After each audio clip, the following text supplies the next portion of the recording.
only alert that this manhwa will provide you with plenty of anger prior to developing affection. The main character is a failure who navigates dungeons on crutches. Indeed, he walks into the dungeon using crutches. Subsequently, begins delivering crutch hits to the monsters. His brother, whom he supported entirely, life stirs as S-rank and faces away from him. He spits on the plate he used. Certainly, in the times ahead, he will stir up some nonsense, gain abilities, and seek vengeance on all. Events here began just like in solo leveling. Gateways across the globe. Our current setback involves working at a moving company. With the emergence of the portals, individuals frequently desire to relocate great distances. You can also have water while doing this job. Seems like a lucrative venture, consistently benefiting from others' misfortunes.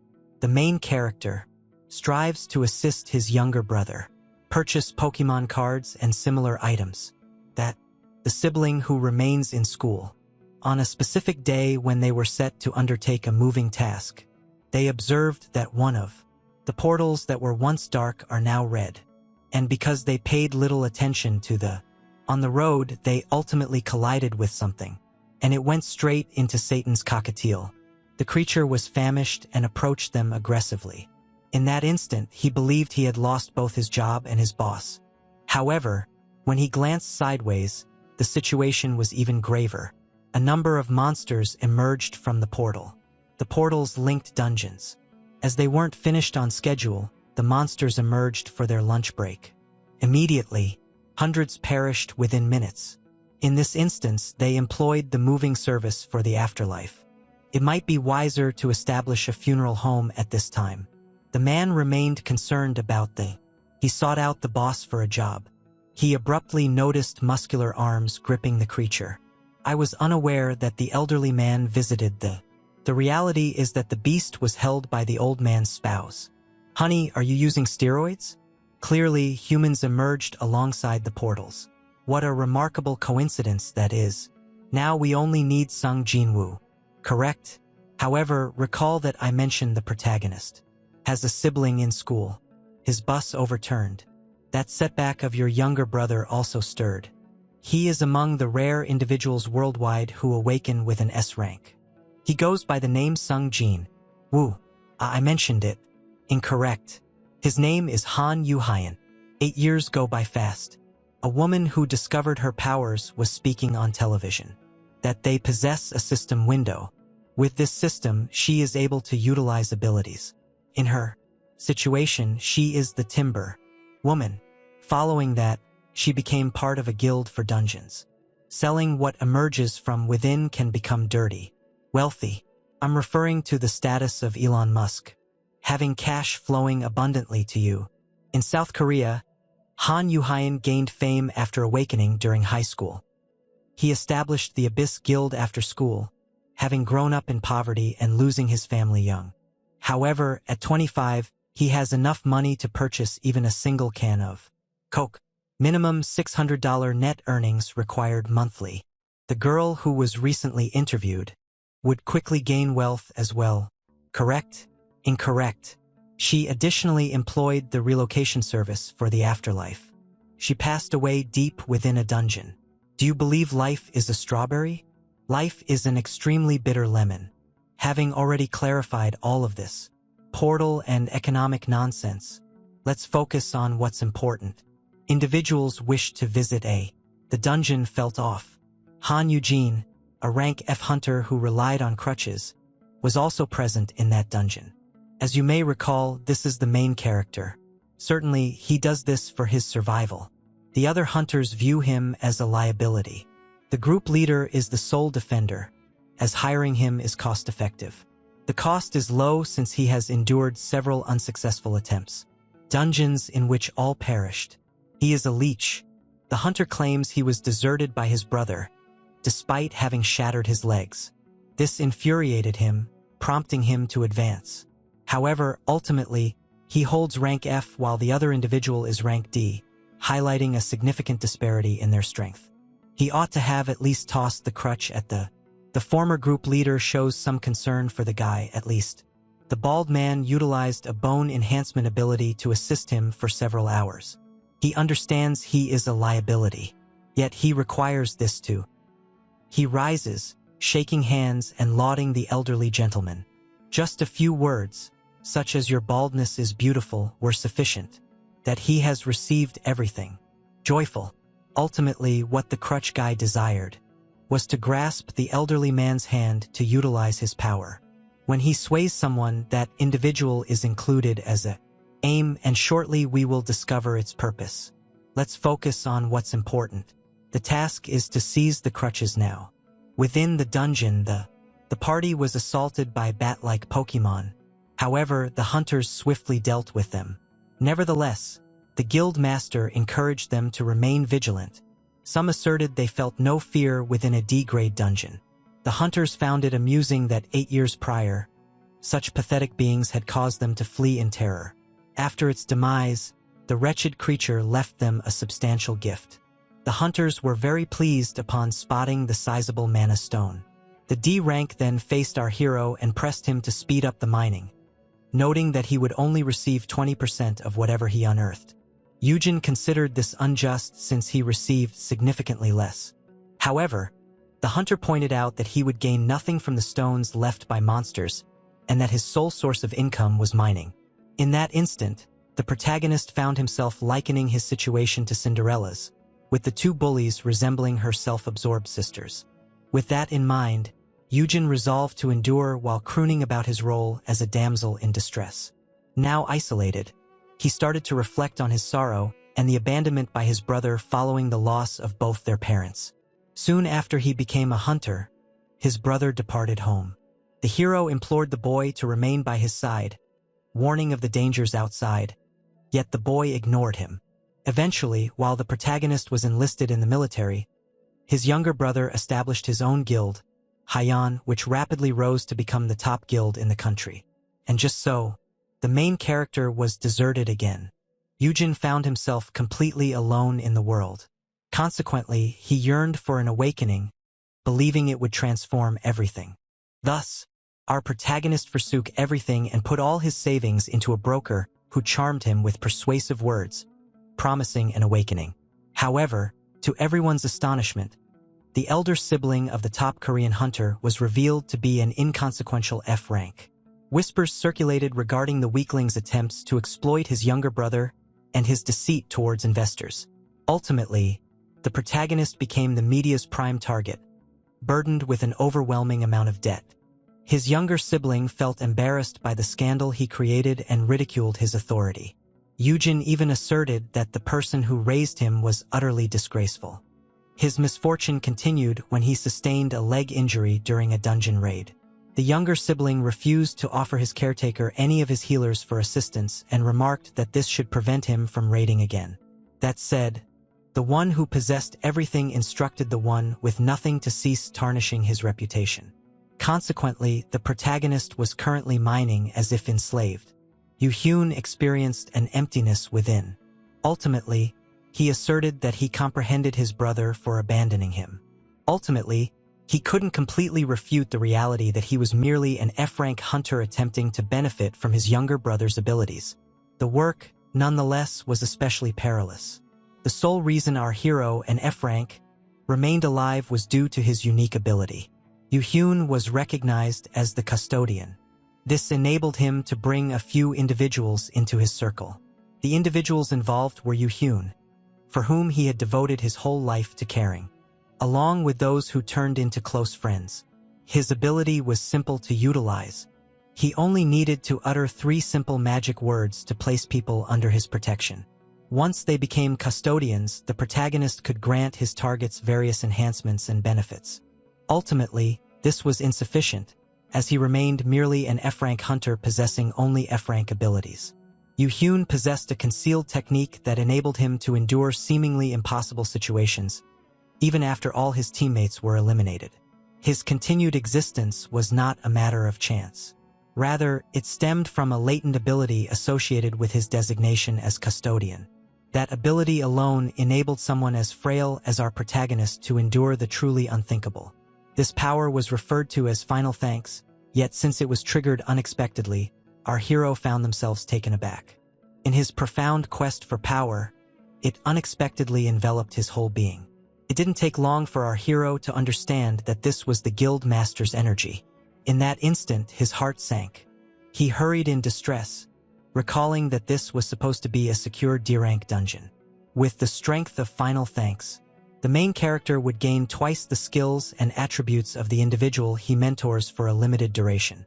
In essence, if the individual under our hero's protection possessed significant power, even the F-rank hunter was capable of briefly transforming into a titan. But this power had its share of challenges, due to its rather grim condition for activation. This condition was directly associated with the one under the protagonist's care. Eugene would not accept that. If anything occurred to the guild master, suddenly, he found himself stepping into a pool of blood. For final thanks to activate, it was necessary for the one in his care to perish. In that instant, our protagonist stood in shock, witnessing his beloved guild master lying motionless as a lifeless body on the floor. Urgent cries for assistance compelled him to glance up. The previously D-ranked creature was now within the jaws of a massive dragon. The hunter knew that a monster of such strength had no place in a D-grade dungeon, attributing it to the curse of the F-rank. In an instant, the figure clad in red was ripped apart.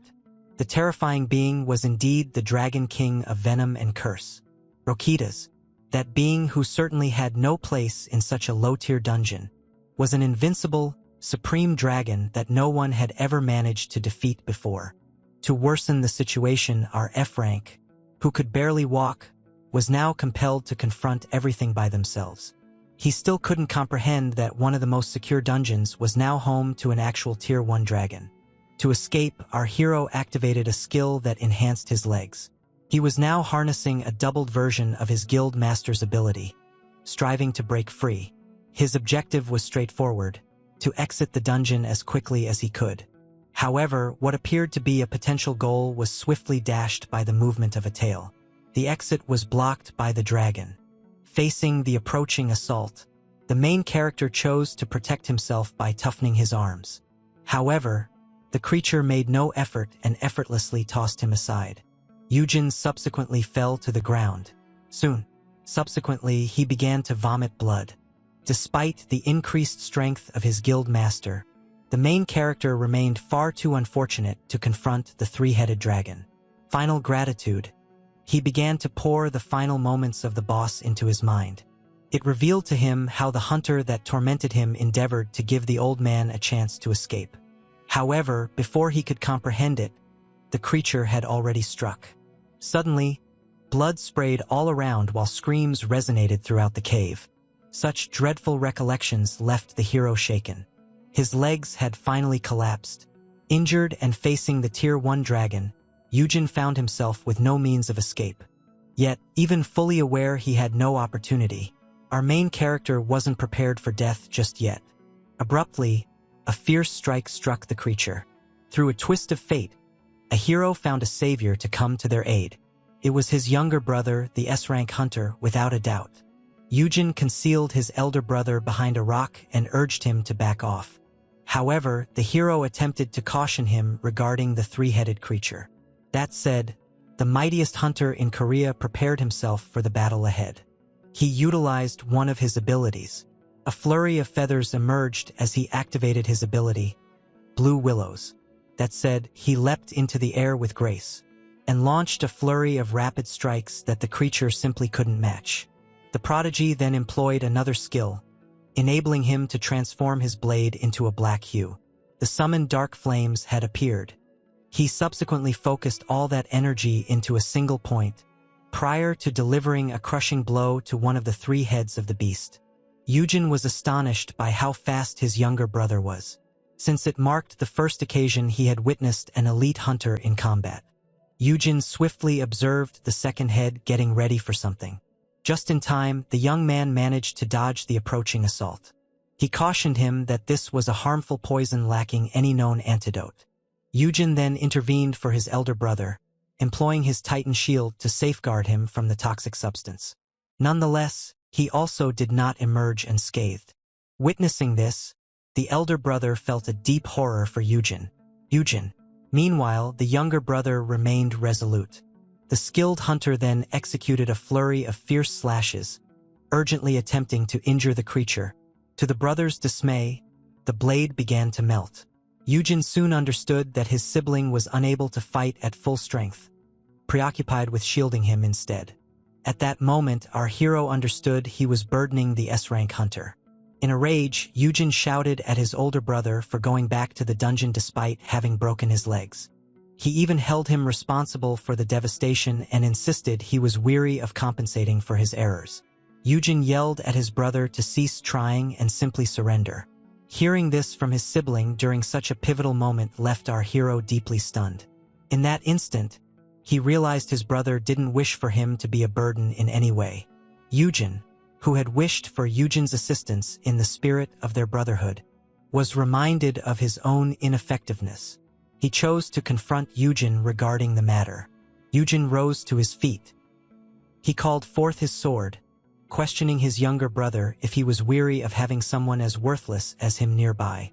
Before the S-rank hunter could comprehend it, the insane F-rank lunged at the Tier 1 dragon and pierced it. The creature's focus was entirely directed toward the tiny insect. Yujin expressed that he felt like a burden to his brother and preferred to die at that moment. He even mentioned that finding himself in the Valley of the Beast, he aimed to spare his brother the burden of organizing a funeral for him. The protagonist also noted that the Hyo Guild would be pleased to hear of his demise. With that in mind, as the creature charged toward him, he chose to embrace his destiny calmly. Yujin felt startled and used all of his strength in an attempt to rescue his elder brother. In an instant, the formidable hunter confronted the invincible creature. Ultimately, it was human blood that permeated the earth beneath. The main character was shocked, and upon understanding what just occurred, he stood before his younger brother, pierced by the creature's sharp claws. In that instant, Yujin started to question where everything had gone astray. During their childhood, the two brothers shared a strong bond and grew inseparable after losing their parents. In spite of his sorrow, the older brother consistently maintained a smile for his younger sibling.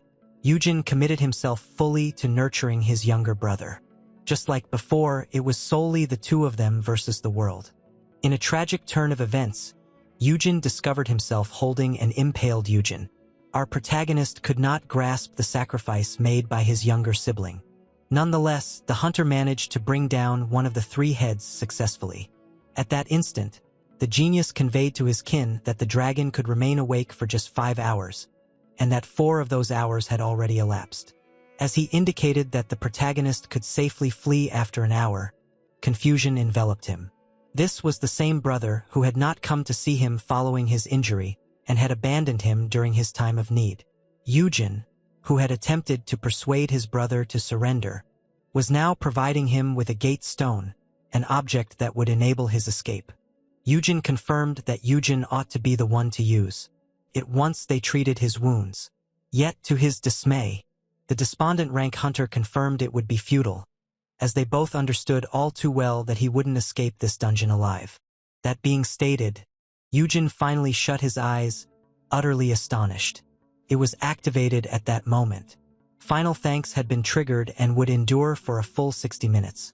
Following the demise of the top Korean hunter, the protagonist could now reap the rewards of double his abilities. In an instant, Yujin gained immense power, as explosive energy began to surge within his body. The creature chose to conclude what it had begun. As it attempted to overpower the human, the hunter utilized his blue willow to quickly flee. Yujin managed to create space between himself and the creature. Yujin embraced his brother, feeling the energy surging through his veins. Armed with his new skills, he chose to create a weapon. The custodian was now armed with a spear. He even inquired of the monster whether it genuinely wished to assault him in this state. With the dragon rushing toward him, the hero inhaled deeply. He quickly leaped aside before thrusting a knife into one of the heads. He asserted that the creature was remarkably swift. Ultimately, he had become 2 times stronger than the greatest hunter throughout all of Korea. With that, one head was removed, leaving just 2 remaining. Ultimately, The custodian witnessed the memories of his younger sibling and the choice he made to distance himself upon learning of his F rank. Yujin understood that if his brother was recognized as his vulnerability, others would eagerly seek to exploit that weakness. During the influence of the flashback, the hero lunged at the beast. Using his astonishing speed, he swiftly leaped onto the dragon's head. In the air, he prepared himself to deliver a strong blow. In that instant, he realized how his younger brother instructed his men to watch over him closely, knowing he would be vulnerable without protection while hunting. During Yujin's hospital stay, Yujin was consumed by anger and insisted that those responsible for his brother's suffering be dealt with. In that instant, our hero delivered a fierce strike against the dragon. On the day Yujin expelled his brother from his establishment, he instructed his men to hand him some money before escorting him away. The young man was eager to shield his custodian from the perils of the dungeons. Yujin loathed himself for how he was treating him, but this was the sole method he had to ensure his safety. Back in the currently all was silent now. The three-headed dragon was ultimately defeated. Despite winning, the victor found no joy in success. Ultimately, he had just come to understand how significantly his younger brother had sacrificed for his sake. At last, his strength was nearing its limit, enabling the dragon's poison to eliminate the last brother. Just when the protagonist resolved to embrace his destiny, the system unexpectedly notified him of his accomplishment in defeating a dragon solo. Consequently, the custodian earned the prestigious title of Dragon Slayer. For this remarkable achievement, he would now receive 10 gate stones, 5 Tier 1 enchantment drafts, and the Red Dragon Greatsword. Additionally, the system provided him with a stone capable of fulfilling a single wish. Our hero quickly formulated a wish without much delay. However, when he attempted to bring his brother back, he discovered that the stone does not interfere with the matters of the deceased. Consequently, the sorrowful man considered this object to be valueless. It was only at that moment he understood his desire. He aspired to surpass his brother, aiming to be the best in the world. All of this was driven by his wish to safeguard what he cherishes most, and more, enabling him to formulate a wish. Yujin longed to return to the days when his brother was still living. After reflecting on it, he even longed to go back to a time before his awakening. The main character was indifferent about whether this choice was a poor one. Ultimately, he reached a decision and affirmed his desire. In an instant, the stone began to reverse time. Yujin Han aimed to prevent the numerous tragedies from ever taking place again. After a brief period, the protagonist awoke, no longer in the dungeon. The custodian swiftly understood he was in his younger brother's headquarters. Noticing his inability to access his status window, it appeared that time had genuinely reversed. The hero glanced at his phone and verified that he had indeed traveled 5 years back in time. Yujin remembered that on this day, he wished to encounter an awakening broker, feeling utterly pathetic about it. Back then, he withdrew some of his savings to pursue a career as a hunter, not recognizing it as a scam. At that moment, he came to a realization. Yujin, who was meant to enter the room now, listened to the door creak. When the main character rotated, he encountered someone ready to reprimand him. When he saw young Yujin pleading for him to cease the mockery, the hero felt tears welling up. His brother was alive once more. Yujin. Han's desire had genuinely been fulfilled. Yujin felt completely bewildered, only to find himself even more fascinated by his brother's apology. The protagonist expressed profound remorse for his actions. Observing this, the younger sibling concluded that the custodian had made a significant mistake, only for him to assert otherwise. Yujin noted how he had just come to understand that his brother was still in his 20s. He began to blame himself for not recognizing how much his brother had endured alone while tackling those daunting dungeons. The protagonist vowed to remain by his side from now on to avoid causing any further issues for the S-rank hunter. Yujin was deeply touched by this, feeling that he could finally reconnect with his big brother. Even though I recognized how awkward this was, the main character found it impossible not to enjoy. At last, he had the opportunity to mend his bond with his brother, aiming to restore their closeness. Yujin then conveyed his affection to the boy he had nurtured. Having finally understood his role, He resolved to act appropriately, moving forward and distance himself from the hunting realm and the dungeons. Out of nowhere, the system praised him for becoming an awakener. Yujin struggled to comprehend this situation. To add to the confusion, he obtained the titles and the ideal custodian. He also learned a new ability called Super Nanny. The system indicated that Yujin's growth rate had now doubled, given that he was under our hero's care, which left him quite curious. Eventually, the food was set on the stove. Yujin was nearly done cooking. The main character felt profoundly out of place. In the initial timeline, this signified a significant conflict between him and his younger sibling. However, circumstances had changed. He felt content to have made amends with him, yet it still struck him as odd that they were dining together. Yujin shifted his focus to his status window. The timeline reset, granting him a new awakening, markedly different from the last. He obtained the L-rank Dragon Slayer title, an honor exclusively awarded to those who slay the creature single-handedly. The custodian swiftly understood that this was the mark he received from the creature and sensed something was amiss, as this occurrence was not expected at that moment. The main character soon realized that rank L signified legendary, which was higher than the S rank. To enhance the experience, this title featured 4 skills. The wielder was astonished by these new powers. The main character had gained L-rank resistance to poison curses, along with 2 additional skills that would significantly enhance his effectiveness against all dragons. Yujin Han was very thrilled. He began to see himself as the main character in a tale where he would emerge as the mightiest in the world following a journey through time. That said, he began to dream about it. Yujin envisioned Yu Yun being overwhelmed by the dragon. Just as they feared imminent death from the poison, an astonishing event would occur. A wondrous savior would arrive on the scene. Our protagonist would then execute a memorable Big Brother moment, eager to impress his brilliant younger sibling and establish some credibility in his eyes. Yujin felt confident that he was now like a superhero. He hurried to see his grade, believing he had achieved S rank or possibly even L rank status. However, the statistics were undeniable. Yujin remained at F rank. Upon recognizing this wasn't a usual Isekai narrative, he started to feel anxious, believing he would once more be ineffective. He felt such disappointment that he began to believe L actually stood for loser. The custodian obtained several new E-rank buffs that surpassed his previous ones, though none were particularly remarkable. However, he did achieve a notable upgrade as his custodian title rose to the legendary level. As a result, he gained 3 new abilities.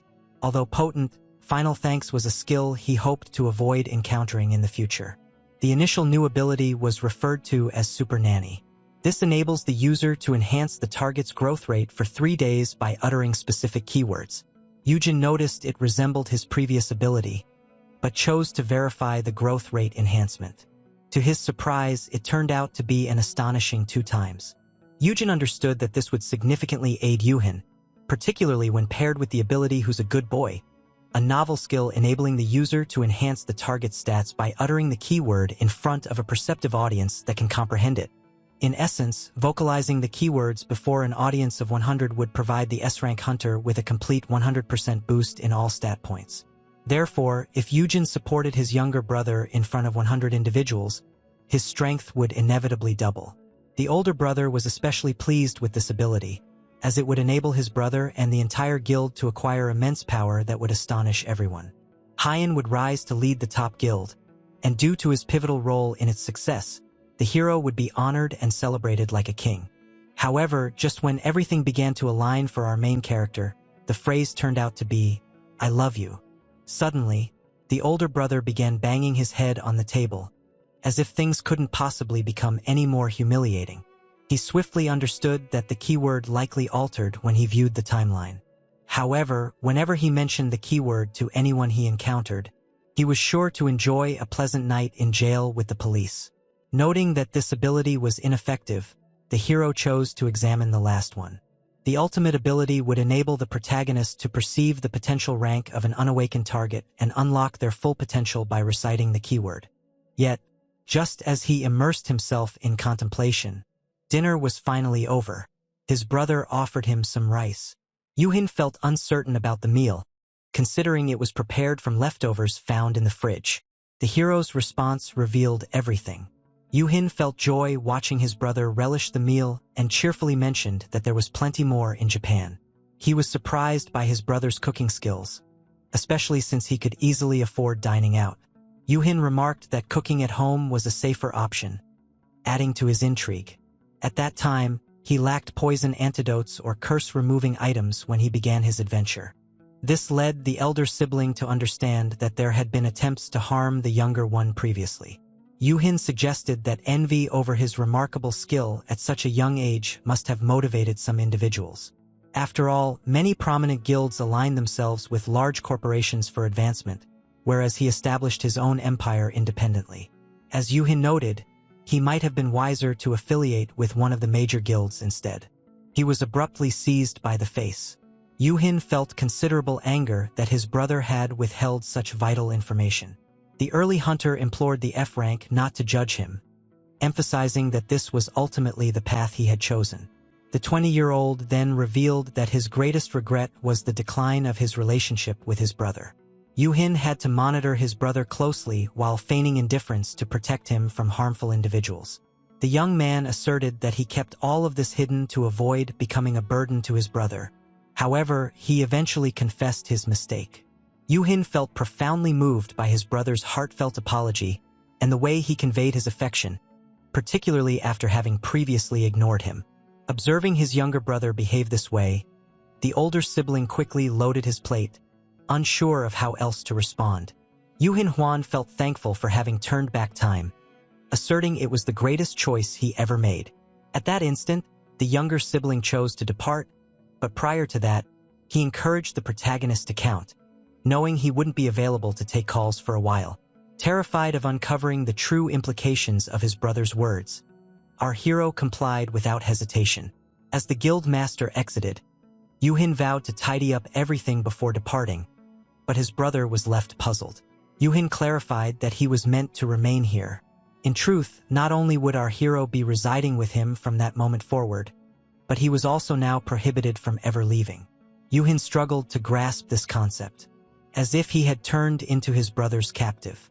Upon realizing this, our protagonist sought clarification. His brother merely highlighted that the outside world was exceedingly perilous. Everything had changed for our hero, as he had mended his bond with his younger sibling. In essence, he had become a target on foot for numerous foes, all of whom would be keen to eliminate him. This meant the custodian could not leave the house. However, on the positive side, he would have the opportunity to reside in his younger brother's lavish apartment. Still unwilling to acknowledge this reality, Yuhin dashed to the door, only to soon discover he was incarcerated. At that instant, a mail carrier entered the space and prompted the protagonist to sign the document to receive the items he had ordered. Yuhin promptly contacted a moving service to clear out his brother's apartment and transport all the belongings to this location. Yuhin was puzzled by his caretaker's disapproval of the plan since he had previously consented to everything. Once he had offered his apology and granted forgiveness for the cold shoulder, everything fell into place. The 20-year-old stated that his brother had consented to be his captive by doing this. However, Yuhin, still holding onto a hint of defiance, insisted that this was not true. In an instant, the custodian discovered he was confined within a golden cage. At a certain moment, he began to believe that his brother had lost his sanity. Following that, he rewound time. In a rush, our protagonist gathered a bag of necessities and chose to exit the house before his brother got back. However, just as he was ready to leave through the front door, he unexpectedly encountered someone. Before the massive, gorilla-like figure, our protagonist, barely 5 feet tall, could only tremble. The individual was Sungon Kim, Yuhin's trusted aide and an A-rank hunter known for his strong defensive abilities. When inquired about passing, the F-rank hunter was refused permission to leave. Yuhin found this utterly absurd, unable to resist. His brother even provided him with an A-rank hunter to serve as a warden. Our protagonist attempted to reason his way out, asserting that the man ought to be less concerned about his actions. Observing this, Sungon Kim chose to take an alternative approach instead. That was coercion. It appeared that everything was functioning quite effectively, based on the observations. Now, before a more advanced hunter, our protagonist felt as though a tiny rabbit stood before a colossal grizzly bear. Nonetheless, he made every effort to stay composed. It was only then that one of his new skills, referred to as resist fear, engage. Empowered, the custodian ceased trembling. In reality, he felt no fear whatsoever. At this moment, the once dreaded A-rank hunter resembled a giant stuffed toy. Observing this, our twink chose to resist. He invoked Article 12 of the South Korean Constitution, asserting that it was his right and privilege to experience freedom. As he started to assert that his warden's offenses warranted imprisonment, he was abruptly lifted, just as the grizzly bear lifted the small bunny. The little creature understood that his newfound abilities alleviated his fear, yet did not eliminate his frailty. Thus, as he was transported indoors like a child, our protagonist couldn't resist exploring his various talents in hopes of changing the outcome. As he applied his skills, he understood something fascinating. As the twig is bent, so grows the tree. Suddenly, the tiny bunny seized the giant grizzly bear's face. It was clear that this individual possessed the potential to evolve into an S-rank awakener. This would position him as the second elite hunter in the guild following Yuhune. Our protagonist was keen to harness this potential completely and started to contemplate whether his abilities could offer any assistance. The system conveyed that, although the man wasn't in his custody, he could still realize his full potential by uttering the keywords. Essentially, he genuinely possessed a means to provide assistance. Yuhune theorized that by taking on the role of the grizzly bear's guardian, he would gain a supportive S-rank companion and also reclaim his liberty. Still, the small bunny felt shy, as he needed to convey his affection for the grizzly bear, thus not being able to express. He opted to use sign language. He began forming heart shapes. Initially, the man appeared puzzled. However, upon realizing, he felt quite annoyed, as he didn't have those inclinations. Consequently labeled a weirdo, our protagonist was thrown inside, prompting him to understand he required fresh keywords. Eventually, the younger sibling came back that night. He inquired about his older brother's day, as if everything were clear.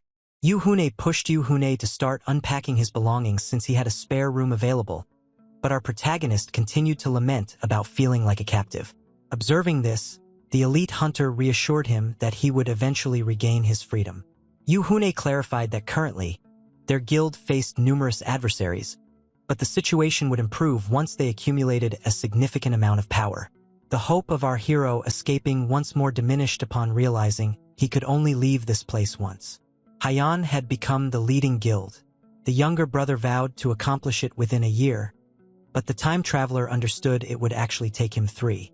Yuhune remarked that his older brother wasn't entirely imprisoned, as he could leave the house anytime, provided he was supervised and restrained. The guild master soon considered that he couldn't abandon him after a negative experience, as clearing a dungeon would require several days. At that point, the custodian understood that his skills might actually prove beneficial. Prior to the timeline reset, Yuhune dedicated all his time to studying hunters, which allowed him to have a deep understanding of who would emerge as the strongest. He aimed to locate one of those concealed treasures before they stirred and transform them into hunters, in return for serving as his bodyguard. By gathering his own influential allies, Yuhune would no longer be entirely dependent on his brother, and his rank and abilities rendered him an ideal scout. With that said, Yuhune informed his brother of his desire to personally locate an A rank. The younger sibling felt bewildered, while the older brother was resolute, driven by his desire to achieve an A rank or possibly even an S rank. The ideal target is probably young and unsuspecting, and fortunately for him, there was someone like that outside, someone he might eventually persuade to become an S-rank hunter. He immediately arrived to share his ambitious plan with his younger brother. When questioned about his method for finding an awakener, the young man asserted that he possessed his own secrets. The elite quickly recognized that his younger brother had come to consciousness. Concerned that his brother had developed a scouting ability, the S-rank worried that he might draw unwanted attention to himself. In that instant, the protagonist understood that being honest with his younger brother would result in him languishing in his apartment indefinitely. Thus, he asserted that his ability was an F-rank skill, enabling him to detect whether someone possessed good or bad potential once every month. Yuhune considered this ability insufficient to garner any interest. He believes this skill will soon be eclipsed by the emergence of the new Awakening Center. The hero was reminded that, during this period, humans had discovered a method to assess the abilities and potential of awakeners. Centers provided a secure environment for growth, free from poor scanners, and where individuals were not judged for their abilities. Yuhune considered himself fortunate. He believed that with the center present, he had become an even lesser target. He pleaded with his brother for an opportunity to scout an A rank. Ultimately, Yuhune consented but insisted his brother assist him in relocating all of his belongings first. In an instant, the protagonist embarked on his journey to freedom, now determined to assemble a team of formidable awakeners to aid him. He started to imagine how significant he would be with his team by his side, potentially surpassing the importance of his own brothers. The following day, at the Korean Hunter Association's registration center, everyone was stunned to witness the Shield of Hyan. However, the A-rank hunter arrived here with company. Everyone believed the person he was protecting was a significant figure, possibly an S-rank on the verge of awakening. However, the truth emerged when he was categorized as an F-rank. Disappointment spread, and accusations of fraud flew, even though he hadn't said anything initially. Eugene then opted to verify the amount of money his brother had provided for new equipment and was pleasantly astonished to discover it exceeded $800,000. Our protagonist hurried to the mall without delay. Sensing the gains, the employees started to gather around him like vultures. Initially, he was presented with some stylish items that provided significant enhancements, but he disliked their design. The protagonist requested something more straightforward. In an instant, he obtained the subtle dark fairy studs that enhanced his magical abilities, the manticore hide gloves that increased his strength and endurance, and the lightweight fabric belt. With this newly acquired equipment, our custodian was now comparable to a C rank. Noticing he had some funds remaining, he chose to spend them on acquiring potions and contracts. Subsequently, his bodyguard addressed his tardiness, but the irritated bodyguard pointed out the grizzly bear that had been wandering inside that particular building. The bodyguard advised the protagonist to be more cautious with his actions and chose to examine the situation more closely while driving him home. However, this one still planned for one additional stop. Eugen started to ponder the ice witch Yerim Park, who was likely an orphan employed at a family-run barbecue restaurant. In the initial timeline, she ranked among the top A-rank hunters, could turn into a valuable ally for Hyan, and should presently be a dormant 15-year-old. The hero was keen to recruit her as his bodyguard, aiming to reclaim his independence at last. Later that night at the market, the protagonist inquired about the orphan, but no one had any information. Eugen was surprised by the abundance of barbecue spots, making his search quite challenging. However, he struggled to concentrate due to the aroma of the delicious meat, prompting him to suggest that his bodyguard take a bite, but he declined. The A-rank attempted to assert that numerous barbecue spots existed near their guild, while the F-rank insisted he had detected a powerful presence in this location. This led the grizzly bear to ridicule the small rabbit, who was fooling himself into believing he was a Jedi. Just as the custodian started dreaming of a delicious dinner, he unexpectedly stumbled upon a conflict. A young teenager was fervently attempting to defend herself. Ultimately, she threw her out of anger and dashed into the darkness while swearing at her boss. At the same time, our hero stood amazed, having at last found the future Ice Queen. But prior to him speaking to her, she left in anger. Eugen requested the large man to hold his wiener. As he chased after the girl, he pondered her impressive speed, even though she was still unawakened. It was only then that the effects of his belt began to manifest. With the speed enhancement from his gear, even an F-rank could match her pace. Eugen felt immense joy as he utilized the ultimate cheat code for the first time: money, to explore the entire market at maximum speed, and after a while he finally found the girl. That said, the girl at last heard him say her name. Initially, the teenager believed that her uncle had dispatched our hero. Thus, she chose to escape, as she wished to have no involvement with him. Only then was the custodian left in shock. as a vehicle was on the verge of striking the girl. Just as disaster was on the verge of occurring, Eugen acted swiftly, shoving the orphan aside to clear the path. In an instant, the girl was rescued. Without him, the driver would have turned into a murderer. A crowd began to assemble, shocked by the scene. Even though the girl is unharmed, Eugen wished he appeared more impressive. Indeed, this small action has just cost him some aura points. Soon after, while savoring meat, the main character noted that it had been quite a while since he relished Korean barbecue. Noticing he was using his brother's funds, our protagonist chose to invite the girl and even proposed to purchase her some. Eugen inquired why they weren't dining at her uncle's restaurant, to which she responded that it was unpleasant and the meat was too tough for elderly patrons like him. Urim noted that this unfamiliar person asserted he was Eugen Han's older brother, and when questioned about his desire to meet her there, the boy stated he sensed her energy. Believing he was an odd geek, the girl attempted to align with his vibe before departing. In that instant, our protagonist fabricated a story, asserting that her late parents had assisted him and his sibling during their difficult times in the past. Eugen expressed regret for taking so long to return the favor, acknowledging the difficulty it caused him. However, the teenager was unbothered, feeling no exploitation. The protagonist then highlighted that the girl possessed some untapped talent within her. Eugen described how his abilities enabled him to sense future awakeners and assist their development. He also detailed how the teenager before him could easily achieve a B rank, and observing how they received support from the guild associated with his younger sibling, Urim would have complete backing if she decided to pursue hunting. The custodian expressed his desire to be her sponsor. He presented her with the opportunity to join him as a hunter. Urim was taken aback by this. It was only to be expected, as every popular kid aspired to be a hunter at some point in their lives. The final step to persuade her was to perform a small demonstration. Suddenly, the protagonist produced a contract that he insisted the girl read before anyone else. The teenager felt a sense of awe, recognizing that the man was utilizing an inventory. Eugen clarified that she would also gain her pocket dimension upon awakening, and mentioned that the paper before her was crafted from materials sourced from dungeons. In that moment, he passed her the contract. The protagonist clarified that signing it would make her a licensed hunter. However, she would also be obligated to join his younger brother's guild and keep all its secrets confidential, but was also required to serve as his personal bodyguard for a year. Eugen attempted to portray himself as a victim, claiming he required protection from a threatening man who sought to imprison him.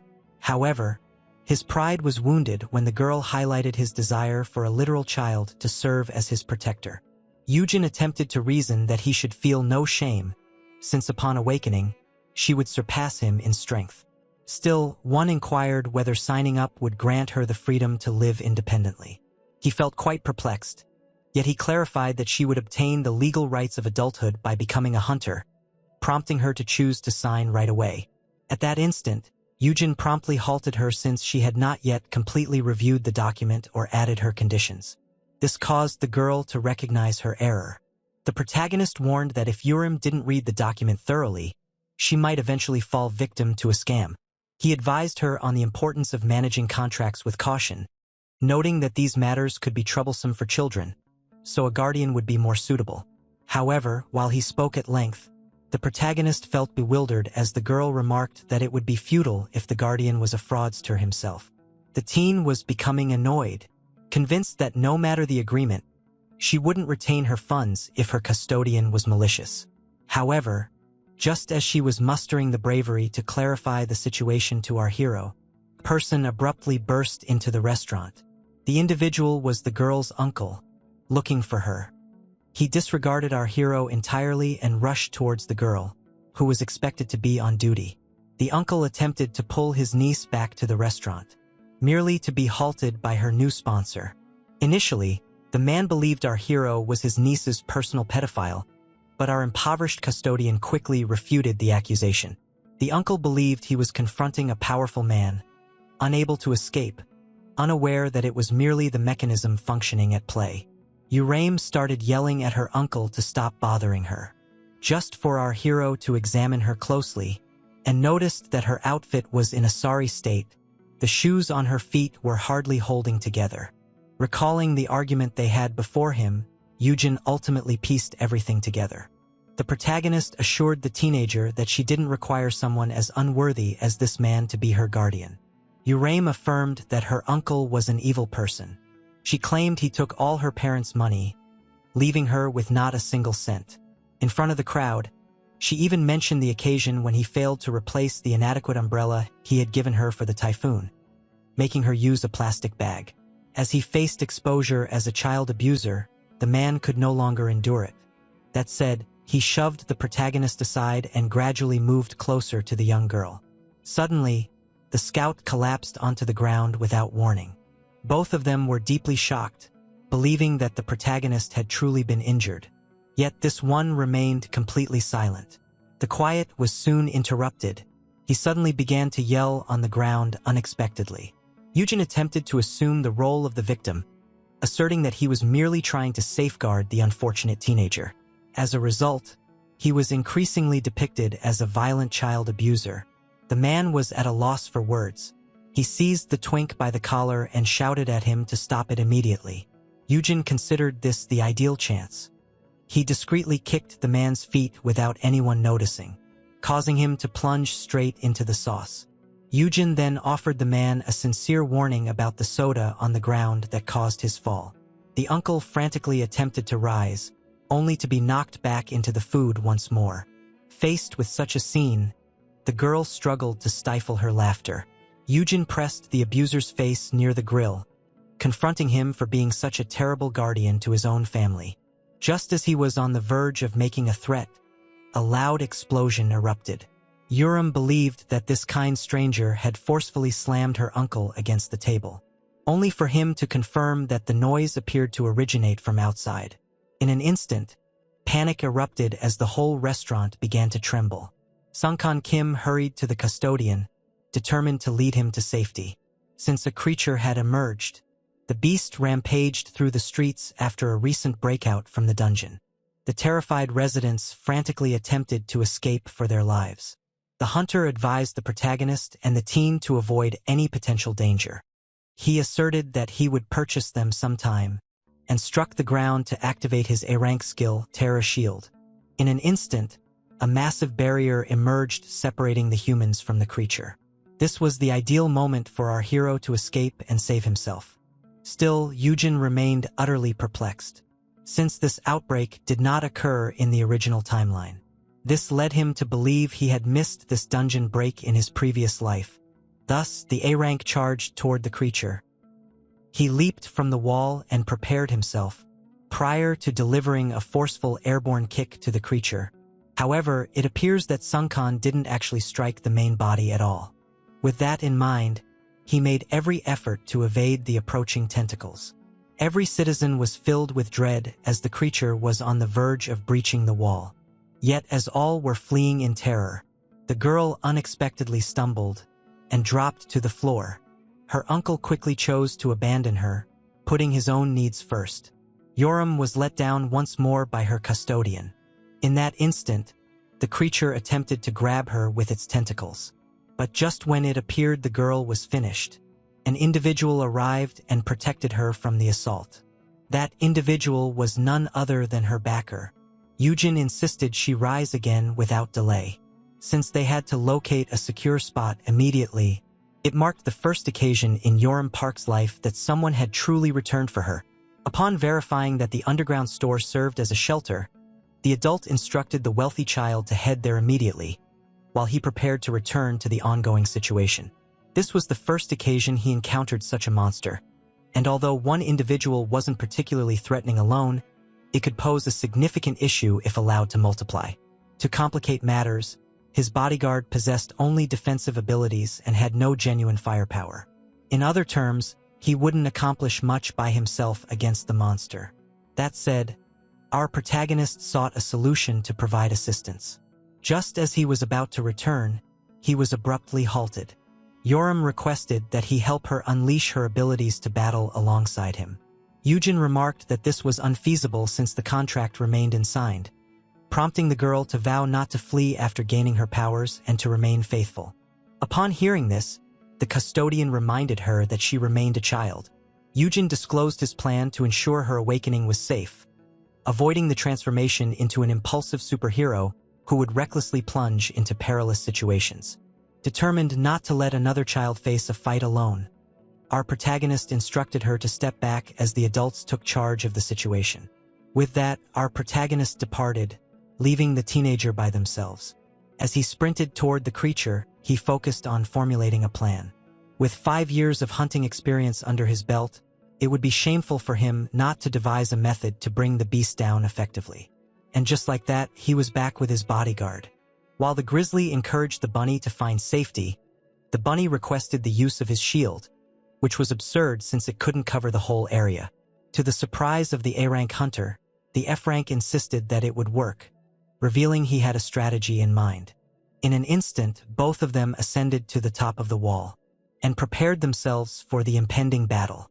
The defensive hunter readied all of his abilities and struck the ground with all his might. Before the creature could comprehend it, an enormous dome of stones were placed around it. Sungin Kim did not realize his ability could be utilized to ensnare an adversary. That being noted, it was the moment for our hero to take action. He hurried to the cage with his equipment. As his shield served as a solid surface, it could effortlessly be shaped into a robust dome. During his shopping spree, the main character discovered some rank black venom pods. Noticing his preference for being prepared, he bought a few of them. Employing one of them within a confined cage would undoubtedly suffice to handle the creature. Yet, just as our protagonist was ready to toss it in, he observed something fascinating. The enclosure was vacant, and just as he started to ponder where the creature had disappeared to, something unexpectedly seized his leg, and before he could comprehend, the creature surfaced from beneath the ground. His strategy ended up in chaos, since he overlooked the monster's ability to conceal itself within the sewers. However, just when he started to believe he was facing his end, Yaram, wielding an umbrella, hurried to assist him. In a frantic effort to rescue the custodian, the child began attacking the monster. Ultimately, it finally released its grip. The moment his feet touched the ground, the teenager urged him to flee for his life. Yojin pointed out that as a civilian, she had no role here, calling him out for being merely an F-rank. The protagonist attempted to assert his adulthood, but the girl pointed out that he sought to recruit a child to serve as his bodyguard. Yojin urgently attempted to remind her that she remained underage. However, the girl asserted that this was precisely why she required her powers to be awakened. She disclosed that during the time he rescued her, she experienced immense joy, as there was finally someone willing to safeguard her. This joy, however, was intertwined with frustration, as the young girl recognized her inability to manage on her own and her dependence on others. Consequently, to protect herself from similar situations in the future, Yojin aspired to gain strength. She was determined not to stay a powerless child indefinitely. She outright rejected the notion of remaining a damsel in distress, reliant on others for assistance. Instead, the girl aspired to gain the strength to take control of her life and shape her own future. Yaram then recalled the protagonist's earlier statement about her vast potential, and so she insisted he wake her immediately. In that instant, the teenager and the janitor were mere moments from being engulfed by the creature's tentacles, and so the protagonist quickly utilized his abilities. Abruptly, the creature's tentacles were pushed back. Initially, the bodyguard felt intrigued, but soon confusion turned into astonishment. While the teenager had become immobilized by the monster's tentacles, Yaram Park emerged as an Asturian counter and promptly activated her freezing ability called Frosty Sigh. The enthusiastic teenager aimed to present the custodian with a list of her abilities. He advised her to avoid doing this in public. In her moment of celebration, she failed to notice the monster attempting to strike her from behind. The girl was taken by surprise when the monster seized her hands. The frightened girl attempted to brush it away but ended up slamming it into the wall. Even the seasoned hunter couldn't trust their own vision. There was no question. This girl had emerged as an S-rank. Yaram then chose to deliver the final strike. She instructed him to remain still, then gave him a spear. She infused her strength into the weapon, prior to executing a strong assault. With ice spreading all around, the bodyguard had to rely on his shields to safeguard the custodian from potential harm. The ability called Sandals of Hermes was activated, enabling the girl to float. It also provided her with a notable speed as she soared toward the beast like an arrow.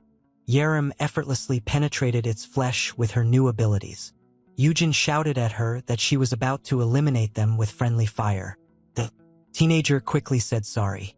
She mentioned that she was still getting used to her own strength because of her designation as Ice Witch in the original timeline. The hero had never anticipated that this girl would be so joyful. However, just as the custodian started to hope for the girl to possess an AoE skill, someone volunteered to assist them. The dark flames were swiftly conjured, incinerating the creature completely. The guild master had arrived on the scene. The Ice Witch was left speechless upon witnessing this immense firepower. The colossal creature was obliterated by a single strike. And just like that, the smoldering remnants descended to the earth like ashes. Now that this is concluded, the two titans stared intensely at one another. Our protagonist believed his sibling had come to rescue him, was abruptly confronted by a fierce glare. The overzealous guild master hurried to embrace his brother, who had just faced peril, vowing to confine him in his home for eternity. Yujin assured Yuyun that he had secured a skilled bodyguard. He unveiled his new shield, named Urim Park, the newest S-rank hunter. The teenager felt somewhat daunted by the attractive guild master of Haiyun. Yujin mentioned that the girl had enrolled to be his bodyguard, but Yujin began to question whether her parents would permit it. Our protagonist chose to be honest with his younger sibling and shared his wish to take on the role of the girl's legal guardian. Yujin confirmed that being a sponsor would be more beneficial for him. However, the girl could not recognize the distinction between the two titles. Sungon clarified that a sponsor would solely uphold a professional connection and could not legally shield her from her poor decisions.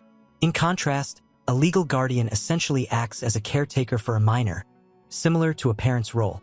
Urim Park told Yujin that this was somewhat excessive. Yujin quickly concurred with her. However, to his dismay, the teenager's thoughts appeared to shift as his older brother highlighted that she was far better off with him than with her abusive uncle. In that instant, the younger sibling chose to end this chaos for the benefit of his guardian. Reports of strong young awakeners mistreating their legal guardians dominated the headlines. In other terms, there was a slim possibility that Urim would challenge the ace rank. However, the girl insisted that she was a kind individual. In a moment of rage, the young man volunteered to be her legal guardian, but the girl declined, insisting she preferred the older brother. As fire and ice collided, the custodian frantically attempted to intervene. However, finding himself trapped between the most formidable hunter and a newly awakened S-rank, he faced an insurmountable challenge. The shoulder of our twink was eventually dislocated. Regretting their actions, our hero implored them to let him be. Yujin considered fetching a healer but began to question whether he had raised him properly after all. Toward the younger one that the girl had the liberty to select her own guardian and that he ought to be grateful for having achieved a new S-rank. Our protagonist emphasized that, as the guild master, he had to collaborate closely with his right-hand person to manage the damage effectively. Yushin was compelled to go to work, insisting that it wouldn't take him much time. As the guild master departed, the teenager started grumbling about how she hadn't anticipated someone so adorable to be so bothersome, only to be commanded to take a seat in a corner. Urim, able to manage her power, expressed regret for dislocating the hero's shoulder. Yushin then volunteered to assist her in putting on her shoes. To make matters worse, the duo was the wrong size, highlighting the uncle's shortcomings as apparent to his niece. Consequently, the custodian resolved to purchase her new shoes as soon as the morning arrived. In that instant, Urim sensed she was part of a television show. She asserted that this scenario resembled those found in romantic comedies. It was only then that the chinos noticed a fly and attempted to end it. The hero who evaded death's grasp just in the nick of time didn't emerge unhurt. Yushin, nearly experiencing a heart attack, remarked that this felt more like a film than a romantic comedy. He then chose to respond to the teenager's inquiry about his intense desire to safeguard her. He explained that they shared similarities, as he had also lost his parents early in life. During that time, he would wish for someone to look after him and his sibling. However, as he continued to express doubts about being suitable for the role, the girl insisted that he would indeed be the right choice. Even though he was merely an F rank who sought to depend on a teenager for his own protection. Nonetheless, the ice which conveyed her eagerness to collaborate with him. And just like that, they both ultimately reached a mutual agreement. The custodian asserted that although he couldn't provide her with the same love as a biological parent, he continued to love her deeply. The instant Yerim started laughing and felt embarrassed by his love confession was when she fell into our hero's care. Just when it appeared they had resolved everything, an unexpected event occurred. Her uncle hurried towards her, insisting that he was concerned for her. The man inquired if the girl had genuinely awakened, emphasizing how this could lead to their wealth. The custodian and the new chick he mentored understood they still had to confront that man. The man reiterated his deep concern for the girl and inquired once more if she had genuinely regained consciousness.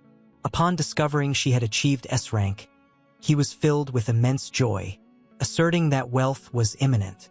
The uncle was subsequently left very astonished. His niece asserted that she had entered into an agreement with a new custodian and that she planned to relocate. The man clarified that this was unfeasible, given that she remained a minor.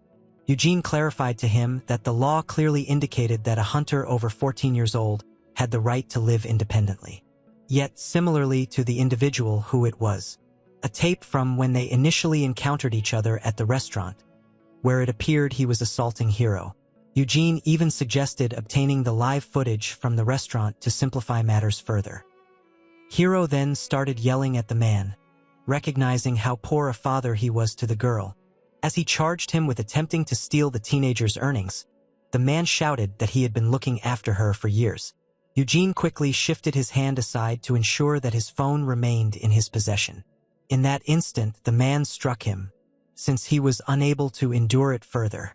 Just as he was preparing to meet him in court, Yerim abruptly struck the ground with her umbrella, leaving both adults astonished.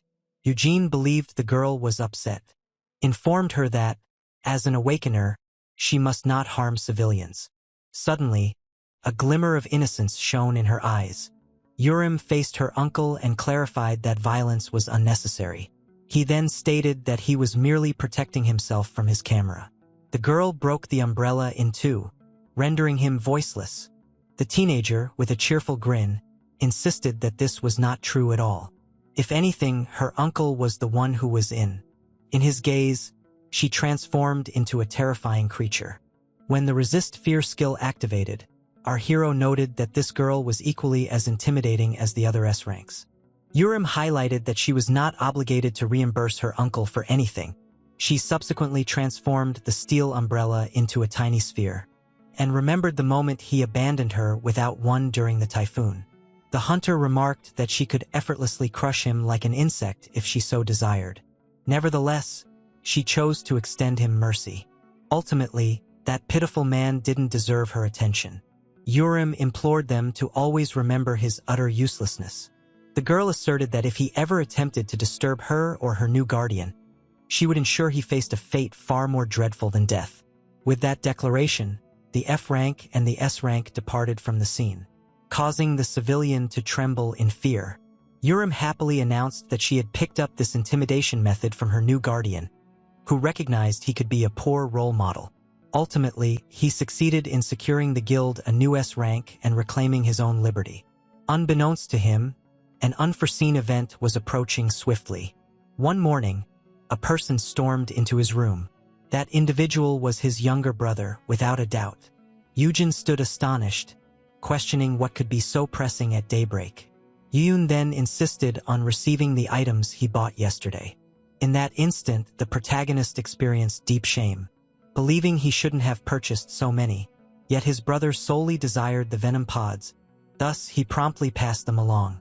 Intrigued, our hero's younger brother suddenly questioned him, asking if he genuinely believed he was unworthy of the responsibility at hand. Unexpectedly, the young man embraced his custodian. The guild master noted that these venom pods were likely a last resort. He mentioned that his brother, wishing to avoid being a burden, intended to use one of the pods on himself to end his life if he were ever captured by the enemy. Yuyun, profoundly moved by his brother's behavior, insisted that such selflessness was unnecessary. Unbeknownst to him, Yuyun had actually purchased these items for his own selfish quest to tackle a dungeon alone. Unable to disclose his poise immunity, he chose to go along with the situation. From that moment forward, the bond between the two brothers continued to grow significantly. Later that day, Yu-hyun told Yu-hyun that Director Suk had visited the uncle of their latest recruit. Following their investigation, they uncovered that the man had squandered the entirety of the girl's inheritance to rescue his struggling restaurant. Ultimately, through a combination of bribery and threats, they coerced him into signing a document that prohibited him from ever contacting his niece again. Yoram had no desire to pursue the squandered inheritance legally. She simply wished to sever all connections with her uncle. Ultimately, she realized that filing a lawsuit would be futile. Her inheritance was unlikely to rival her earnings as an S-rank hunter. The guild master stated that the new recruit should have harnessed her abilities by now, given that she had dedicated the whole night to training. Yu-hyun boasted that his training facility could endure the strength of an S-rank. Nevertheless, the pair entered what appeared to be a war zone. The chamber that was claimed to be S-rank proof lay in ruins. In that instant, Yu-hyun had no option but to retract his statements. Everything was shattered and frozen. The girl was fully utilizing her powers during practice. After touching down on the ground, she concentrated her energy on her target and unleashed a terrifying punch with immense power. The hunter then utilized her ability, Shadowless Day, enabling her to extend her shadow throughout the entire room. Her guardian was left puzzled, and before he even noticed it, he felt paralyzed by the girl's shadow. Yoram subsequently utilized one of her new abilities. Her shadow, resembling tentacles, began to seize everything heavy around, even items that were nearly weightless. With everything linked to one central point, the girl prepared herself and struck the ground with a forceful stomp. The force was so intense that it started breaking the floor. However, the true harm occurred with the last blow. The previous assault resulted in immense devastation. That said, even the walls began to fall apart. In an instant, the whole room was completely ruined. While the teen attempted to regain her breath, she unexpectedly caught the reference to her custodian. Seeing the protagonist unconscious, Yoram and Yu-hyun were filled with panic. When he regained consciousness, the protagonist observed something fascinating. He failed to identify the young woman before him. Initially, Yoram felt anxious, thinking the man had suffered a head injury, but Yu-hyun clarified that he merely didn't recognize her due to her changed hairstyle. After discovering that the guild stylist had visited the girl, our protagonist remarked that she was now attractive enough to feature in any sports drink commercial. Moving forward, Yoram would need to maintain her looks, given that shranks were essentially celebrities constantly in the spotlight. The girl had completed all her documentation and was merely double-checking to ensure she hadn't overlooked anything.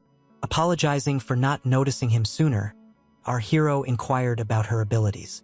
The first was Frosty Sigh, enabling her to freeze whatever she desired. The second was the Sandals of Hermes, granting her the power of flight and a touch of teleportation. Lastly, the third ability, known as Shadowless Day, allowed her to enhance any of her stats while simultaneously weakening her foe's capabilities. Eugene highlighted that this power enables her to absorb the target's abilities, while the teenager noted that she possessed a fourth skill as well. Referred to as Pale Corpses, it enables her to gather information from deceased individuals. They both thought it was somewhat eerie, while the owner hoped to have stirred something different instead. Thus, our protagonist recommended that she omit the necromantic ability from the documents since no regulations required her to disclose all of her talents. Eugene began to modify the documents, omitting the enhancements from Shadowless Day and the teleportation feature of the Sandals of Hermes. Yoram, beaming, commended him for his impressive knowledge. At that instant, the younger sibling stepped in and confidently stated that his brother had only become an expert to assist him, and merely. In this way, the adult once more intervened first to stop a clash between fire and ice. Eugene began to question whether it would be feasible to leave these two by themselves like that. It was clear he was truly worried about leaving two atomic bombs unattended together. The moment she exited the vehicle, Everyone hurried to greet the newest addition to Ha-Mion, Yoram Park, the most recent S-rank member. As everyone concentrated on the 8th elite warrior hunter, her guardian concealed in a shadowy spot observed her from a distance.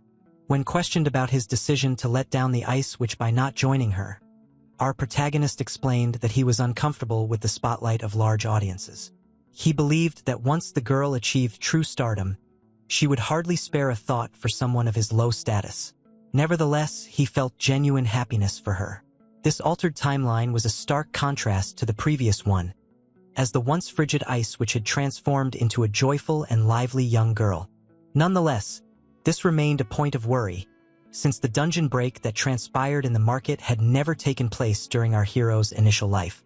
Ultimately, our hero determined that it wouldn't be an issue as long as everyone was okay, and opted to search for talent among the locals. However, noticing that he was only encountering ordinary individuals, he realized that finding another S-rank would not be as straightforward as he had hoped. While he was lost in thought, our hero unexpectedly spotted something fascinating. Without a second thought, he hurried to investigate. Yujin was indifferent about any alterations he might make to the timeline. Ultimately, he reversed time to alter events and rescue his brother. His true intention was to improve circumstances for the benefit of those he cares about. And if he encounters a talent that isn't valued for its genuine merit, he would seize it in the end. Ultimately, at the conclusion, our hero's ability may serve to reveal a man's true potential. The individual before him was Myung-woo Yu, classified by the system as someone who could never exceed F rank. Nevertheless, he has an SS rank skill that remains to be unlocked. Yujin identified the man and inquired whether he also failed to recognize him. Myung-woo stated that he did not recall him. However, Yujin held no resentment towards him, considering it had been a long time since their last meeting. Of course, everything mentioned was a deception. Yujin was astonished by the incredible talent of the individual referred to as the Master of the Golden Smithy. It was clear to see that this was an SS rank crafting ability capable of creating highly valuable SS rank items. Yet it remained unknown in the original timeline. Yujin was convinced that by maximizing this man's abilities, they could amass a great wealth. Nobody would have anticipated that such a malnourished figure could prove to be a veritable jackpot waiting to be discovered. Yujin observed that the man had recently woken up, and as he began to elaborate on how he could still earn a living even as an F rank, our hero demonstrated that they held the same rank and suggested they train together. Ningwood graciously refused since his F-rank talent was essentially worthless. He highlighted that he did not have the money to afford training. Yujin mentioned he could receive free training at his guild. In an instant, the grizzly bear seized the bunny, reminding him that only guild members could use the facilities. As a result, our hero began negotiating for a special exception. The man identified the hunter as Hyeon's shield, sparking his curiosity significantly, and inquired about the protagonist's connection with this man. To Myung-woo's great surprise, Yujin disclosed that he was the elder brother of the guild master. An inexplicable light began to emanate from the protagonist, who now resembled a saint. Yujin encouraged the man to join him for training at the guild and even proposed lending him some gear. Myung-woo inquired if he was sure, noting that he doesn't even recall him. Still, Yujin took hold of his hand and asserted that he merely wants to assist a decent individual. Ultimately, Myung-woo also deserves to be treated with the dignity of a human. Listening to those kind words, tears suddenly welled up in the man's eyes. Before the hunters could respond, he collapsed right in front of them. Later that day, while savoring a cup of coffee, Yujin assured his friend that there was no need to visit the vending machines and suggested inviting him to a cafe instead. However, the man asserted that it would not be needed. Myung-woo had finally relaxed.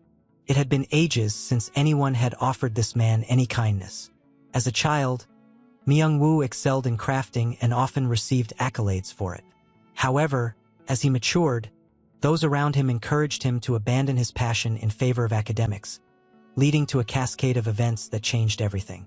The brilliant mind struggled as a student, earning poor grades that made him unemployable, and his family lacked the financial means to assist him. To add to his troubles, after a series of relentless challenges, the artisan discovered he was buried beneath a massive pile of debt. Those words penetrated the very core of our hero. Ultimately, he found it simple to connect with them. People remained unchanged, poised to judge others solely based on superficial titles. Only warriors and healers received acclaim for their abilities. Society seemed to believe there was a singular path to genuine success. All other talents were overlooked, destined to perish in complete obscurity. This might clarify why a skilled artisan like Myung-woo had never experienced success. However, circumstances had shifted, as Yujin Han envisioned significant plans for transformation. Fueled by motivation, he stood up and shouted at the world. The protagonist assured his friend that fretting over others' opinions was completely unnecessary. In his awkward manner, he helped Myung-woo realize the importance of always holding his head high. Barely a moment passed before Yujin shouted that he was the greatest in the world and expressed his self-love. He stated that this mindset is what they should consistently remember. To lift his spirits, Yujin confessed to Myung-woo that he also held some affection for him in his heart. Hearing this, the underfed individual's expression instantly lit up. Thus, after taking his new companion under his care, the protagonist believed that the hardest challenges were behind him. However, he overlooked a hurdle named Shim Young-suk, the director of the guild's human resources, a barrier that proved quite challenging to manage. He stated that the prestigious young guild was unable to provide complementary training to outsiders. The director clarified that only those beneficial to the guild were permitted to train, and they couldn't afford to make an exception for a mere walking skeleton. Yujin argued that such a remark was unnecessary, prompting the four-eyed individual to clarify he was merely speaking in hypotheticals. Our protagonist attempted to negotiate, insisting that his friend possessed genuine talent. Director Park acknowledged that Yujin was indeed an exceptional scout, particularly since he had been the one to uncover the Ice Witch. However, as he subtly gestured with a middle finger, he highlighted that his success could merely be attributed to luck. He then reminded him of how he almost fell for a scam just the previous week and how he was a freeloader staying with his younger brother. Myung-woo couldn't bear to watch his friend get humiliated like that. So, like a true Disney princess, he dashed to the door, leaving the director feeling accomplished. Eventually, both F-ranks concurred that the director was challenging to handle. In a difficult situation, the protagonist reached out to his younger brother for help, but the brother insisted that it wasn't needed. Myung-woo shared that the main character had already boosted his morale by regarding him as an individual. He now possessed the essential drive to persevere in life and strive for survival. The crafter mentioned that he had learned of a location that provides employment opportunities for F-ranks like him. It appeared that this job even included transportation services. The van door swung open, greeting the new recruit. Myung-woo grinned at our hero and said goodbye as he set off to earn a legitimate living to repay his debt. However, it appears that the man's new job lacks any semblance of honesty. One of the offenders demanded the man settle his debts immediately. However, as soon as he provided the check, they indicated that it was clearly insufficient. This led our hero to understand that those individuals were actually loan sharks. When questioned about their destination, the criminals immediately became defensive, unwilling to provide a response. Unsure of how to reply, our hero stated he merely wished to accompany them. With that stated, because of his own naivety, Eugene ended up in a van alongside Myung-woo and a group of Delhi delinquents. As our protagonist highlighted to his companion how he was caught up with some perilous individuals, the artisan highlighted that they were the sole individuals ready to lend him money. When questioned about it, Eugene stated he couldn't allow his friend to associate with those individuals. Thus, he chose to accompany him. The protagonist was taken aback when the one with the belly inquired if he was an awakener. Consequently, he disclosed that he was an F-rank. Not wishing to disclose his genuine identity, Eugene asserted that he was a longtime friend of Myung-woo and that he merely wanted to join in, as they were recruiting F-ranks. The crooks highlighted that most guilds rejected F-ranks and proposed a job for our hero to mine mana stones and explore dungeons on their behalf. They asserted that ranks didn't matter to them, prompting a pleased Eugene to express his desire to join. He conveyed his relief, admitting they initially appeared quite frightening to him. Although he acted as if it were his initial encounter with this type of job, he swiftly understood that this was a mining agreement. He had earlier fallen prey to a scam where F-rankers entered into a contract for mining mana stones, but are allowed to retain only 20% of what they extract. It was highly perilous, with a significant likelihood of encountering a monster attack. In that instant, Yujin understood why he had never known about his friend in the original timeline, as he likely died in a dungeon without ever reaching his potential. Yujin felt a wave of disgust as the criminals detailed just how simple the job was. When questioned about their destination, the offenders disclosed they were heading to their guild's office in Myramak. Following a brief drive, they arrived at their destination. Yujin thought the name of the location was quite charming, as the criminals ushered them in. Yujin highlighted how this dilapidated structure brimmed with optimism, and as he continued his monologue like a Disney princess, he was unexpectedly struck in the back, causing him to drop to the ground, directly before the other men present. Yujin was uncertain about the cause of this harshness. It was only then that he discovered his friend being brutally assaulted. The criminals expressed regret for involving him in this situation but held him responsible for choosing to accompany them initially.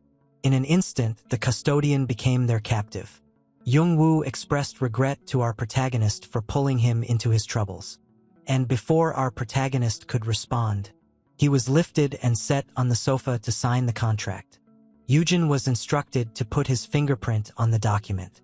The manager stated that they would take 80% of his earnings, excluding fees, which she described as a generous deal.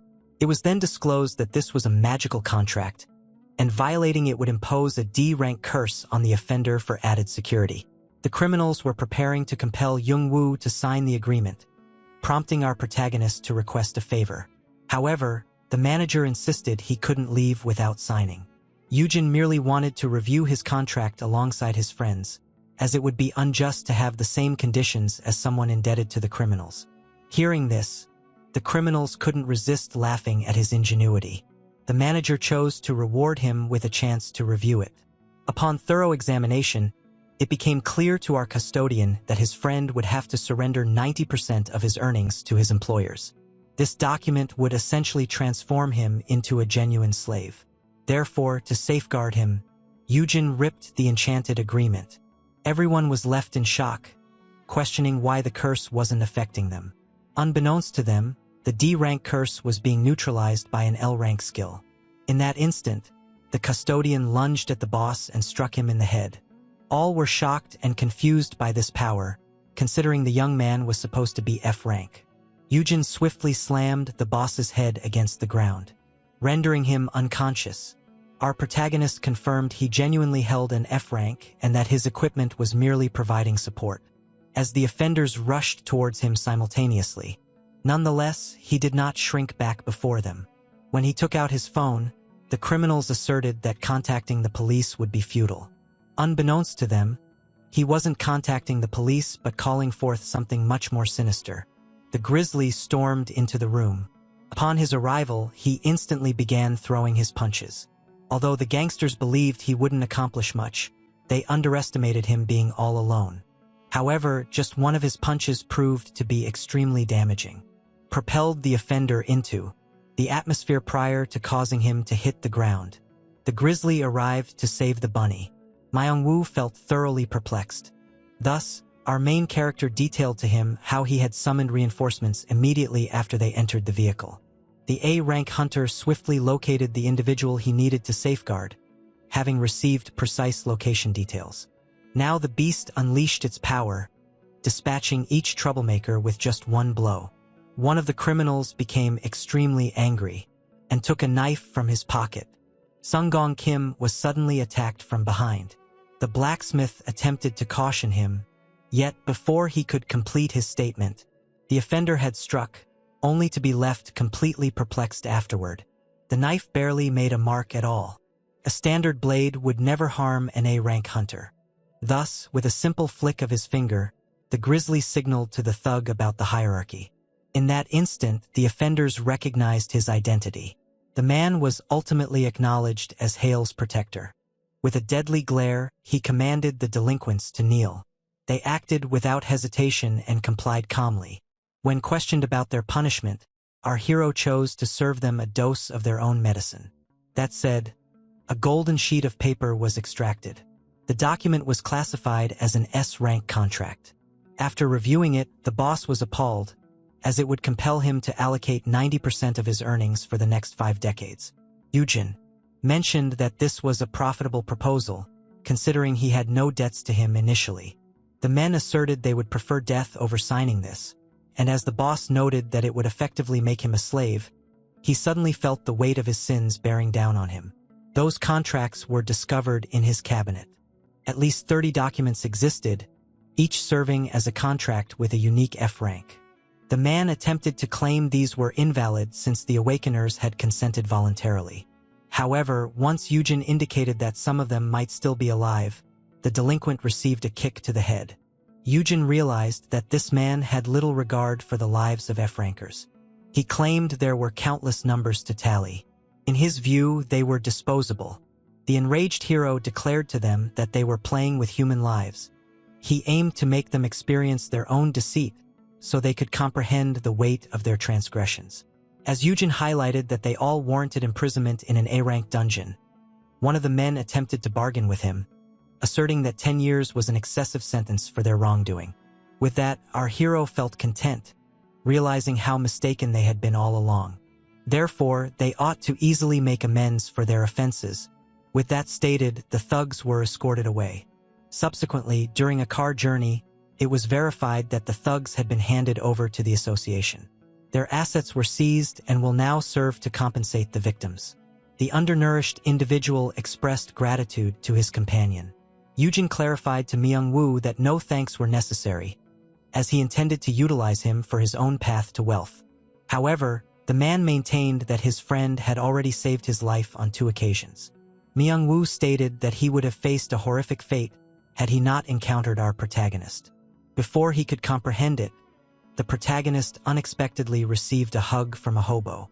That said, Yujin, feeling quite exhausted, attempted to push his friend away and called on the bodyguard for assistance. Evidently, our protagonists hurried to the HR department. After complaining like a child, Yujin successfully persuaded the director to provide him with a dorm as Yerimo's new legal guardian. The room was large and truly stunning, and while the slender one stood in awe, our twink detailed that it featured 4 bedrooms. Myung-woo mentioned that he would reside here until the completion of his training. Our hero inquired whether he had any cooking or cleaning skills, to which he admitted his abilities were quite basic. It was disclosed that non-guild members could only serve as housekeepers, which is why he required Myung-woo to act as one. The main character demonstrated to the homeless man that working wasn't necessary. This was merely a short-term fix until he could regain his stability. With that said, the weeping homeless man hurried to embrace his friend once more. The moment he lay down, Myung-woo drifted off to sleep. Yujin initially considered how fatigued his friend might be feeling. He soon felt quite strange as he murmured in his sleep about his desire to take a bath with him. That said, he hurried to collect his belongings from his brother's house, contemplating how his brother would react upon discovering that he had relocated, only to unexpectedly encounter a massive grizzly bear at the entrance. The rabbit began to feel anxious, fearing he was about to reenact the trapped Rapunzel scenario again. His bodyguard insisted it wasn't the case and encouraged him to accompany him. Eventually, at a fashionable eatery, the server greeting arriving customers was suddenly shocked upon discovering who was at the door. Sun Kan inquired whether he was familiar with Min-hee Kim. The server confirmed that they were aware of all details and led the 2 gentlemen to the table that had been set aside for them. Our protagonists felt so mismatched that patrons assumed they were. Shortly after, the restaurant's finest meals were presented before them. The server requested they contact him if they required anything before ultimately departing.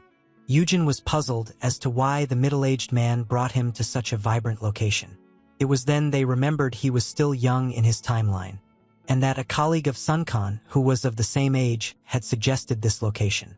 Yujin experienced total discomfort as the man maintained a serious expression while he listened to what is referred to as white girl music. The hero inquired of the man why he wished to meet him. Sun Kan grabbed the bottle from him and, chose to serve him the initial cup as a sign of respect. The man merely wished to apologize. However, his apology seemed more like an affront as he highlighted how he had confused our hero with a leech, draining Yujin. As the bear smiled and highlighted his previous mistake about him, it became clear. The rabbit was unsure of what to say. Sunkan highlighted how the hero returned to assist him during the dungeon collapse. He managed to persuade a teenage S-ranker to join him and assisted her with family troubles that could have posed difficulties for everyone involved. Today, Yujin demonstrated bravery by putting himself in danger for his friend's well-being. Upon learning the reasons the shield chose to trust him, our protagonist realized that it was all a significant misunderstanding. Nonetheless, he understood that he could potentially take advantage of this opportunity. This small brotherly outing could finally give him the chance to share the keywords with the A-rank hunter. Yujin clinked his cup with Sunkan Kim, resolute in his intent to claim him tonight. The A-rank then drew a comparison between the thug incident and the broker situation from a few days prior, inquiring if our hero had a strategy for it as well. Not one to reveal his own shortcomings, our twink fabricated a story, asserting that he did, despite the peril he mentioned that his brother would never abandon him. Yet, as our hero began to describe the guild master's protective nature, the right-hand man conveyed that he comprehended his superior thoroughly, as they experienced similar struggles together.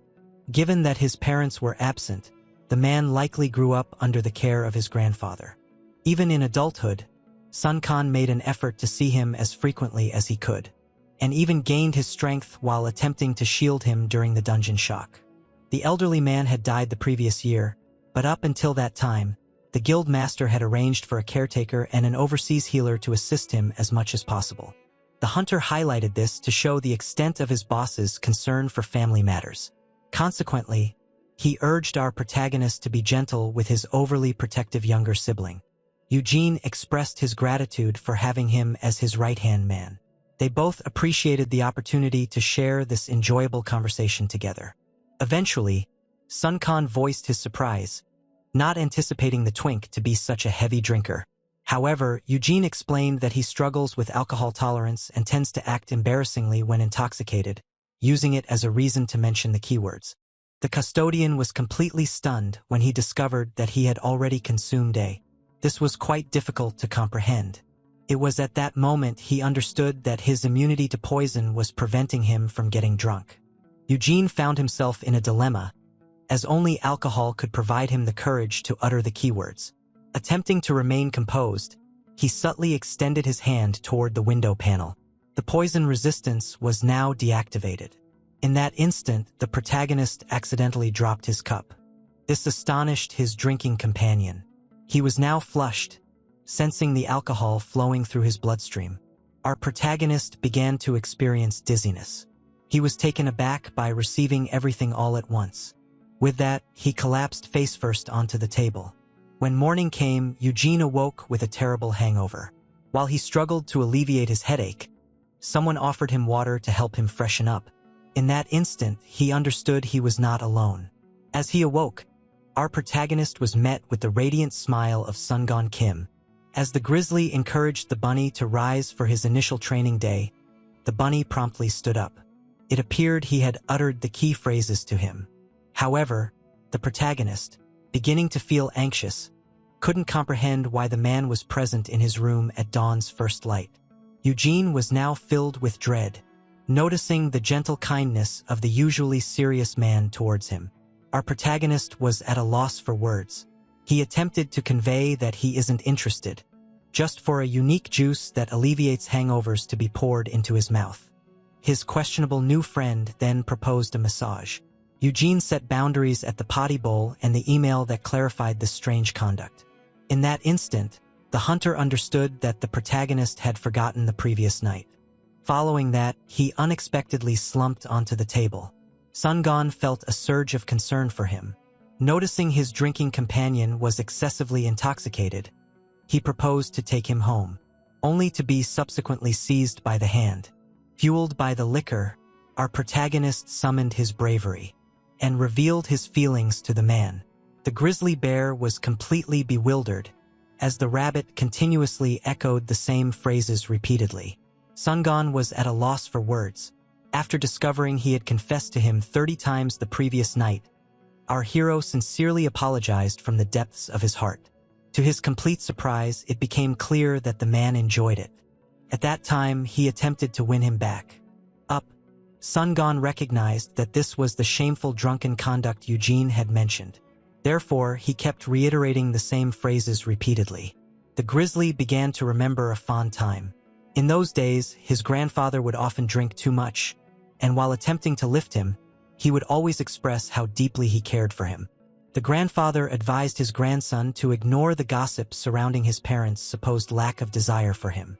In his opinion, he was the most exceptional young man in the world. Whenever the man became intoxicated, he would utter the same phrases. As the grandfather expressed his affection for his grandson, the boy attempted to help him settle into bed. Consequently, as the main character evoked memories of his grandfather for Sungon Kim, the system interpreted this as a reaction and took him under the protagonist's protection. Eugene found this tale especially captivating. To his bodyguard, he evoked memories of his father. The hero experienced disappointment, being in his 20s, prompting his friend to clarify that, although it seemed odd, he provided a sense of safety and comfort that he had only ever felt from his grandfather. The man recognized his behavior as odd and vowed not to behave that way with anyone again.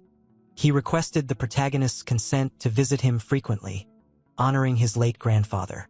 Remembering how the A-rank hunter was brought up by his grandfather, he understood that he had essentially been his guardian, and it enabled him to grasp something regarding his ability. Ideal Guardian.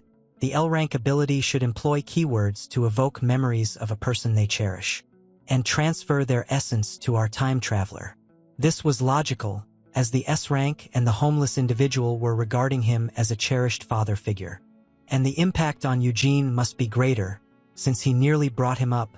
This led the protagonist to a single conclusion that lingered in his thoughts throughout the morning. Once the A-rank hunter departed, Eugene grasped our hero and inquired about the reason for the frightening man's presence. At that instant, the ice witch stormed in, delighted to discover that her caretaker had moved to the adjacent dorm, only to unexpectedly find her legal guardian being embraced by a stranger who was homeless. Yunguang attempted to step in, but Yunguang comforted her, stating Yunguang was a friend. Our protagonist understood that whenever he assumed control over someone, he was essentially placing them under a potent hypnosis that even S-ranks could not withstand.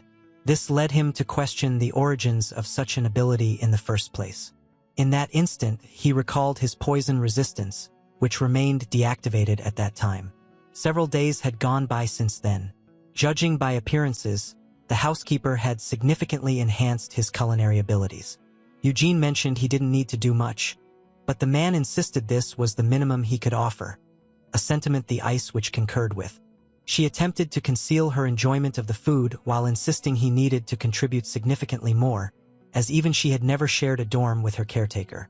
When inquired about the A-rank hunter who had been absent for several days, Eugene clarified that he had gone raiding alongside his younger brother. As he noted that the teenager would soon be with them and gain fame, she began to boast about her imminent rise to billionaire status. The S-rank unleashed her abilities, becoming overly enthusiastic as she declared her intention to purchase a mansion exclusively for herself and her caretaker, distancing them from the homeless man.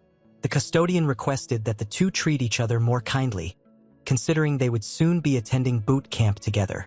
Just when the child was ready to have a tantrum, our twink hurried to open the door.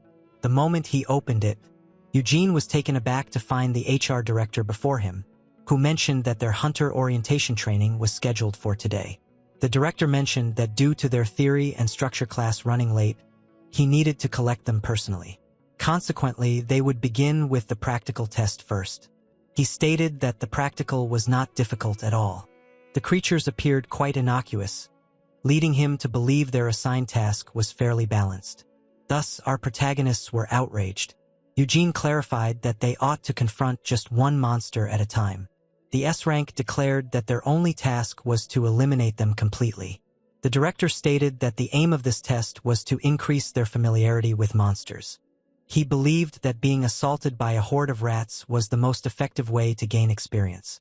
Without a moment's hesitation, The teenager sprang into action to eliminate the adversaries. Within a second, she eliminated 3 monsters with her spear. However, our main character claims she began to find joy after embracing her destructive magic. Urim inquired of her custodian whether the beast's meat was tasty, prompting him to remind her that she was no longer a barbecue worker. In the control room, it was clear that Urim was an exceptional hunter. Even as a novice, her statistics appeared to be extraordinarily high. Upon her arrival, the lady noted that the director could be exaggerating for the practical examination. Yujin reassured everyone that there was no cause for concern. Ultimately, the SES rank was thoroughly enjoying herself and appeared disinterested in sharing her toys with the F ranks. Beneath the heap of bodies transformed into a Christmas tree, however, a single monster that was truly alive had successfully escaped. The being swiftly attacked the housekeeper. Our protagonist encouraged his companion to protect himself with his spear, merely for the man to let his weapon fall in fear. Young Woo began to sprint for his life, feeling overwhelmed by the mounting pressure. Young Woo began to sprint for his life, feeling overwhelmed by the mounting pressure. However, the moment the creature leaped, Yujin stepped in just in time to pull his friend to safety. Our hero strongly urged his friend to never leave his weapon behind again.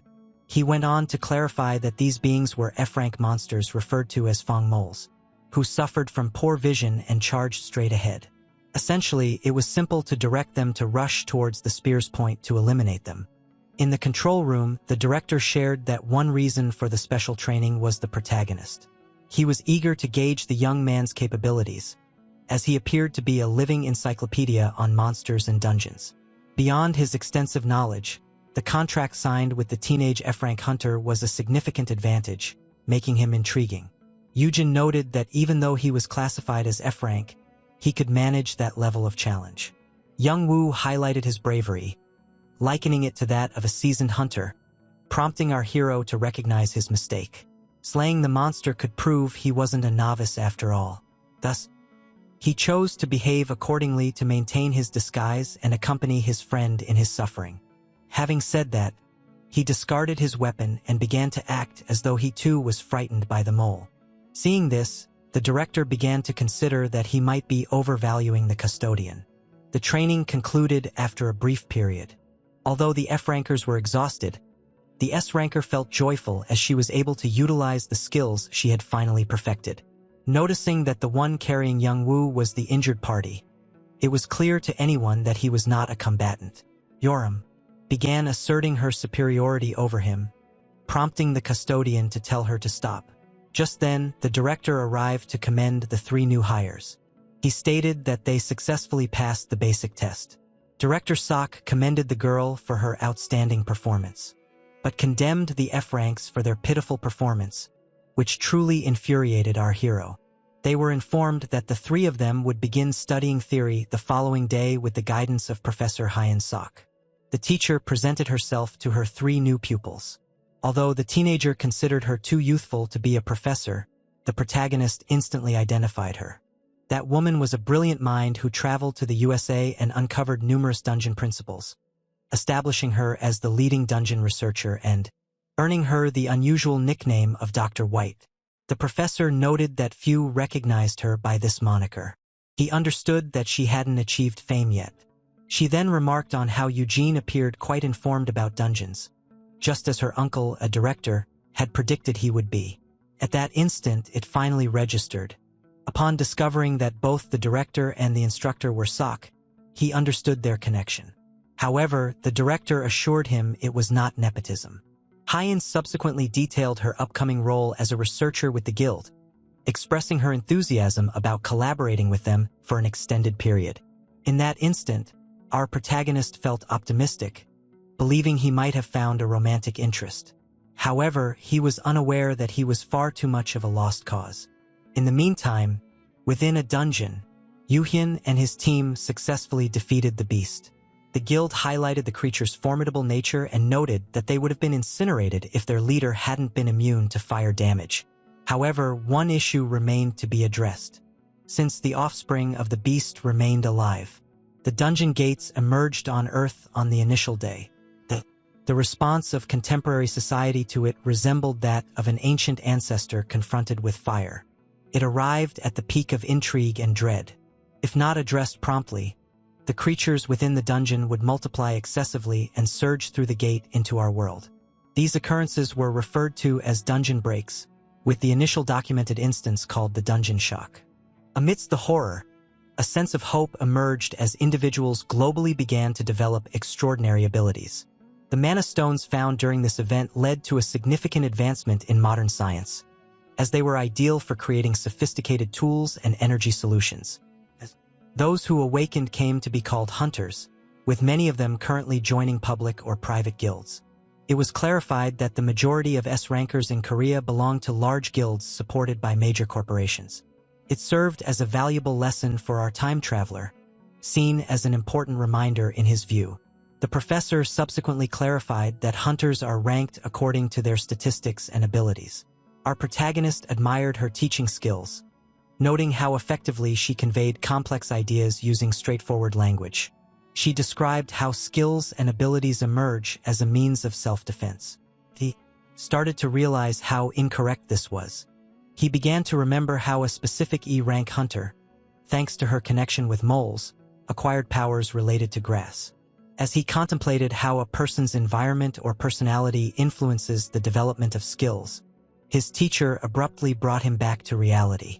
The professor recognized he was offering her the identical gaze she directed at her teacher. Upon realizing his mistake, she understood he was mistaken. Yujin started to clarify that he was expressing only his personal viewpoint. He stated that skills for self-defense were not unlocked, noticing the increasing prevalence of non-combat skills in today's environment. The initial theory emerged solely due to the awakening of skills during dungeon breaks, neglecting the information gathered during periods of tranquility. Yujin then encouraged his teacher to disregard him and started to contemplate whether he had spoken too freely, only for the woman to then take him by the hand. Tion-sok felt thrilled to observe the custodian monitoring the most recent developments in the skill manifestation arena. Consequently, she proposed a 10-hour coffee date post-class to delve deeper into the subject. To evade notice, he inquired if the teenager had any questions. Yujin was intrigued about the salary scale for an S-rank position. Suddenly, the teacher revealed a money gun and left the girl ecstatic as she detailed how an S-rank can effortlessly earn $10 million annually. She stated that this was somewhat anticipated, given that only a limited number of countries surpassed them. The officials tally the hunters by nation. They were not only the ones venturing into the most perilous dungeons to protect humanity. However, they were also the carriers of treasures discovered in the S-rank dungeons, such as mana stones and uncommon plants.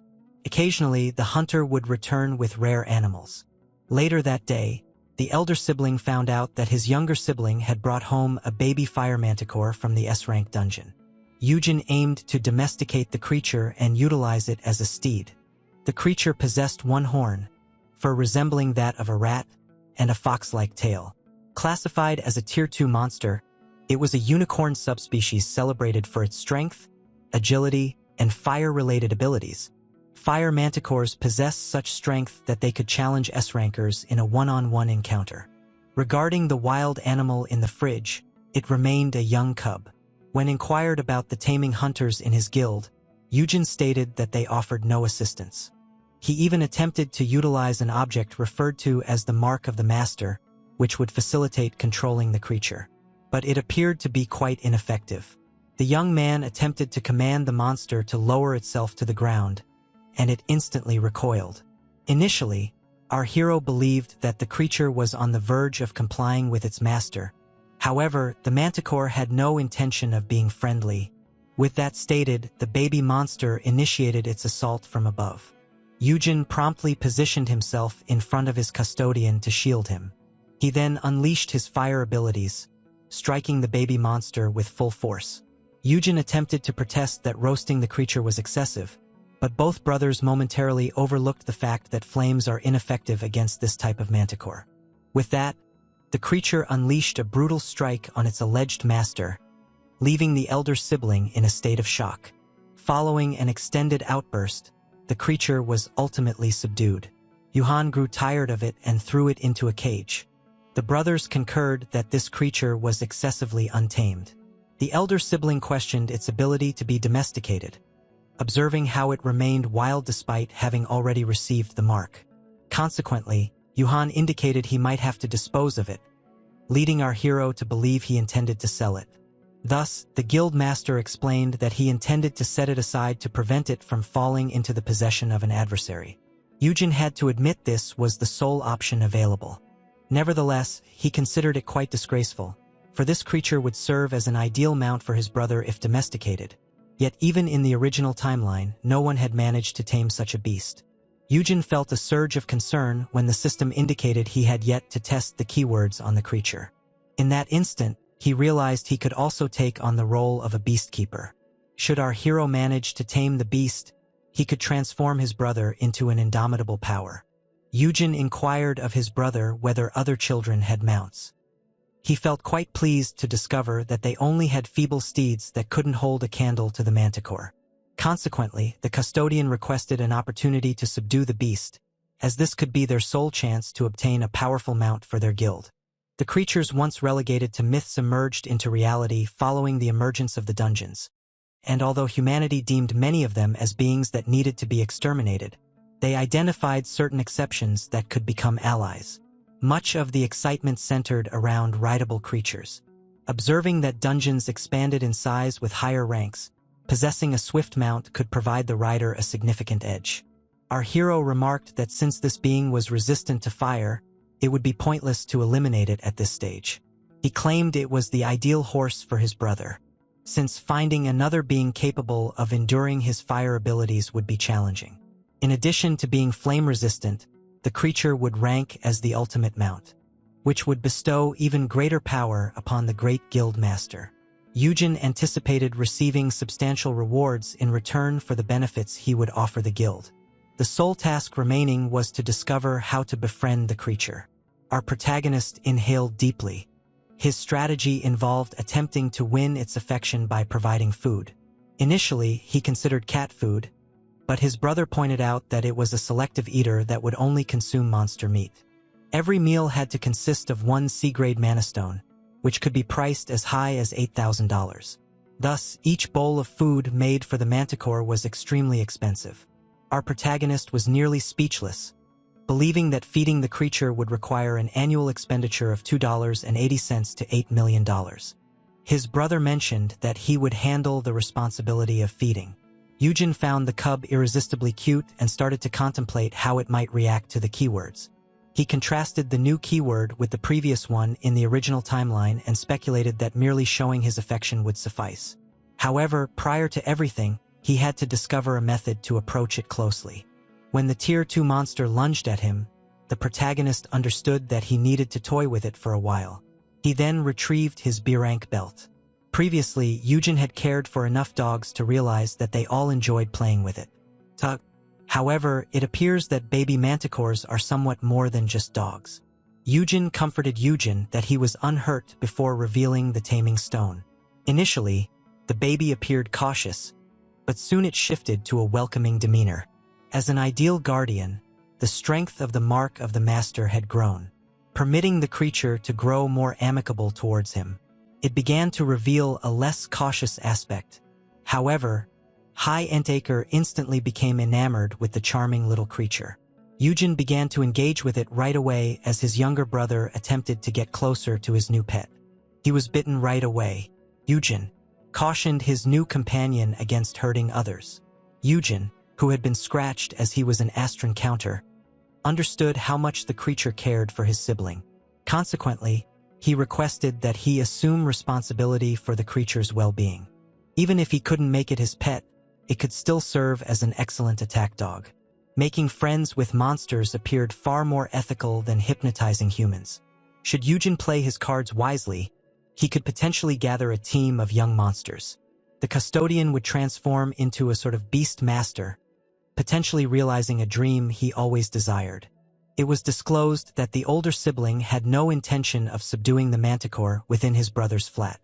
Yujin mentioned that his dorm had ample space.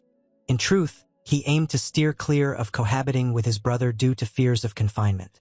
It was only at that moment he observed a somber look on his younger brother's face. Upon inquiry, the guild master disclosed that even after reconciling, these days they barely met. Yujin wished to bring back their relationship to how it used to be. In that instant, our protagonist remembered his trusted companion's remarks about his brother's deep appreciation for family ties. He understood that he couldn't fault his younger sibling for his excessive protectiveness. He attributed this shift in behavior to the time rewind and vowed to see him as often as he could. Yujin assured he would return to visit his baby brother once he completed basic training. Following that, our protagonist inquired with the guild master about his availability the next night, hoping to find out if he was interested in having a drink. Ultimately, the two siblings never had the chance to share a drink, even once Yujin reached adulthood. Had it not been for the dungeon shock, the Han brothers would have shared numerous cold beers. Upon hearing this, Yujin felt a surge of excitement for the following day. He then recognized the need to name his new pet. After some contemplation, he settled on calling it the Fire Manticore Peace, believing it was something the world truly required. Our hero attempted to reassure himself that Yujin's desire to be with him stemmed from their brotherly bond, rather than being influenced by the effects of his skill. The following day, when a fresh gate emerged, the main character was astonished. Although his younger sibling was beaming, Yujin struggled to grasp what was occurring. As far as she was aware, the guild master shouldn't be escorting a group of novices to the dungeon. Yujin expressed that he was eagerly anticipating this day. In that instant, Yujin realized he could no longer dismiss the possibility that his brother was genuinely brainwashed. The two S-ranks were requested to pose together for a photo, as the media noted how unusual it was for the guild master to accompany the newcomers on their initial raid.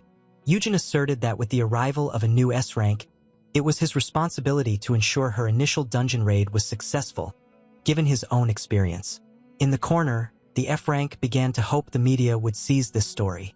After some contemplation, the two S-ranks praised one another, each possessing the powers of fire and ice. Merging this with the housekeeper's future crafting abilities and the bodyguard's S-rank awakening, everything was set to turn out splendidly. Subsequently, an exquisite collection of swords and spears was showcased. Members of the Haiyan Guild could borrow any weapon they wished at no cost, but were required to return them afterward. As both F-ranks admired the weapons supplied by their large guild, young Wu was taken aback upon discovering he would be responsible for paying for anything he damaged, as he had no idea of his own crafting abilities. Yujin reassured him not to fret and suggested selecting a high-rank weapon, as they tend to be the most resilient. Upon inquiring about the possibility of obtaining potions for free, he discovered that only guild members were entitled to acquire them without charge. Our hero encouraged the team to take enough for everyone.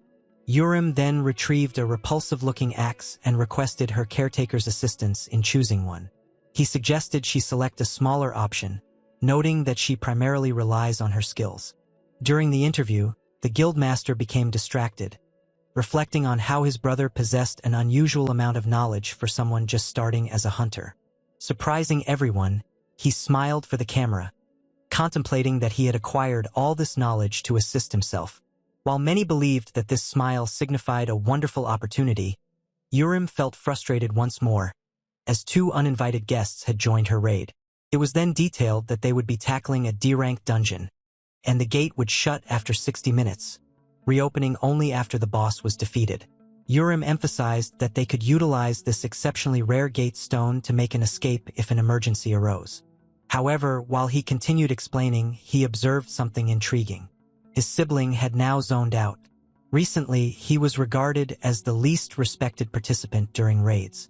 However, circumstances had changed. He was now devoid of both debt and adversaries. Yujin was able to venture into dungeons alongside those who appreciated him, including his brother. Consequently, he couldn't suppress a smile. Ultimately, he was now convinced that he had triumphed over the ominous future that loomed ahead. Unbeknownst to him, an even graver situation than the initial timeline was about to unfold. Upon entry, the newcomers were confused. It was their initial experience within a dungeon. As Urim was captivated by the landscape's stunning beauty, the guild master reminded her that this was not a school excursion. He then encouraged her to step away. Prior to unleashing a strong fire slash, the girl was left speechless. And before she even noticed it, Yujin had utterly destroyed the space, providing an unobstructed view. She began to yell at him for being so reckless. As she kept talking, her caretaker directed her attention to the lifeless creatures hidden among the grass. The strongest member of the team was designated to clear the path ahead, as none could predict what challenges lay in wait within the dungeons. Yujin highlighted that this was fundamental knowledge that should have been learned in theory class. Yurim, the underperforming student, stated that her inability to act stemmed from her deficiency in AoE attacks. Her inability to concentrate and focus during lessons was highlighted, as she was unaware that leveling up grants new skills. It was then disclosed that after leveling up roughly 10 times, one could gain a new ability. And although the girl had no way to foresee what power she might unleash, her guardian had the power to choose one for her. His aim was to enable her to learn Pale Rain, a key move of hers from the original timeline. By manipulating the settings, he set her on the path to unlock this specific skill. Yujin expressed his intuition that the girl would gain an AoE skill. However, his brother insisted it was not straightforward, since S ranks required significantly more EXP to advance compared to F rankers, rendering it unfeasible even if she cleared the dungeon by herself. Suddenly, the guild master remarked that the rookie ought to focus on her own affairs while he helps his brother. And just like that, it exploded. Initially, our protagonist calmly attempted to discuss matters with the two allegedly mature hunters standing before him. Ultimately, he reached his limit and chose to regard them as the children they truly were. They each accused one another for the conflict, prompting Yujin to shout that such issues were unnecessary during their raid. He subsequently inquired about each of their roles in this place.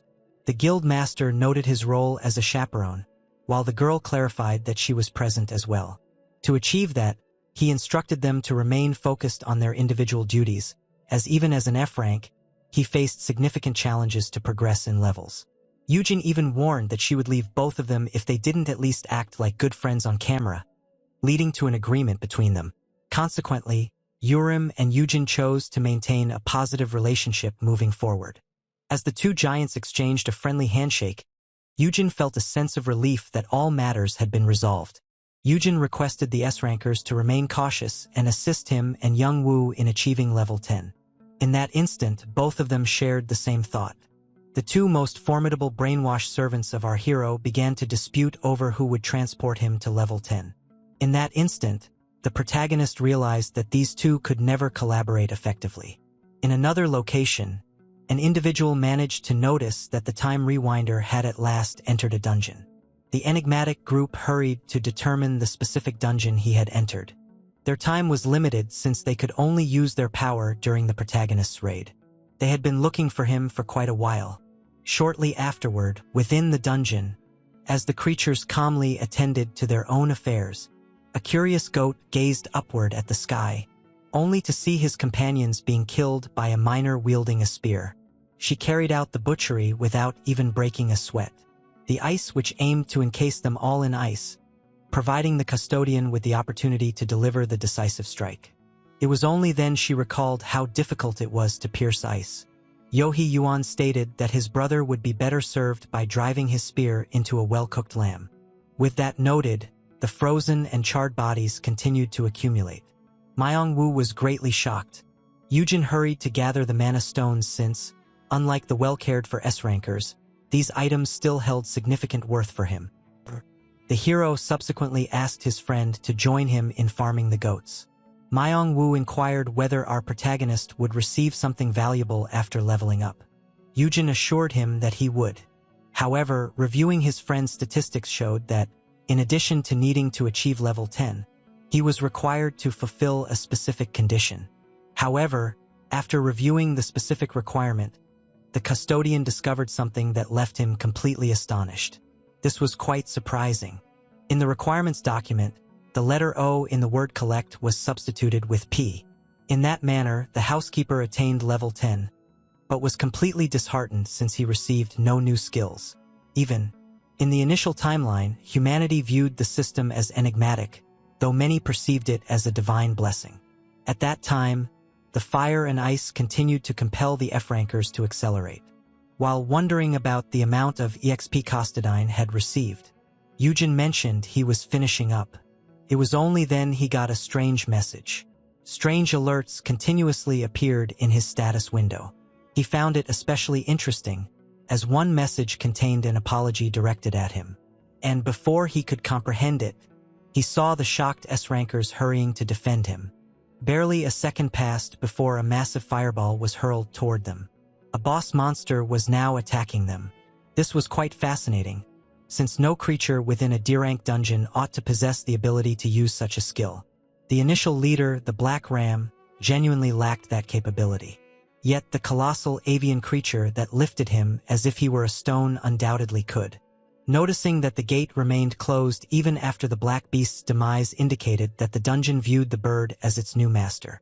In other terms, to leave this dimension, the group had to eliminate the bird immediately. The guild master had never encountered such a being and quickly passed the gate stone to his brother, enabling him to flee. To his surprise, Eugen was experiencing a panic attack. He remembered the event involving the three-headed dragon, and how his sibling used his final breath to provide him with the key for escape, and thus he swiftly halted him. Eugen stated that the crystal was not needed, and even stated that his brother was more powerful than the creature. He disclosed it as a gold-beaked Maya, a fire-type creature with strength comparable to an A-rank boss, possessing an extra set of wings and a delicate skull. Eugen found his brother's insights fascinating, prompting our hero to agree that they could talk about it later. Eugen was resolutely committed to ensuring no one would be lost during this raid. He aimed to avoid making the same mistakes repeatedly. Eugen instructed the ice witch to generate a protective barrier. The girl instantly complied. She wielded her icy scythe to form a protective barrier. Eugen organized his breath to flee while his brother was on bird-hunting duty. Eugen requested Urim to ensure his brother's safety, prompting her to ask him to trust her. However, his overprotective nature led him to still hand over the gate stone to our hero. That said, the guild master lunged at the bird, compelled to strike at its head. Urim attempted to assert that she was the superior choice for the attack due to her ability to fly, prompting Eugen to clarify that she'd be incinerated instantly. He stated that only his brother, possessing fire resistance, could confront the bird, and that his skill set should compensate for his lack of flying ability. At that instant, the boss spotted the human rushing toward it and immediately lunged at him. Eugen swiftly dodged the approaching wing. With the creature now finally lying on the ground, the chance to strike had at last arrived. Eugen prepared himself and executed a strong cut. Although all were amazed, Eugen yelled at him for assaulting the wings. He had clearly informed him that the gold beak Maya possessed an extra pair ready to use. With that, the bird ascended once more and unleashed a fierce breath of fire. Without his fire resistance, Eugen would have faced certain doom.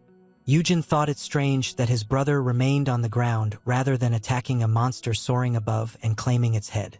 As he contemplated how to achieve this by riding his Blue Willow skill, he started to wonder if he had yet to unlock it. In that instant, the bird shifted its aim. It no longer aimed at the formidable guild master, but rather at the three rookies concealed behind the shield. It was clear the new recruits were beginning to panic, as a massive dinosaur was now barreling toward them at full speed. Urim and Youngwoo were particularly frightened, questioning whether the shield could withstand the enormous creature. The guild master couldn't afford to waste time. He swiftly employed his Blue Willows to launch an attack on the monster. His brother felt pleased that he had already mastered the skill in this timeline and anticipated him executing the final move. To our hero's great surprise, the Sashrank hunter was merely dazzling the bird. Eugen yelled at his brother for misusing his talent.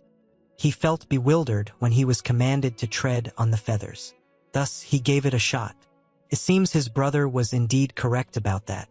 In an instant, the battle's tides shifted dramatically. Eugen had established his presence in the sky. The bird unleashed a fierce strike and released its destructive fire breath upon him. However, the hunter's fire resistance rendered the monster's flames ineffective. In that instant, Eugen attempted a thrust, He concentrated all his strength and directed it toward the skull of the airborne beast. Suddenly, a massive explosion took place. Yujin was taken aback, yet she encouraged herself to regain composure, knowing she was their sole defense against the impending explosion. In an instant, the headless chicken collapsed onto the ground. Regarding its slayer, he elegantly touched down on the ground. The conflict has now concluded. Yujin hurried to see how his little brother was. Yujin instantly hugged his brother and inquired how he discovered that his ability Blue Willows could provide him with stability in the air. He had never considered utilizing it in this manner. The guild master's happiness was well-deserved. Ultimately, his brother had solved one of his biggest challenges, which was his struggle to take flight. Yujin felt joy and likened this mechanism to acquiring an entirely new ability. Our protagonist felt a surge of joy, watching his brother act like an exuberant child who had just unwrapped 2 gifts instead of 1. As they left the dungeon, Yujin suggested checking out his brother's other skills, sparking the girl's desire to join in on the excitement. Upon their exit, everyone was taken aback by the condition of the guild master. The outside world had already learned that the dungeon's rank shifted independently, prompting the raiders to disclose the presence of an A-rank boss within. While the S-rankers addressed all inquiries, our hero aimed to remain as inconspicuous as possible. The small Barney sought to return his weapons quietly and exit without drawing excessive attention to himself. It was only then he saw an angry grizzly charging at him. Upon discovering the change in the dungeon's rank, Sunchan hurried to the gate. This caused him to be concerned about his custodian, and he had reached there. Thus, the protagonist was graciously refusing the assistance that was being offered to him. Myungwoo felt let down by himself. Later that evening, our protagonist went to see his younger sibling. The concierge provided him with some pricey liquor to enjoy with his brother. From the sound of the flowing water, Myungwoo swiftly inferred that his brother was taking a shower at that moment. To pass the time, he chose to engage with peace.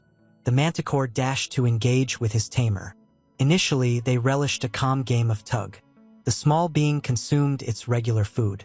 In an instant, the main character had exhausted himself completely. His day felt exceptionally lengthy. With the misspelled word, the panel window, and the apology message, he was left unsure of what to believe. Additionally, there existed a dungeon that altered ranks and generated a high-ranked monster, an occurrence that was expected to happen only years later. In that instant, the time traveler had an epiphany. He worried that by going back in time, he could have triggered an event, fearing he might have inadvertently damaged something during the journey. Our protagonist speculated that the system attempted to reach him directly since he had triggered a significant event far sooner than anticipated. He quickly started attributing the blame to the system, finding it overwhelmingly confusing from the outset, and it failed to provide any explanations to him at all. Had the system been a bit clearer, our hero stated he would have chosen significantly better keywords. However, when the button is clicked, something unexpectedly emerged. Yujin was taken aback. In the meantime, the beings attempting to initiate contact started to question whether the item had been delivered successfully. Even without sufficient time to elaborate, the individual with dog ears claimed that the target would inevitably grasp their intentions. Ultimately, she had tailored the entity to resemble something suitable for Earth. Consequently, the main character received a peculiar and unusual book of sorts. Yujin was completely unaware of the thoughts of the creators behind the project. Based on the images, he could only present the custodian with the S-ranks that were his responsibility. The yearbook contained uplifting messages and featured 50 empty spaces. Just then, Yujin emerged from the shower. Noticing that his brother's face looked strange, Yujin understood that the system intended for him to take on the role of guardian for 50 S-rankers. The F-rank creature remained confined in its enclosure. Once it erupted, it assaulted the Crimson Cat. In an instant, the battle concluded swiftly, with blood splattered all around. During the following day there was no question that this being occupied the highest position in the food chain. In an instant, our hero hurried to sell his small cub, but it remained just as aggressive as before. This time, the harm endured was not as severe as previously. Ultimately, Yujin had taken all the strength-boosting equipment available to him. The previous night, the ability called Monster Breeder was mentioned. Yujin, insisting on having additional liquor in his glass, revealed that this was a newfound ability he had discovered during the raid. This was clearly a deception to conceal his custodian ability, which enabled him to brainwash any living creature. Consequently, he possessed an S-rank skill that granted him the power to tame monsters and assist them in leveling up. Yujin quickly retrieved the leash, believing it was far too perilous for his brother to wield such a skill without adequate strength. He promptly articulated the necessity of revealing this skill instead of keeping it hidden, highlighting the possibilities of a fully developed piece. Our hero believes that numerous S-rankers would sacrifice their lives for a suitable mount, and equipping every guild member with one would be incredible in vast dungeons. In essence, our hero's ability could represent a significant advancement in dungeon raiding. Meanwhile, in the present, Yujin began to engage with his small piece. He understood that the system aimed for him to enlist 50 S-rankers. He understood clearly that it was more advantageous to ally with beasts rather than to hypnotize humans.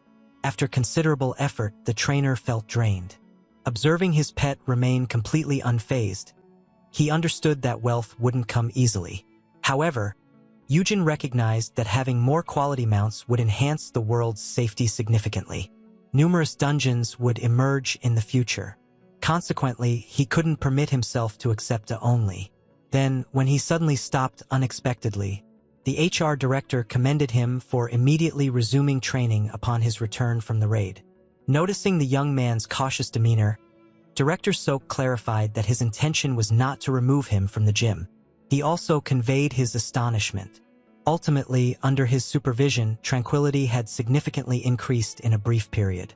Suddenly, the man bowed unexpectedly as a gesture of respect, leaving the custodian completely fascinated. Director Sok wished to express regret for his treatment of the protagonist, unaware then of their skills, sharp analytical mind, and brilliance. That said, the man became overly attached and pleaded with our hero to join their guild, as he would provide a significant benefit to the hunting community. As the owner faced the assault, Peace found it impossible not to liken the situation to a basic game of tug-of-war. Yujin recognized that he wasn't a genius. He merely depended on the knowledge acquired from his experiences as a time traveler. He aimed to avoid the director as much as he could, recalling the harassment he endured from him in the earlier timeline. The man pleaded with our hero to consider it. As he began to outline how they would provide him with everything he wanted, including the money to care for and reproduce the mounts, our hero suddenly understood something. In the altered timeline, circumstances had changed significantly, and now the director no longer viewed him as a complete waste of oxygen. In that instant, our hero mounted his high horse, recognizing that he held the reins of control. Wearing a self-satisfied smile, he stated that his brother had consented to manage the finances. However, the custodian couldn't overlook how alluring the director's offer remained. The director promptly called for the contract without delay. However, our protagonist had his own conditions, stating his desire to join the guild as a staff member, given his intention to operate as a solo hunter. This way, Yujin could sell mounts to various guilds and amass a fortune. The director urged him to think it over. Our protagonist then made it clear that there would be repercussions if anyone weaker than the others entered into an exclusive agreement with him. The main character recognized the immense strength of his ability, knowing it would significantly enhance the efficiency of any guild's raiding. He even likened himself to a golden egg-laying goose, and conveyed that permitting a single guild to retain him exclusively would not be advisable. Ultimately, the world is rife with malicious individuals who would prefer to extinguish remarkable talent rather than allow others to benefit from it, and they could easily eliminate an F rank. Therefore, it would be wiser to let everyone appreciate his abilities. In doing so, our protagonist's skills would guarantee his protection and a substantial fortune. However, he assured Haiyan of a unique peace agreement if they brought him on as a staff member. Our protagonist insisted on receiving a monthly wage along with additional benefits. The director laughed and consented to provide him with everything he desired. He subsequently requested authorization to utilize the training footage as a resource for negotiations with the other guilds. The HR representative then indicated he had one last question to ask. He was curious whether the protagonist would accept becoming one of their hunters, aiming to establish them as the most powerful guild globally. enjoying the greatest freedom. Initially, Yujin aimed to provide a truthful response, but he soon understood that the director was filming him at that moment. Yujin stated that employing him would be futile. Ultimately, they had reached the limits of his ability, and he encouraged the director to avoid any future regrets regarding his choice. Eventually, the middle-aged man found this quite entertaining. He believed the custodian was undervaluing himself. Yujin evidently failed to recognize his own capabilities. Meanwhile, the director contemplated just how remarkable our hero truly was. He felt a sense of pride for having outmaneuvered the man in the negotiations. When individuals gain distinctive abilities, they often lose sight of their position, and arrogance takes root in their hearts. Yujin may not be the most modest, but he was acutely aware of his standing in the hierarchy and leveraged it to ascend the ranks. The director began to wonder if he had overlooked this genius due to being eclipsed by his brother's presence. However, the situation was not as simple as it appeared. He had foreseen that the other guilds might create issues upon realizing their desire to possess Yujin, but Yahello was prepared for the backlash. However, the situation changes when the tamer becomes a freelancer, leading guilds to concentrate on him as a distinct individual. In essence, Yujin would step into a realm brimming with possibilities, yet fraught with peril. It was reasonable to think that the young man remained oblivious to the brutality of the elite hunter's realm. However, the director couldn't dismiss the chance that this might be a tactic to safeguard his brother. Nonetheless, the man foresaw that the protagonist would attract the attention of the three leading guilds and everyone else as well. Ultimately, his forecast proved to be accurate. After viewing the training footage, people became very interested. The top executives chose to invest significantly in a visit to assess their new wildcard firsthand. Following considerable effort, the new pet house is finally complete. From that moment forward, peace would coexist within the dorm of its master. At that instant, the housekeeper and his neighbor arrived for a visit. The girl thought the creature was charming, but the hobo felt frightened. Urim hurried to stroke the newcomer as it attempted to bite the housekeeper. At that instant, the guild master showed up to speak with his sibling. Initially, Yujin felt perplexed, but was subsequently astonished to discover that the guild masters were en route to meet with him. Yujin reassured our hero that he was not obligated to accept the invitation. However, Yujin highlighted how he might seem disrespectful.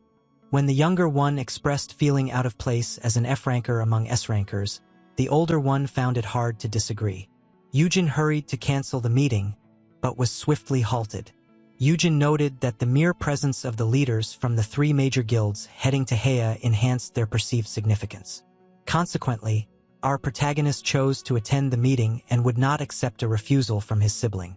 However, as he started discussing their lack of objection to his presence, considering their desire to negotiate with him, he stepped into a room filled with a strange vibe. All eyes were on him, and everything appeared equally threatening. Yujin was surprised by how intimidating they were. At that instant, a bespectacled man prompted our protagonist to extend his hand. He aimed to assess the tamer's abilities prior to initiating the negotiations. In that instant, our protagonist understood its significance and was filled with dread. Yujin swiftly retracted his hand and began to ramble about wanting to save his first time for someone truly special. The appraiser had surprised him, knowing that chaos would ensue if it became known he had the ability to manipulate minds. Consequently, the master frantically sought a plausible explanation. The tiny being quickly leaped away and escaped from his grasp. It appeared that peace was intent on safeguarding his master. Everyone was captivated as the tamer urgently attempted to soothe the wild creature. The former chairman in Minkyu Park, leader of the Hanshin Guild, found this fascinating, as no tamer skill should possess the strength to forge such a connection. This demonstrated to all that the creature fiercely sought to safeguard its owner. Consequently, the woman emphasized that evaluating the young man's abilities was not needed. The individual in question was Heuna Moon, the master of the Breaker Guild. The woman addressed our hero with kindness, assisting in calming his nerves. The hero was astonished by the lady's height, and she expressed her surprise at discovering that the charming Heuna had a brother like him. This led Yujin to wonder if Urim, being an S-ranker too, would eventually become as prominent as that woman. Miss Moon highlighted that a fully grown fire manticore could possess strength comparable to that of an S-rank boss. Consequently, she requested our hero's younger sibling to provide her guild with a fire cub should he come across another. Yujin agreed but insisted he would only trade it for a horse that possessed ice resistance. This gave the impression of greed, as he sought a mount for the ice witch. A tanned individual at the table shouted for the guild master of Heian, as his guild had purchased every horse available in the market. The individual in question was Sukwon Choi, the guild master of MKC, who clarified that an exchange was unfeasible because Yujin had a monopoly on the market. However, the young man noted that they only needed to clear dungeons for creatures suitable for trading. Sukwon became swiftly annoyed. He highlighted that Yujin was attempting to turn them into his personal beast fetches and accused him of wanting to deceive them using his brother's formidable skill. The man asserted that Yujin's freelancing was a ruse, as he had clearly laid claim to him, given their familial ties. The Breaker Guild master attempted to soothe him, while the hero clarified that his brother's guild was merely one of his allies. He mentioned that because he couldn't stand independently, they were helping him, and this was the primary reason for holding this meeting. Yujin made it clear that he wouldn't have offered his help to the others if he. He also clarified that he could tame only a limited number of creatures simultaneously. With that, Yujin provided everyone in the room a significant opportunity to acquire the finest mounts available. He asserted that this should suffice for the negotiation and emphasized what an honor it was to collaborate with prominent figures such as the Korean guild masters. Even with his grand statements, our hero felt a sense of intimidation. As he reminisced about his fondness for the man when he was merely an ordinary athlete before his transformation, he was abruptly poked in the face. Hyuna became quite animated as she highlighted that our hero appeared to be far more than just a mere beast tamer. Noticing he had an S-rank older brother and an S-rank mentor, along with a fire manticore as a pet, she inquired whether they would accompany him if he decided to join her guild. Yugane, surprised by the lady's charm in person, clarified that the agreement was solely for him, hoping his brother wouldn't throw a fit. Just then, a composed voice highlighted how our protagonist had boasted about being the finest in all of Korea. With that, the protagonist indicated he would formally sign with Hyuna once they achieved the status of being the best throughout the land. At that instant, a serene voice expressed curiosity. Instantly, everyone focused their attention on him. Upon hearing this, Yu Gain-sung, the leader of Siseong, realized he had the opportunity to purchase the tamer immediately. In that instant, our protagonist was at a loss for words. At this juncture, Siseong stood as the most powerful guild of hunters, with the most powerful guild master to guarantee our hero's safety. However, his late arrival to the discussion gave off a hostile vibe, heightening the tension present in the room. Consequently, our hero chose to decline the proposal, clarifying that it was exclusively available for family members. He stated that for them to dominate him, the other guilds must achieve the top position on a global level. In that instant, Miss Moon erupted in laughter, unable to resist the amusement brought on by his confidence and audacity. She highlighted how both brothers exhibited the same level of toughness. Without his fierce resistance skills, the pressure would have been overwhelming for the Afranker, who felt like a small shrimp among massive whales. Eugene understood that Afrankers exhibited aggressive behavior due to their constant exposure to danger. However, he was surprised by how intimidating they appeared, even with smiles. This led him to wonder if his younger brother was unable to cope with such individuals and if they harassed him regularly. One individual remarked that it was no shock to witness the younger brother boldly establish his own guild, given he had an audacious role model to inspire him. However, Eugene insisted that his brother was not like that at all, asserting that he was the kinder of the two, and even the kindest individual present in this room. Upon hearing this, everyone was stunned, and as they started to question whether they were genuinely discussing the same individual, our protagonist started to question whether he had made a mistake in his words. To him, no child was more precious than his little brother. One day, while he was leaving, the child hurried to embrace him. While presenting a birthday gift to his older brother, Eugene reflected on how, despite being the younger sibling, he consistently made an effort to support him. The protagonist could solely recall his younger sibling as a compassionate individual, someone aspiring to be a doctor to provide his guardian with a comfortable life. Eugene stated that despite his infrequent presence due to work commitments, his younger brother matured into a gentle and well-mannered gentleman. Upon hearing this, the guild leaders could no longer endure it. Ultimately, they all erupted in laughter simultaneously when he referred to Eugene Han as docile. The most powerful individual present struggled to regain his composure as he finally understood the reason behind the young man's unusually kind behavior towards. Miss Moon even indicated the troublemaker, who was pretending to be the ideal gentleman in front of his guardian. In that instant, the F-ranker yelled at the muscle mommy, witnessing her tormenting his helpless little brother.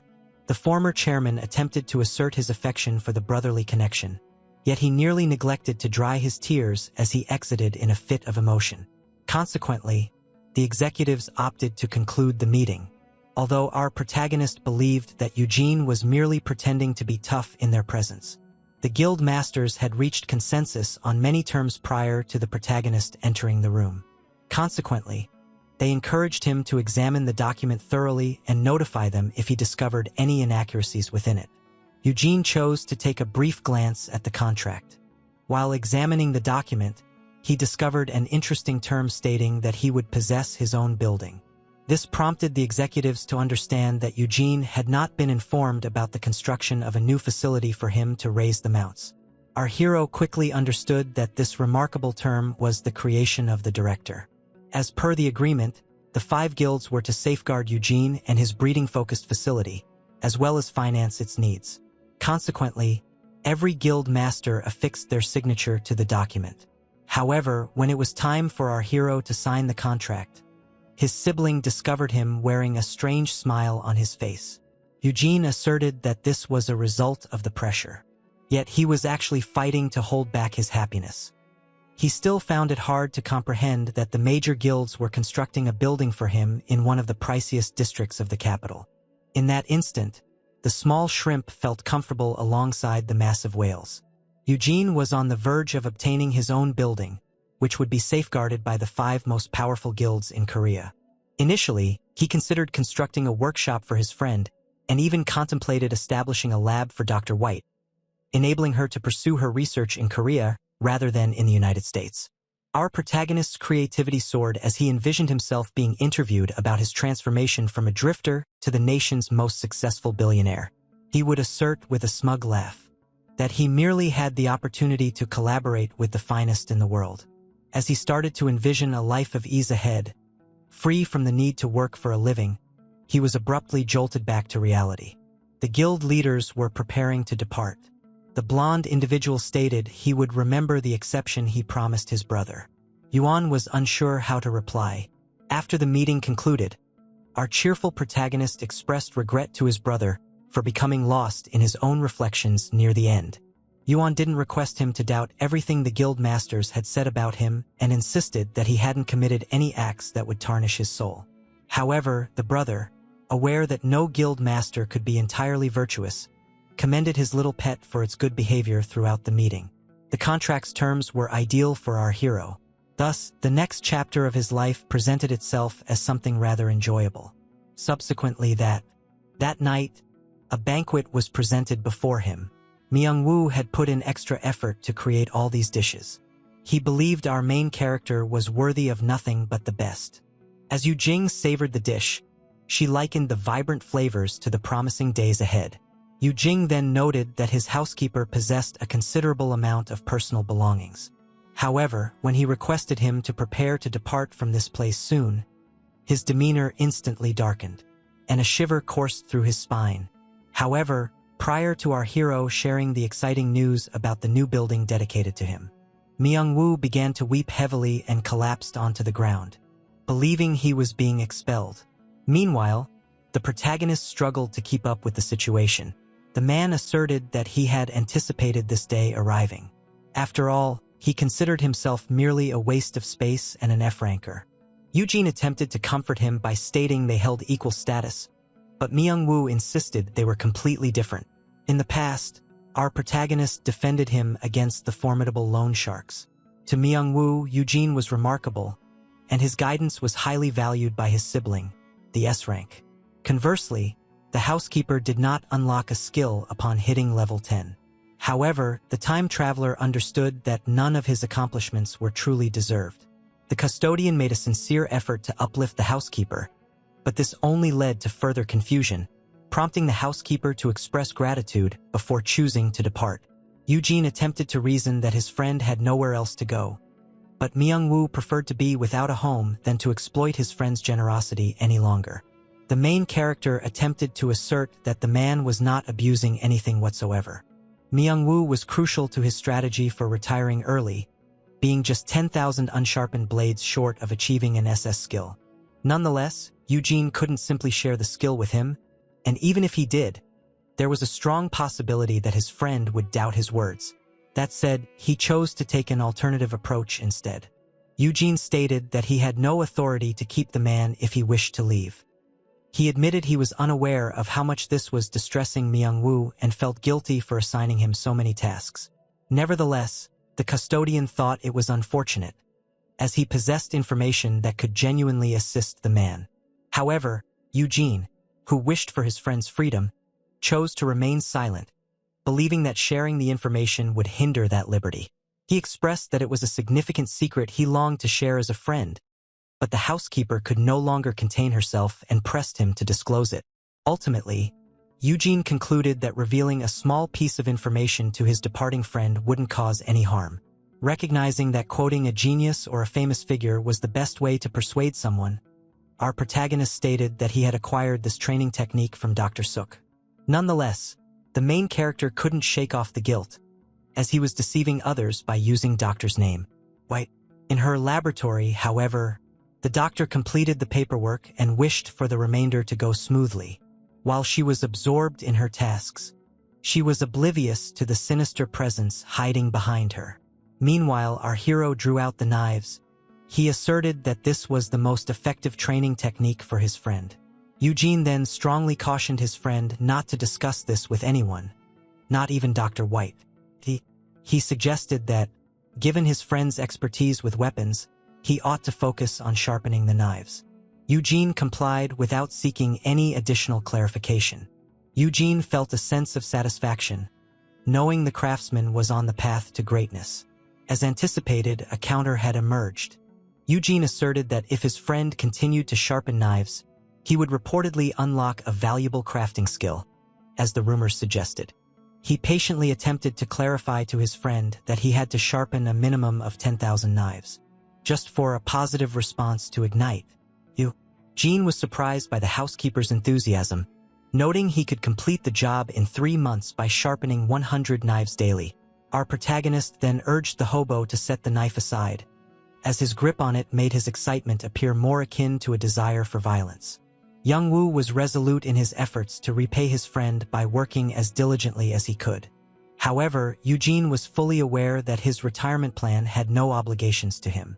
With that in mind, it was time to evaluate the second investment. The physician was extremely thrilled to meet our protagonist. However, our protagonist soon became weary as his dungeon enthusiast companion continued to chat for hours. She noted that many believe dungeons are entirely random, and as you mentioned their potential organization, Eugene expressed his intuition and asserted that South Korea was missing the essential data to support this claim. Dr. Suk concurred that their nation was excessively small, only to promptly silence herself, fearing her words might upset someone. The researcher's task would be significantly simpler if she had the opportunity to explore additional dungeons. However, many nations prohibit outsiders from studying their dungeons. The physician began to express concerns that she may need to participate in an international research group to advance her studies. For that exact reason, 3 years later, the doctor would depart for America, where she would uncover the principle behind the creation of dungeons. Eugene started to hope for a means to retain this valuable asset in the country until her findings, rather than letting her and her research go to the USA. However, the doctor still had ideas. Suddenly, she produced a jar of buckwheat jelly. According to the legends, she could utilize this dish with rice wine on a moonless night to draw in the Daka bee. The physician was alluding to the mythical hunter possessing teleportation powers. That hunter adopted the name of a trickster spirit from Korean mythology, along with its style. Yet, even in the original timeline, few people were aware of him. Nonetheless, the ghost hunter gained fame specifically for his teleportation skills.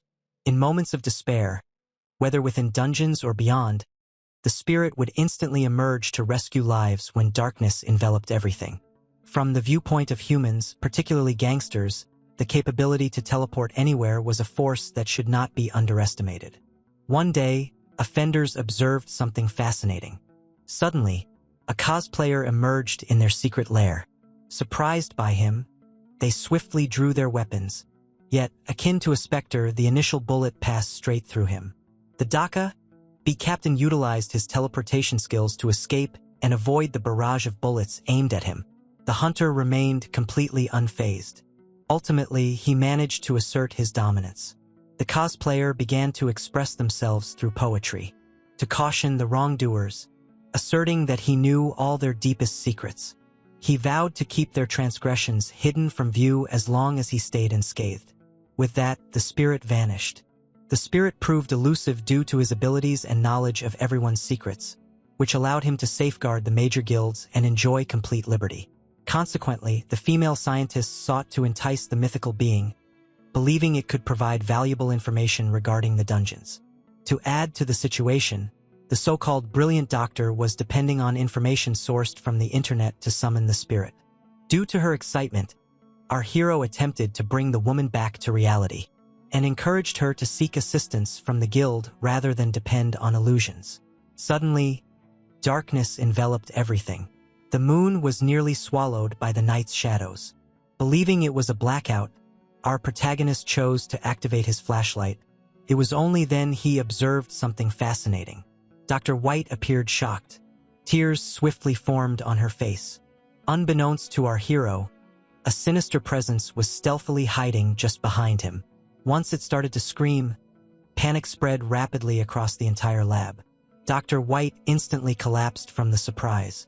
The main character was on the verge of panicking, only to be soothed by his resist fear ability. With his mind at peace, he understood that no matter how chaotic the world became, ghosts remained a part of folklore. Having deduced the culprit's identity, he requested the Dokubi to cease his prank. The teleporting hunter confirmed that the protagonist lacked any sense of humor. He mentioned that he chose to visit them to fulfill the doctor's request. Still, he was surprised that his innocent joke caused her to faint. Consequently, the ghost inquired with the custodian about the possibility of improving their relationship. It was only at that moment that the system disclosed to our hero his ability to take the masked man into his control. The individual before him was someone capable of traversing the globe without allegiance to any flag or cause. In essence, he could potentially be the answer to the hero's dilemmas. If he was correct, the spirit might supply the essential information for the doctor, allowing her to remain in the country. The chance was too valuable to overlook. Eugene requested the ghost to cease its antics, as they were not frightening in the least.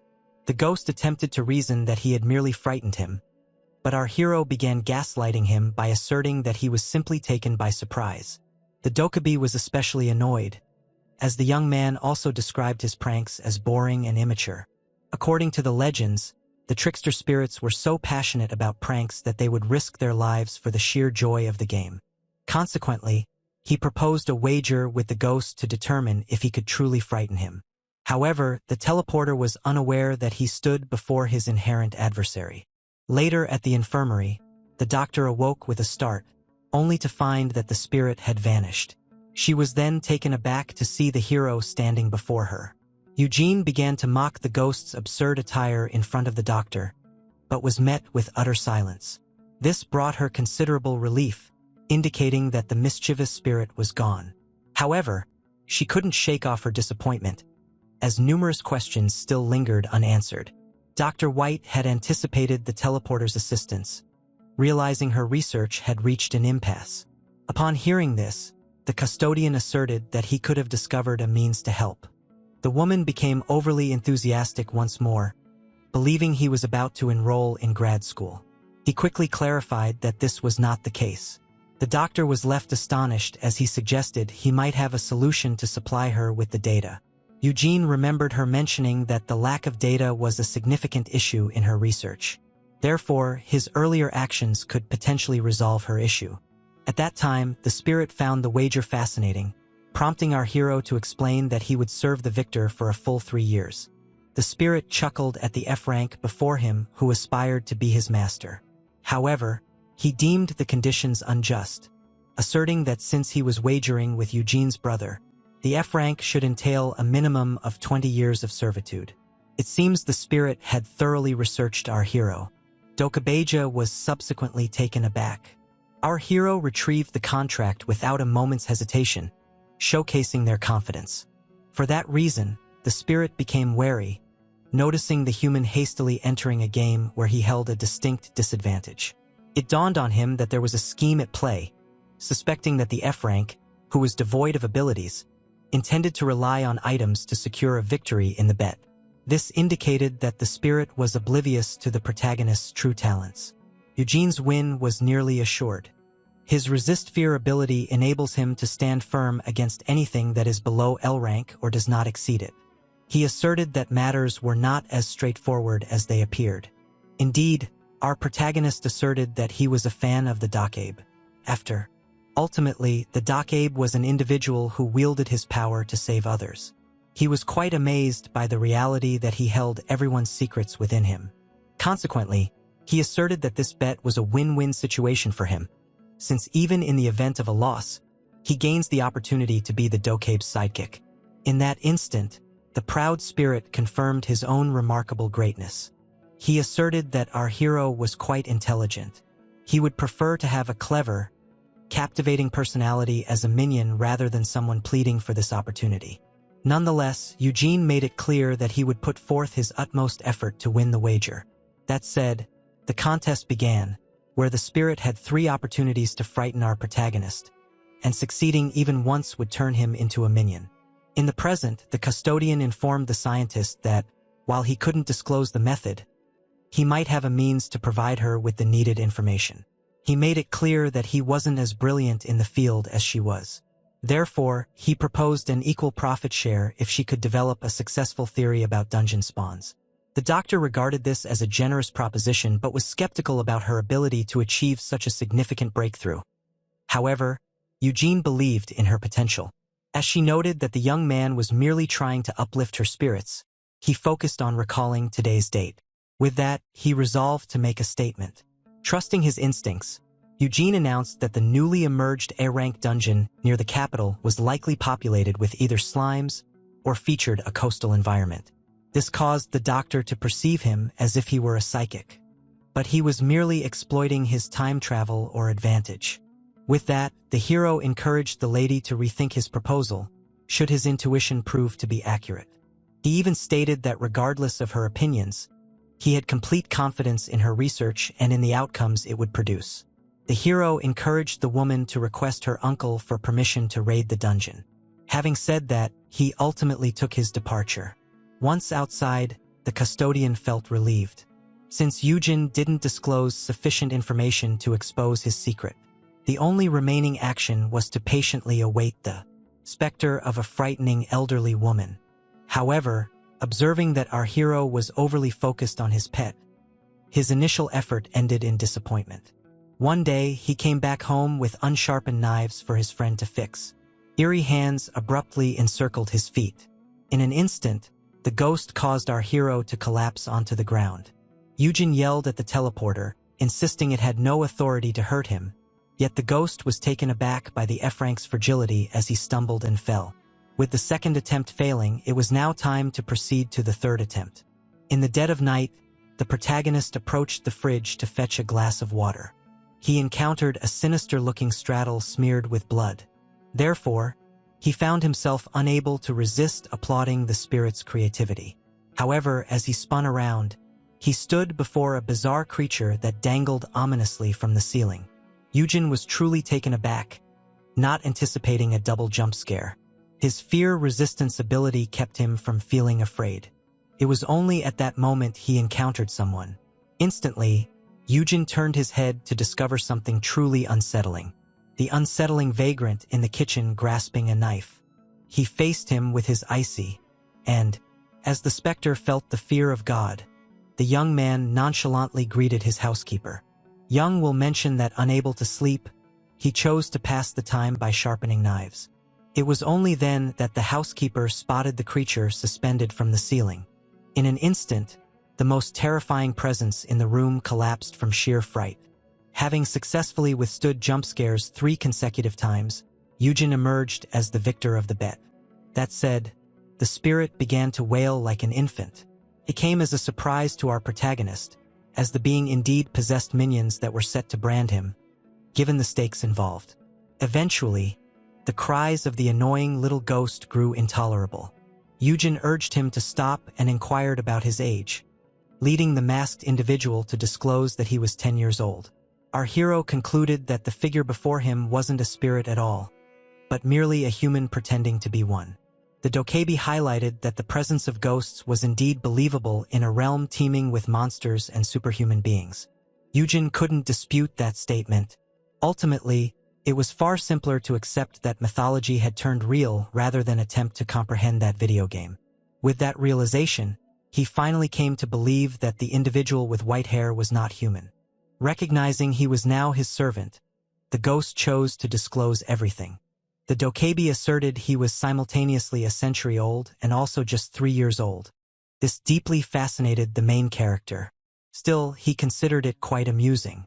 When the entire dungeon chaos began 3 years prior, he quickly realized that the spirit emerged simultaneously with the introduction of the system.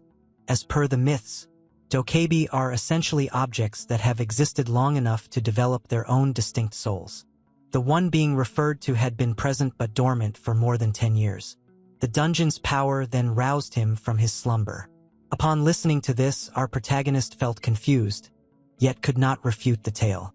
Indeed, this served as the most plausible explanation for the yokai's teleportation skills. Ultimately, the primary role of the system was to connect the various dimensions. Nonetheless, it was a remarkable experience for our protagonist, as he encountered a genuine dokebi. The spirit was taken aback when our hero correctly identified his name and, understanding its significance, recognized that he was a watermelon linked to a family known as. At that instant, the specter started to consider that our hero might also be a dokebi, emerging from the crystal ball of a psychic. Yujin assured the ghost of his humanity and encouraged him to begin viewing him as a superior. Having stated that, the custodian chose to assign the creature its initial task. It was clear that the creature was irritated by the reference to the job. Yujin started to express dissatisfaction about being an errand boy. The protagonist asserted that he merely wished for him to explore dungeons in other nations, as these countries tended to be very secretive about their own dungeons, while the teleporting and stealthy ghosts could effortlessly breach their defenses. When questioned about the necessity of this task, Yujin clarified that it would enhance his status as a hero. With the appropriate information, they could reveal the mysteries of dungeon spawns and contribute to a safer world. Consequently, anyone who supplied this information would achieve global recognition as a beloved hero by all. The dokebi began sketching as he envisioned the adoration, recognition, and merchandise that would come with his transformation into a hero. In an instant, the ghost felt quite pleased to follow its master's command. However, the specter struggled with the challenge of needing to journey to distant lands, as its teleportation abilities were limited and couldn't reach such far locations. Yujin, you soon noticed that these words correspond to what appeared in the panel window. Thus, our stoic twink professed his affection for the ghost to secure him under his protection, merely for the ghost to be utterly shocked. Noticing the ghost's distress, the protagonist clarified that dokebi were beings that flourished on love. The internet suggests that these spirits transform into stunning women to attract attention. In essence, the spirit needed to take in as much love as it could. Yujin once more declared his love to the spirit and pressed him to reciprocate the feelings. However, Yujin swiftly backed out and ignored our hero. Nonetheless, the main character felt thrilled about his new collaboration with the ghost. When the following day finally arrived, 2 bespectacled individuals hurried towards our hero. Yujin felt curious as he observed the uncle and niece approaching him, both wearing broad smiles. They were thrilled to discover he was correct about the dungeon being filled with slime. The director shared that he initially had reservations, but now he felt ecstatic, realizing how mistaken he had been. It turns out that the slime found within the dungeon was a valuable resource worth a fortune, providing significant capital for the guild that has now become wealthy. While he basked in the admiration of his new fan club, the custody issue began to surface once again. Yujin felt happy to discover that the doctor had agreed to his proposal. However, joy swiftly transformed her excitement into fear upon hearing her unsettling uncle promise to attach a tracker to him. Yujin rejected the tracker alongside his overly protective brother. Yet the director clarified that his intention was merely to safeguard his brilliant intellect. Our protagonist attempted to assert that he wasn't a genius and that Dr. White would handle all the predictive analysis moving forward, which is why the guild ought to support her financially. The main character then fled, asserting that he was merely a modest beast tamer. He was indifferent to the accolades since his ultimate aim was to retire early. His forecasts were accurate solely because he hailed from the future, indicating that eventually, when time aligned, he would appear to be a deceiver who lacked knowledge. However, the chaos continued to escalate. The Seatuks confused our idler for a brilliant academic who preferred dedicating himself to his work over seeking recognition. Each participant's objective was to navigate successfully through the maze. It contained numerous distracting toys and perplexing mirrored walls, causing even the most skilled dogs and cats to take 3 minutes to find their way out. Regarding a fire manticore, it required just a few seconds, since it managed to leave prior to the conclusion of the explanations. It was now clear that high-ranking monsters exhibited significantly greater intelligence than typical pets. That said, the commentator called for a round of applause for the two guests. Our hero and his fire-breathing manticore had a compelling reason to be featured on television. Ultimately, the entire concept originated from the director, whose aim was to elevate our hero's fame. He believed that his extraordinary talent made it impossible to remain unnoticed, and therefore, he was more suited to being a star. In reality, it was reasonable to assert that Eugene would lead a more secure life by embracing celebrity status. Ultimately, the director succeeded in persuading the protagonist to participate in the show. This is why the Ice Wolf was assigned as a bodyguard. Due to his previous life, Eugene loathed media scrutiny and was anxious about negative public opinions regarding him. However, everyone focused on peace, as he received indirect praise due to his adorable little pet. The hero struggled to conceal his smile. In an instant, his view on the camera shifted dramatically. At last, the moment for a break arrived. Displaying the fire manticore was highly gratifying. He felt a sense of satisfaction watching the public adore Peace's charm, leading him to believe it was his responsibility as its tamer to showcase it to everyone. Eugene began contemplating additional methods to share it. He even began to envision the moment his pet would mature into a global sensation, bringing him fame as its trainer. While he envisioned fans queuing for Peace's autograph, he unexpectedly spotted someone above him. The woman was intrigued and wished to find out if the autograph in question would merely be a paw print on paper. Miss Moon, who surprised our protagonist, welcomed him and inquired about his younger sibling. A show required a minimum of 3 S-rank hunters on standby to feature a monster live on air, as it was essential for the production. Miss Moon chose to present herself as. The moment she stepped onto the set, everyone focused on her. The hero piqued her curiosity, who rose without releasing her hand, because he was envious that she had taken the attention. Observing this, she thought she ought to have lifted him like a princess. Eugene believed they should refrain from any extravagant gestures in public to prevent gossip. Suddenly, the woman requested him to be her breeding partner, creating the very scandal the protagonist aimed to evade. She then specified her desire for him to join her guild, but Eugene clarified he would only accept the creator of the. As the lady highlighted his boldness, our protagonist highlighted that he was the sibling of an S-rank and emphasized that even the top hunters remained human ultimately. The guild master stated that although she appreciated our hero's beliefs, she considered it rather challenging. Just then, Yerem came with some snacks, only to subsequently observe something fascinating. The bodyguard sprinted to safeguard her guardian. However, the guild master insisted that she only required 5 minutes to abduct him. That said, the 3 of them found themselves cut off from the rest of the world. Noticing the sudden silence, Eugene understood he had entered a barrier. He promptly requested an explanation. The woman then clarified that it was merely a result of her expertise, and that her team would provide all details to the Ice Witch. Nonetheless, our protagonist understood that it was far from straightforward. Hyuna Moon possessed exceptional control over her abilities, leaving even Yerim, an S-rank herself, unable to match her strength. Finally alone, the protagonist believed a secret was on the verge of being revealed. However, the woman clarified that she was merely being careful prior to sharing the gossip. Hyuna wished to share some rumors regarding Eugene. She voiced her worry, noticing that Eugene appeared to confuse his brother with another person. His response reinforced her argument even more. Before the conversation began, he was already casting her ominous glances. Nevertheless, the S-rank comforted the adorable little being, assuring her that she had no malicious intentions. She assured them that her intention was not to create any conflict between the two brothers. Hyuna Moon chose to be truthful with our hero. She hoped he would reconsider his perspective on his younger brother. In the meeting, everyone laughed at him, believing he was merely making a joke. However, in their reality, this was not merely a detail to ignore. Hyuna was curious whether the hero genuinely thought his brother could attain the position of guild master through nobility and confidence in his abilities. In all honesty, it seemed almost inconceivable for an orphan, brought up in hardship by his elder brother, to transform into an ideal citizen. It was undeniable that Eugene views his brother as the personification of virtue.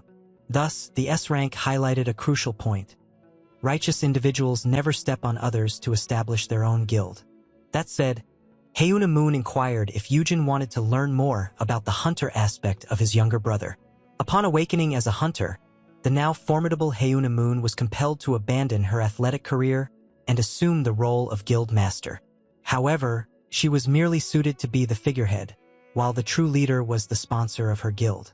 The only two individuals who genuinely managed their guilds were Hyuna Sung and another, who posed a bit more of a challenge.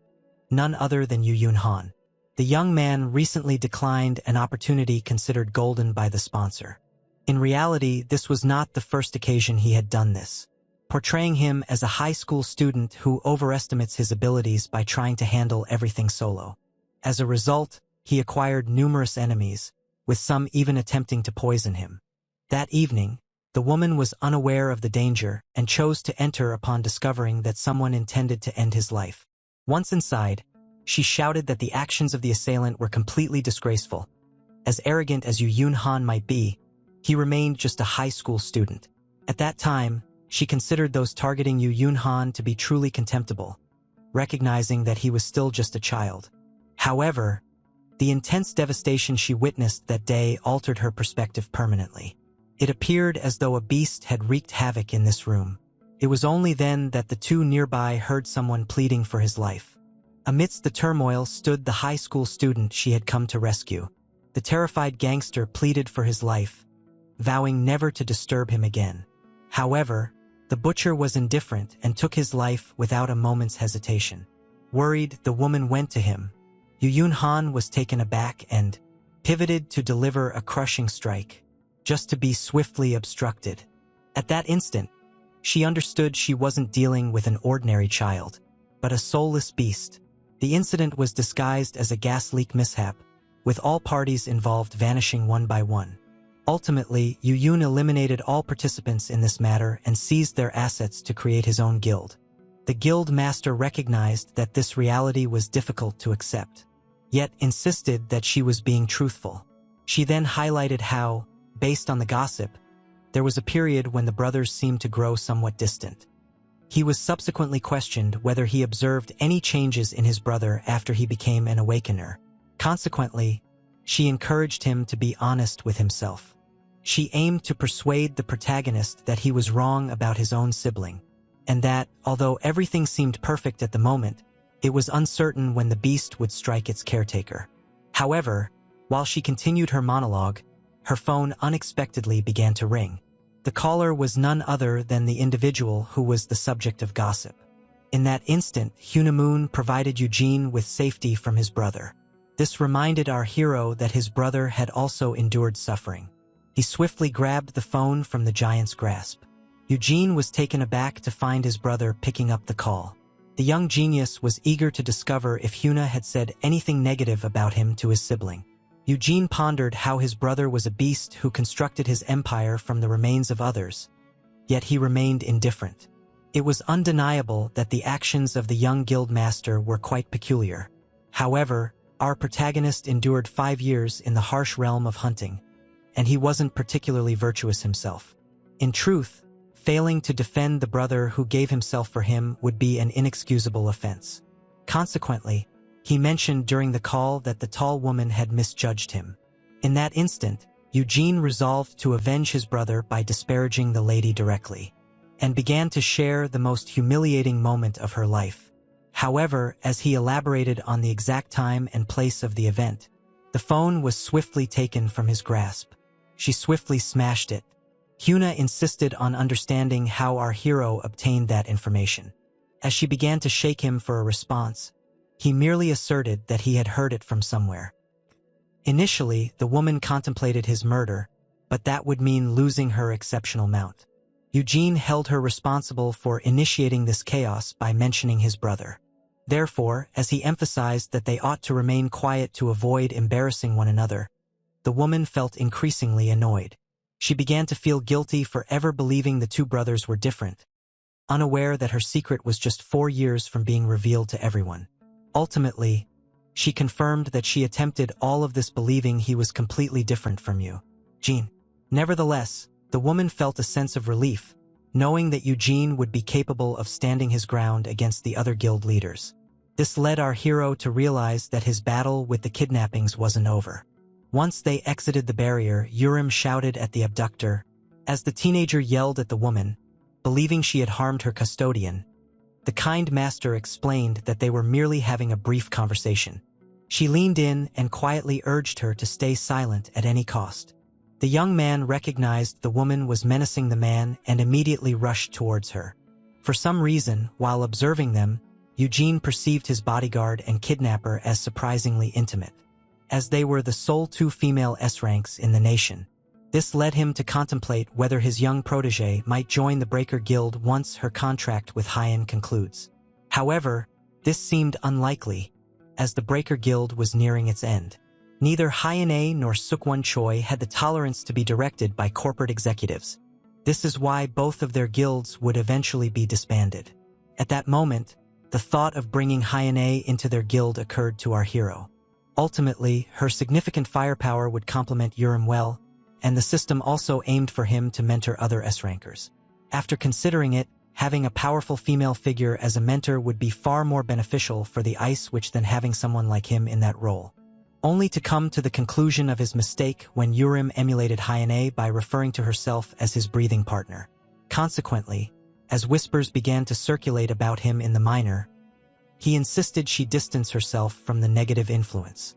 Regarding his television appearance, the 25-year-old protagonist was dubbed Monster Daddy. This made him rather disheartened, since the correct term was Monster Tamer, and just like that, our beloved brainwasher gained a title.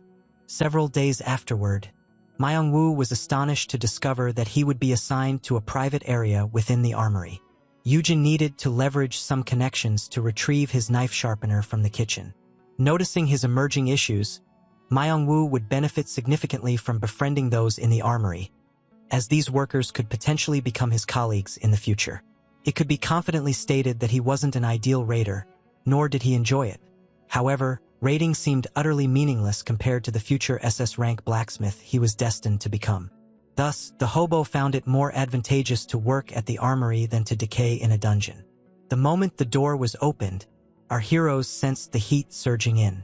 The entire massive workshop served as the armory. It was packed with industrial-sized machinery. To secure a position in the armory, one had to achieve at least an E rank. Myung-woo became fascinated by the nearby mana stone. He was yelled at for being prohibited from touching it. The man clarified that this wasn't a public space, prompting our hero to mention that HR must have reached out to them, since they were present for the exclusive area they had consented to provide Myung-woo. At that moment, the massive blacksmith inclined his head in acknowledgement, explaining that he had already been informed. The hero began to contemplate whether his slender companion could transform into someone like him. When inquired about his familiarity with blade sharpeners, the hobo recounted that he had utilized some during his youth. The moment he saw the industrial blade sharpener, the man was completely astonished. Just as the fanboy was about to touch the incredibly fast machine, the worker told him he couldn't, as his toys were located over there. Our heroes were subsequently left curious upon entering a room that was utterly in disarray. Inside was the blade sharpener designated for Myung-woo. The blacksmith continued on his path, as there was no requirement for him to clarify the machine's operation. Meanwhile, Yujin attempted to assert that this location was utterly a disaster. It was only then he observed something fascinating. Every worker was casting them ominous looks. All acknowledged the hobo as Yujin's brother's companion, asserting that he arrived solely due to connections, as he was merely an F-rank individual. Still, their new colleague didn't hold them accountable for their opinions. To them, he likely appeared as a puppet master. In reality, he was just thankful for the professional tools he had obtained and resolved to give his utmost effort in his new job. At that instant, Yujin began to feel guilty, as he had nearly tossed his friend into a dumpster. He subsequently inquired whether his friend could manage independently, noting that he hadn't utilized a blade sharpener for quite some time. The moment Myung-woo pressed down on the pedal, the two F-ranks were amazed to discover that the machine functioned. That said, the 9th sharpening procedure has finally commenced. The hero felt satisfied, as the knife sharpening still mattered, despite the involvement of a machine. Yujin even speculated that this hands-off sharpening method was significantly more effective for enhancing his skill than using a large machine. That said, the hobo secured his hair. Initially, the hero intended to caution him against injuring his fingers. Only then did he become unexpectedly fascinated by another thing. As glimmers appeared from the honed edge, the custodian was utterly astonished. It was the first occasion he witnessed his friend displaying such intense concentration. In truth, he primarily recalled him as a timid individual lacking any character, a person who struggled to manage on his own. However, the man now appeared entirely changed. In that instant, the alarm sounded, prompting our hero to say goodbye to his friend, for it was now time to head to training peacefully. Young Woo was taken aback, believing his friend had departed quite a while ago. He then suggested walking him to the door, but Yujin requested he not concern himself with it and to concentrate on his tasks. The monster daddy couldn't take his gaze away from the little duckling. It was as though he had returned a fish to its habitat. There was no doubt about it. Young Woo was a born blacksmith.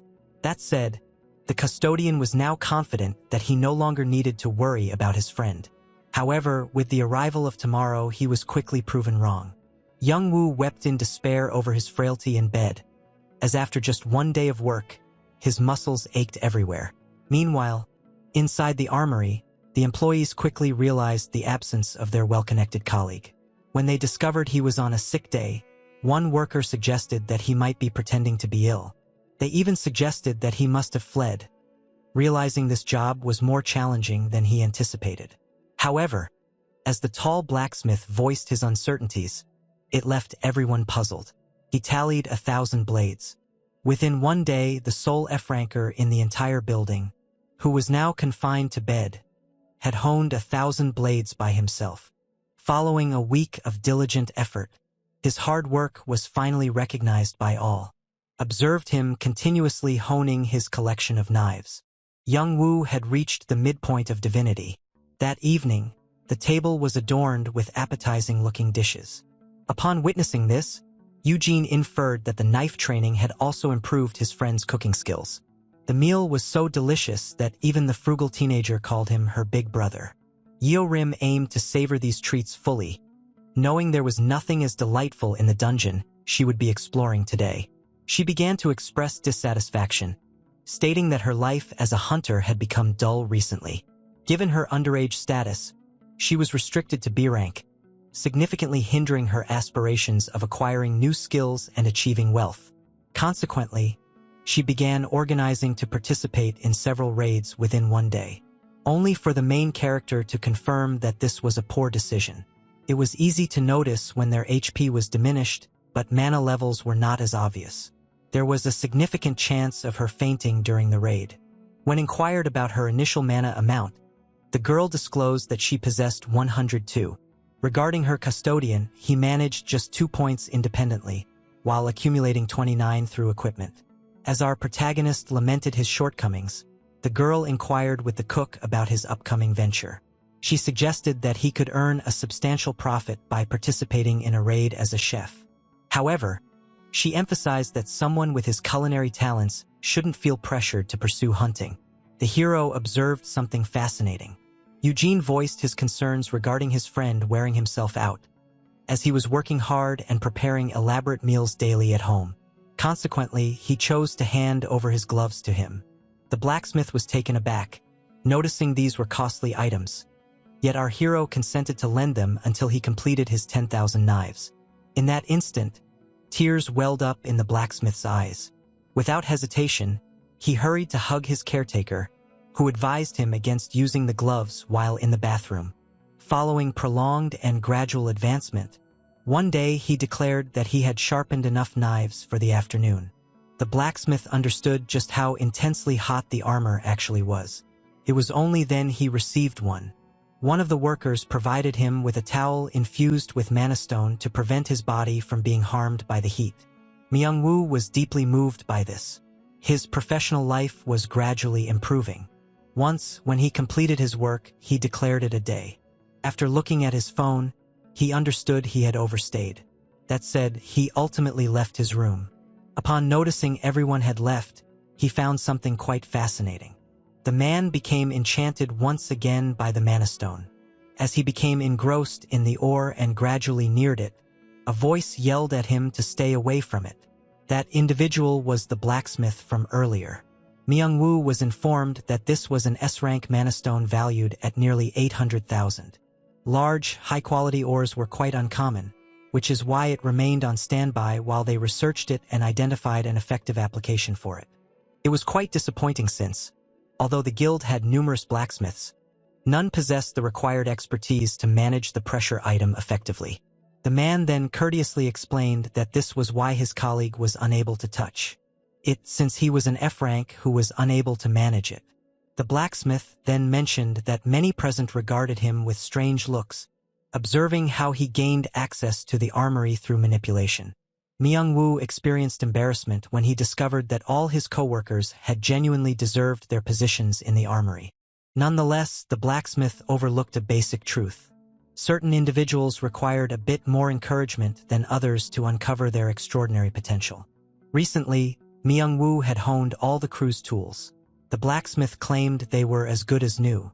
Nobody could argue that Myung-woo was a diligent worker, which is why he encouraged him to demonstrate that he could be more than just a string puller. The F-rank was severely deficient in power, but this issue could be swiftly resolved with appropriate equipment. In that instant, the future divine blacksmith grinned broadly, believing that everything would become significantly simpler moving forward. Yet, just when it appeared he would enjoy a blissful life, a fresh issue arose. A person hurried to the armory seeking Myung. The two hunters appeared to be rather nervous. When they asserted they were there to take Myung-woo, one of his colleagues requested clarification. It was subsequently disclosed that an investigation was underway. Yupyeon-han was reported missing. The blacksmith was completely shocked upon discovering his friend's disappearance. Myung-woo struggled to comprehend why the main character was supposed to be in the guild at that moment. He noted that he hadn't received any calls that could be considered unusual just as Yerim burst into the room. The girl meant to be in the dungeon arrived back just in the nick of time. Upon discovering her custodian was missing, the agents informed the Ice Witch that Yupyeon had recently made his arrival. Myung-woo wished to accompany them to assist, but the man clarified that it would be better for him to remain behind. Ultimately, his skill set proved to be nearly ineffective for the case.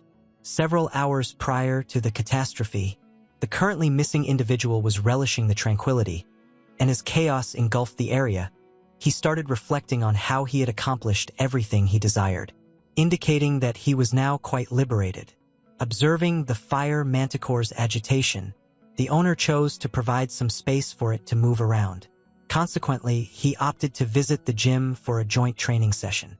He opened the door and informed the individual nearby that he intended to step outside. Once more, overprotectiveness emerged. Following the contract signing, the guilds opted to alternate sending hero bodyguards to win his favor. When questioned about it, the protagonist told Today's that they had to visit the second basement. At that instant, something quite unexpected occurred. Eugene felt delighted and began to commend the little cub for independently pressing the correct button. He glanced at his bodyguard, expecting to share the praise for his pet, but was surprised to see him entirely quiet. The individual in front of him was significantly more chatty. This led our hero to realize not everyone adored pets.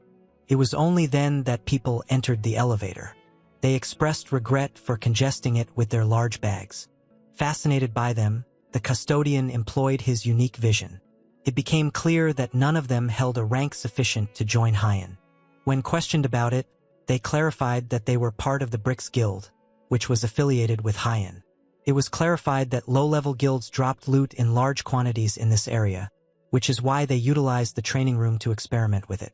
The men humorously remarked on their cleanliness, noting that they had successfully cleared the security screening. At that instant, they finally reached the second basement. And with that, they all departed on their individual paths. Eugene sensed that there was something suspicious about them. The primary reason was that none had complimented his adorable pet. Nevertheless, he chose to eliminate all uncertainties from his thoughts. By the end of the day, certain individuals continued to perceive Peace as a monstrous figure. Once they reached the gym, the small pet picked up a beloved toy, ready for a game of tug.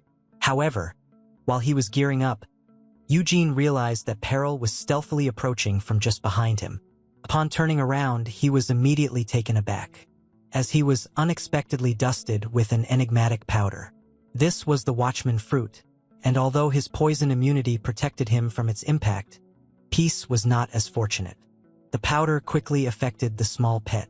The owner was shocked when it collapsed unconscious onto the ground. Before he had a chance to respond, a towel covered his mouth. The abductors were very curious, noticing that the Watchman fruit ought to have also caused him to slumber. They speculated he could possess unique gear enabling him to remain alert for extended periods. Eugene identified them as the individuals from the elevator. With that realization, he chose to take immediate action. Eugene swiftly dismissed the numerous questions swirling in his mind and kicked the one tied with the rope. His unexpected strength surprised everyone around him. The protagonist managed to liberate himself and hurried to the door. However, just as he was ready to flee and alert his bodyguard regarding the kidnappers, he was taken aback when he suddenly received a punch to the stomach. It struck directly, leaving him no time to defend himself. The bodyguard encouraged his teammates to treat this with more seriousness. He believes Eugene must have provided him with some top-notch equipment. Therefore, the initial step was to remove it from him. After losing both his belt and gloves, Eugene began to suspect that MKC might be traitors, since they designated a spy for him rather than a bodyguard. While he attempted to steady himself for another escape, one of the abductors speculated that his earrings were the cause of his resistance to the powder. And with that, they were torn from his ears.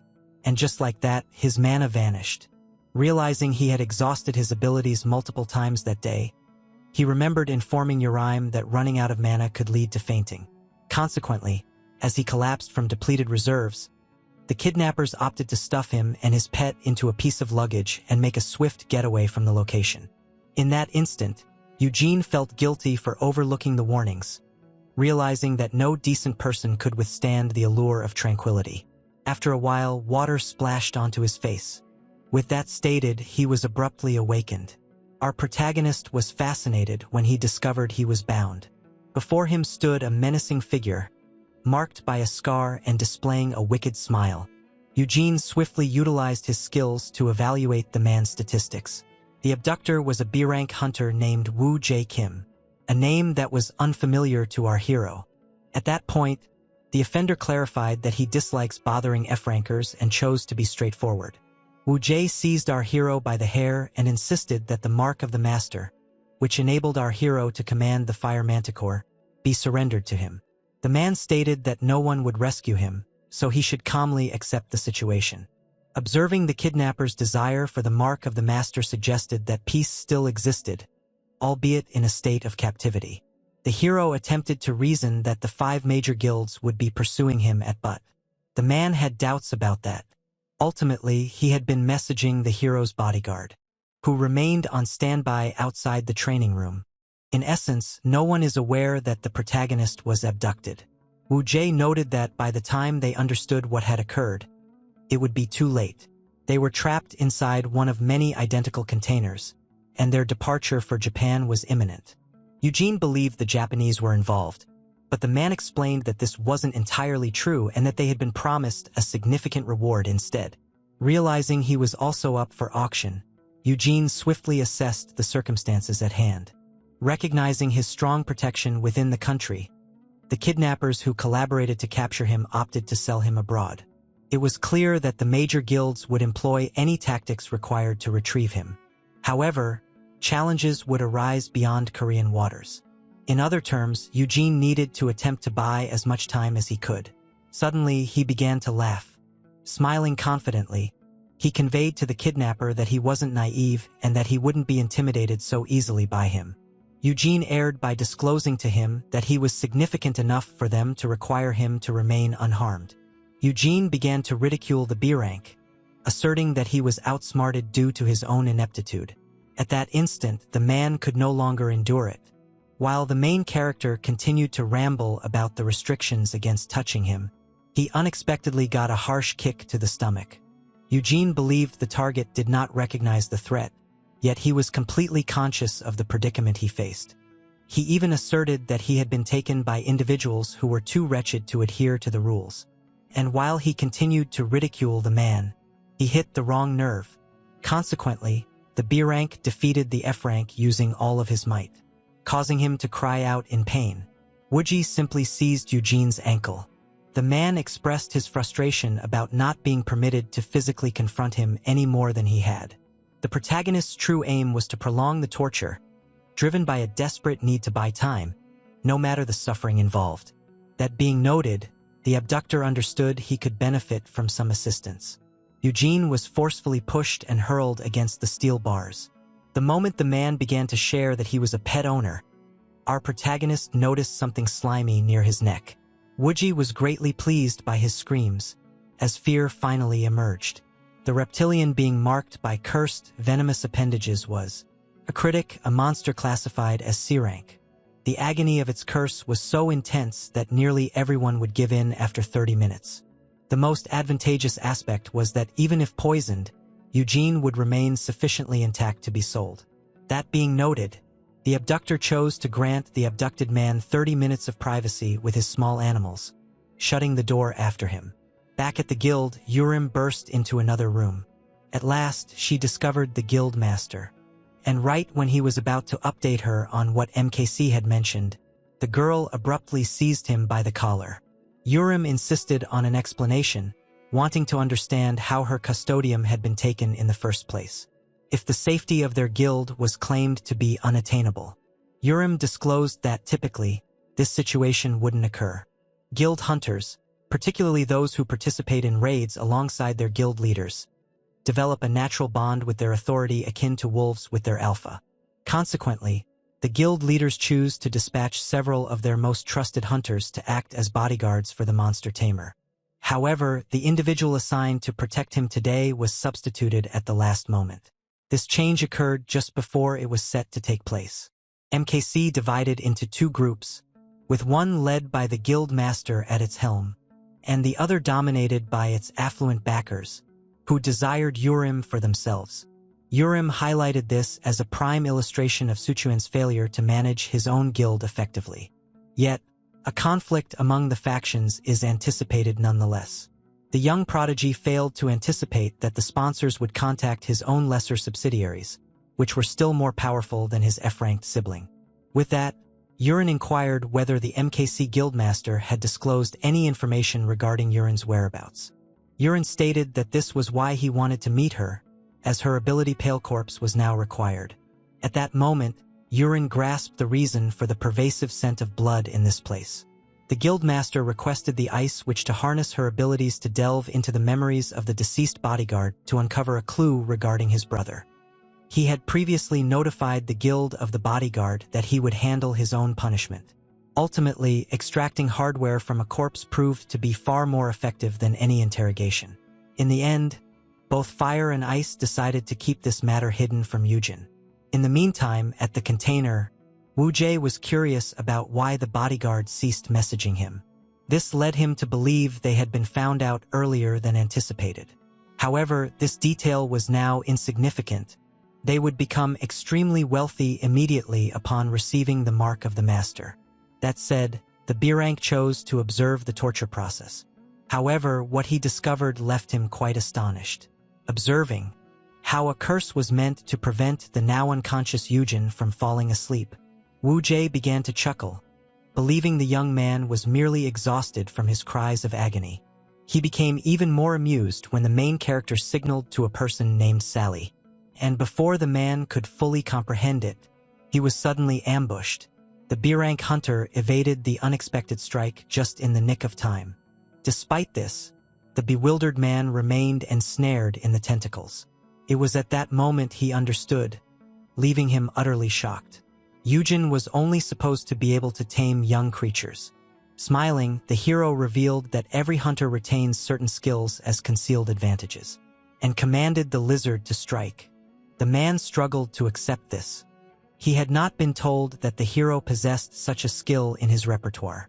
He was surprised that an F-rank could possess such a clever trick, unaware that his pouch held far more than he realized.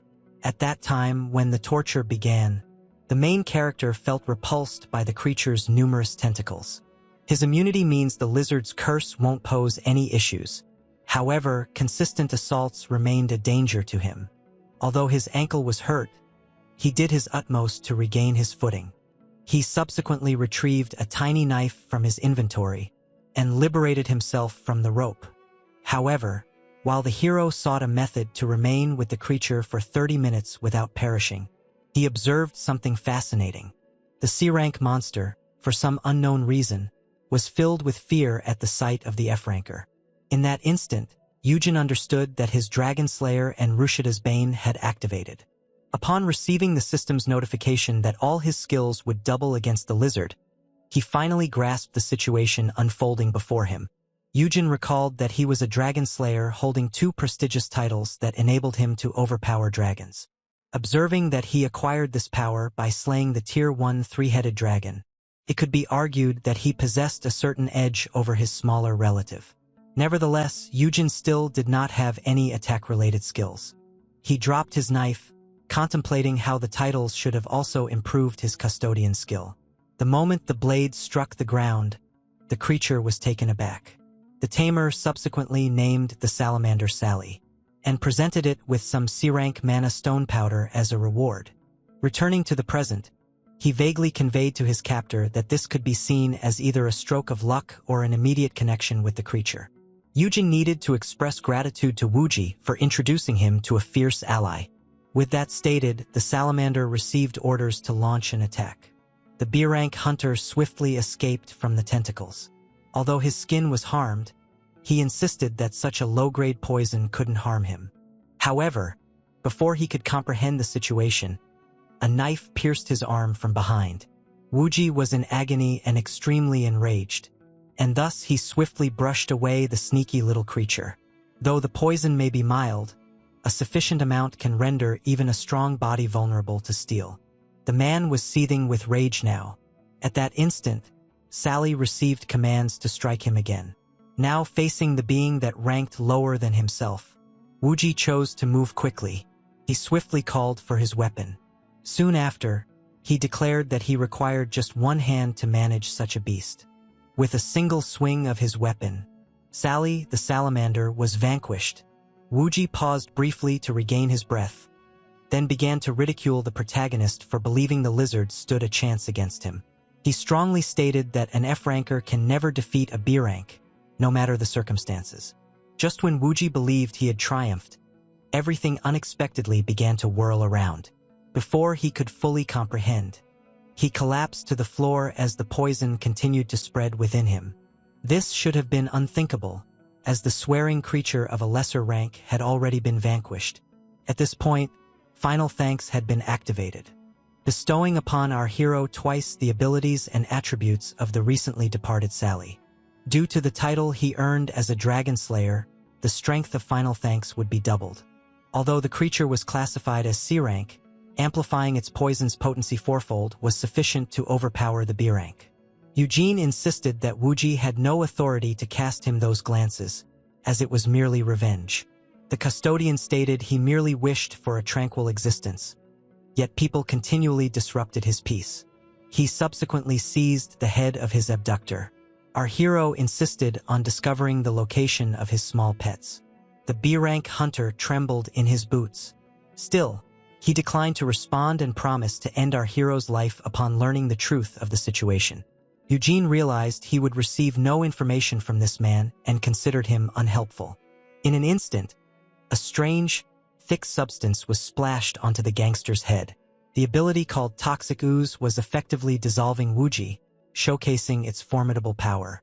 As the person before him cried out in agony, Eugene unemotionally stated that this was necessary to maintain final thanks. The remainder of his abilities remains unknown. Karma had punished the B-rank hunter for abducting the main character. Our protagonist sincerely wished to avoid claiming any further lives in this new timeline. He even desired to leave a body behind for a coffin. However, with a teenager and her pale corpse ability in the mix, this would be unfeasible. Eventually, the handle snapped. Our main character was now to blame. Due to the advantage he received from final thanks, he struggled to manage his own strength effectively. In contrast to the earlier timeline, the enhancement would persist for a whole week, requiring Eugene to exercise extra caution to maintain this confidentiality. The hero then resolved to see if he had acquired any additional useful abilities from the salamander. Two skills instantly captured his attention. The first provided him with concealment, while the second bestowed an instinct to sense and evade anyone more powerful than himself. In that instant, pain hit once more. Even with the support, his ankle remained fractured. And even without possessing any healing ability, his strength allowed him to continue advancing. That said, the cloaking ability was promptly engaged. In an instant, the custodian vanished from sight. At last, it was time to seek tranquility. Eventually, the Haya traders were relishing their moments outside of their chamber. As they continued to argue about the potential success of this plan, invisible tentacles suddenly seized them. The whole crew was being tormented without any awareness of the source of the attack. Suddenly, a loud explosion echoed through the air. The man insisted on knowing who had come in, only to find before him the individual who was meant to be at their mercy. Eugene swiftly realized that this man was the ship's captain, as he was the sole survivor remaining. When questioned about his escape, the hero declined to respond and instead insisted on learning the location of his route. Suddenly, an object was hurled in his direction. Had he been struck, it would have resulted in significant damage. The thief asserted that the custodian must have fled by mere chance and criticized him for not escaping when he had the opportunity. He subsequently clarified that peace was confined within a cage, and he possessed the key to it. The man exuded confidence, holding a C rank while standing before someone with an F rank. However, while he continued his monologue, he was abruptly struck in the face. He struggled to understand what struck him while the protagonist insisted on the key. His failure to cooperate promptly resulted in another strike. In an instant, the C rank found himself on the receiving end of a beating, unaware of the source of the blows. At this moment, the criminal was convinced that our protagonist had willingly allowed himself to be captured. Eugene declined to respond again and insisted on the key. That said, he forced the man to the ground and held him down, before retrieving his weapon soon after. With a charming grin, he shared that he possessed numerous additional talents to offer. He even applied one of them to the axe to facilitate its melting. The man was swiftly alarmed by the subtle menace. Now filled with dread, he consented to provide our hero the key and revealed the location of the cage. However, prior to agreeing, the thief requested the custodian to sign this contract. Method: the thief would secure his safety following the key transfer. Yugen consented and included a stipulation stating that the delinquent was prohibited from discussing this with anyone. That said, the C rank was at last liberated from the tentacles. The custodian promptly chose to clear his path immediately. In that instant, the thief chose to take advantage of this chance. In an instant, he unleashed one of his abilities and rushed toward the hero, seizing him by the neck. The thief tightened his grip with all his strength. He felt assured that the assailant wouldn't harm him, since breaking the contract he had recently signed would unleash a powerful blinding curse on him. The man went so far as to accuse the protagonist of lacking caution, presuming him to be a novice who had never set foot in a real dungeon. To his complete astonishment, the document was torn in two. Now that the contract was destroyed, the system would condemn him to blindness. However, Yugen's immunity to curses protected him from the worst effects, as he began to clarify that he wasn't a novice and was likely the most seasoned individual aboard this vessel. With that, he delivered the long-awaited, excruciating final strike. Yugen had anticipated the treachery of the scoundrel. Nonetheless, he had initially intended to eliminate him from the very beginning. No one would ever imagine that an F rank led to all this destruction, prompting people to believe that an internal dispute arose among the kidnappers. Regarding the traitors, he chose to spare them and entrust their fate to the guild, considering they had not observed his abilities. However, another issue still required his attention. Yugen faced the reality of his deceased friend's lifeless body.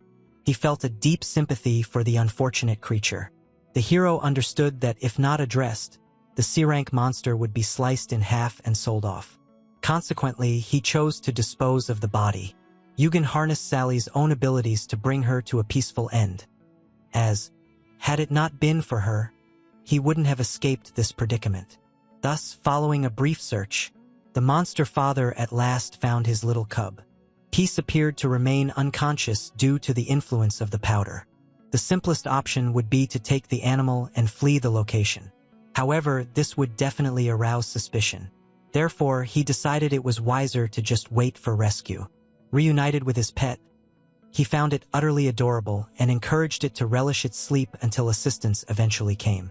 After inflicting numerous acts of destruction, Yugen gazed at the innocent being with affection. He felt joy in its safety, and he genuinely hoped it would outlive him by many years. Eventually, assistance arrived. Once the hero and his route were identified, the agents who discovered him promptly communicated their location. Without delay, the men chose to unlock the cage and reach out to the younger brother. The hero, recently awakened, sensed a powerful presence nearing.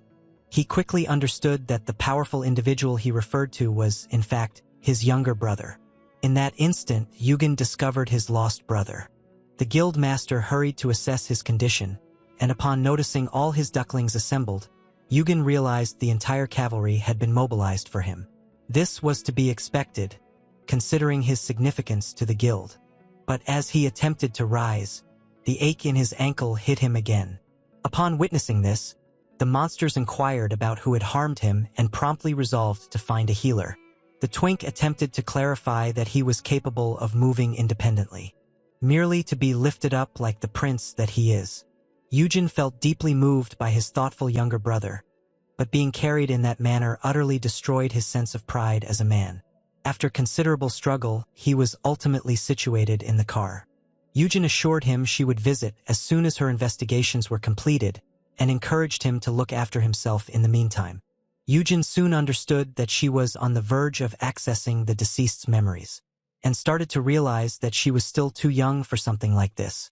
He was swiftly brought back to reality when his brother instructed the driver to take them to a hospital for a complete examination. The hero attempted to clarify that the healers had already assisted. However, Yugen was resolute in getting him to consult professionals. Therefore, he had to devise a reason. Yugen expressed that following today's traumatic experiences, he would feel uneasy being anesthetized in the presence of numerous strangers. In an instant, he convinced his brother that he was being thoughtless, resulting in a straightforward journey back home for himself. Nonetheless, Yugen remained worried about the custodian's health. The protagonist felt irritated by the guild master's remarkable sense of smell, who detected an Italian fragrance on him. He insisted the aroma was from the ocean and employed his cloaking ability to conceal it. And just like that, the lengthy day came to a close. MKC was temporarily banned from supplying bodyguards because of its incompetence. Hyen significantly bolstered security, while the other guild masters opted to assign one of their members as a bodyguard to monitor him closely. Regarding our main character, he started to envision himself in a cage, where he encountered a peculiar stranger, one who generously greeted him with a smile and even presented him with some treats as a gesture of camaraderie. Noticing his new friend in peril, the POV chose to take immediate action. However, this courageous act led him to confront a more powerful opponent, resulting in his death during the encounter. In that instant, the hero finally awakened. Yujin struggled intensely to regain his breath. Once he managed to calm himself, he understood this was not a typical nightmare.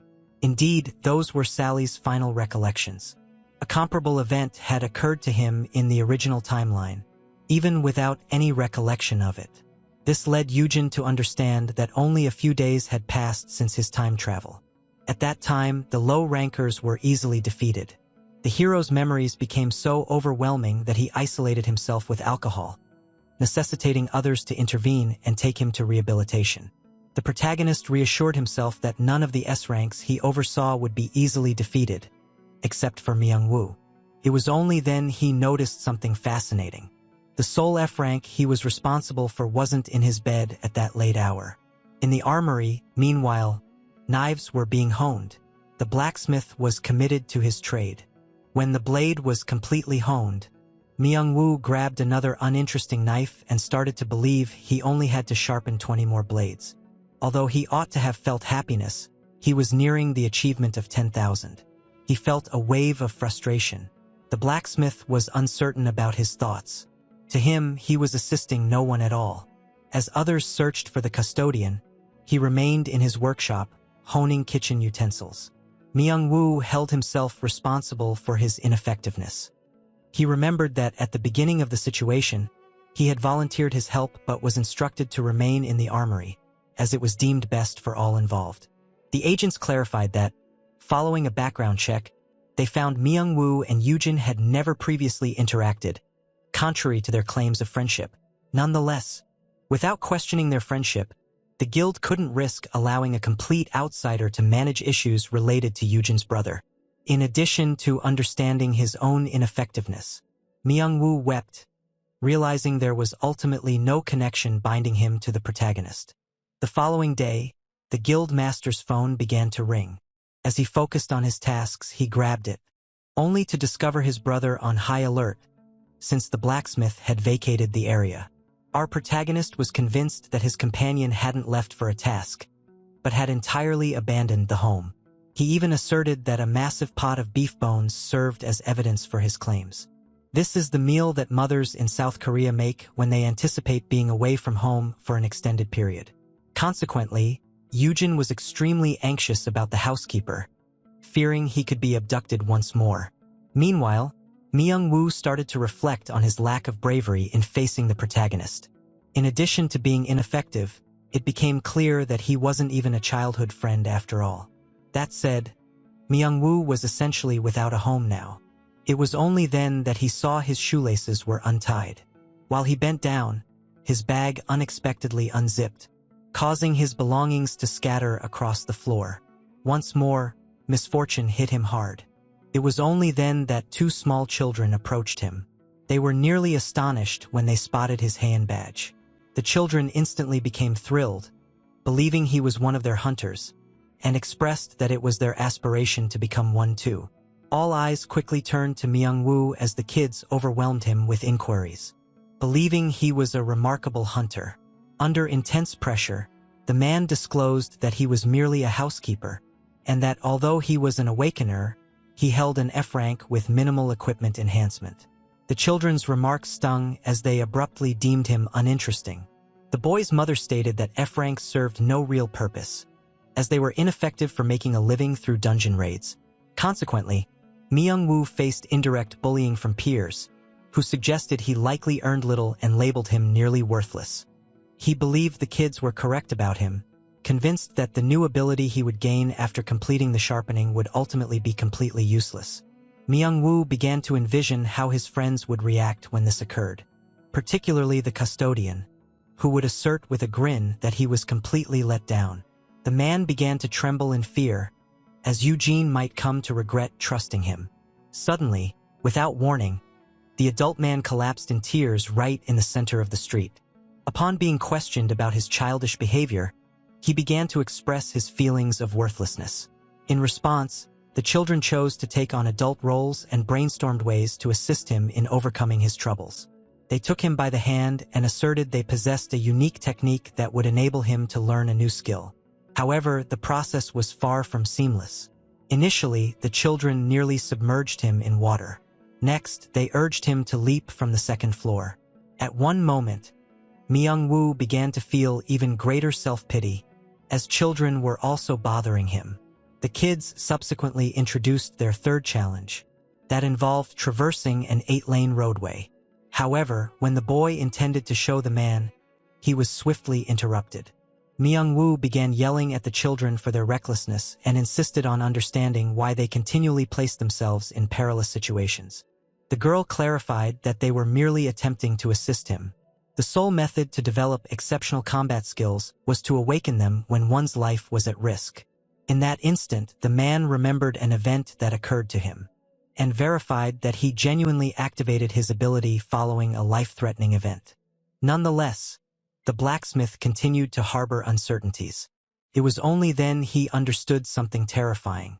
It appears the children were putting themselves at risk daily, aiming to awaken their instincts as hunters. Myung-woo attempted to convince them to prioritize their education instead of engaging in these activities. However, the children deemed it absurd, believing that obtaining a degree wouldn't lead to securing a decent job. And as they emphasized that solely becoming a hunter was the true method to make money, the man was appalled. History was repeating itself again. Previously, society compelled him to pursue his education further. It was now instructing these kids to be hunters. While he was absorbed in his thoughts, a massive explosion suddenly occurred. A notification was subsequently issued stating that a dungeon break had occurred nearby and that individuals needed to seek refuge in shelters. It seems the dungeon break was quite close to their position. The kids eagerly decided to investigate the dungeon break, believing it was their opportunity to gain new skills. In that instant, the adult ultimately chose to intervene. He yelled at the children, chasing them for their reckless behavior. In the city nearby at the same time, webs were spun as the gate was breached, and a massive spider-like creature began to wander through the streets of the capital. The event was covered by the news media as quickly as possible. The roads were crowded with enormous spider creatures launching their webs in all directions. According to the expert, the dungeon breach occurred because a portal in the mall was neglected for an extended period. The cameraman then observed something terrifying. A hobo and 2 kids showed up on TV. It was found that this region wasn't entirely devoid of civilians. The blacksmith had a deep hatred for the spiders. To add to his troubles, every other human nearby had been slain. Amidst the panic of the adult and the boy, the little girl reminded them that their purpose was to acquire new skills. In that precise instant, the enemy ultimately discovered their location. Just the young girl rose to confront. She had concentrated all her strength and prepared to unleash her awakened S-rank ability. However, after a prolonged wait, the spider ultimately dislodged her. In an instant, the small girl was propelled into the sky. She felt utterly shattered. Despite the peril, her sole concern was that she had not unlocked any S-rank skills. At that moment, the blacksmith moved her aside, right before it was too late. Young-woo chose to bring the kids upstairs. While indicating that they had to go upstairs for assistance, the boy questioned him about whether he could genuinely lift his sister. Still, the man insisted he had limited choices available. At that moment, the girl asserted that there was no reason to continue carrying her. For some unknown reason, she appeared to have lost hope in life. The child had woken up, and to her dismay, she was now F-rank. It was only then that the boy alerted them to danger. The spider swiftly caught up with them. In an instant, the 3 of them were left terrified. That said, The blacksmith's legs were nearly unable to support him.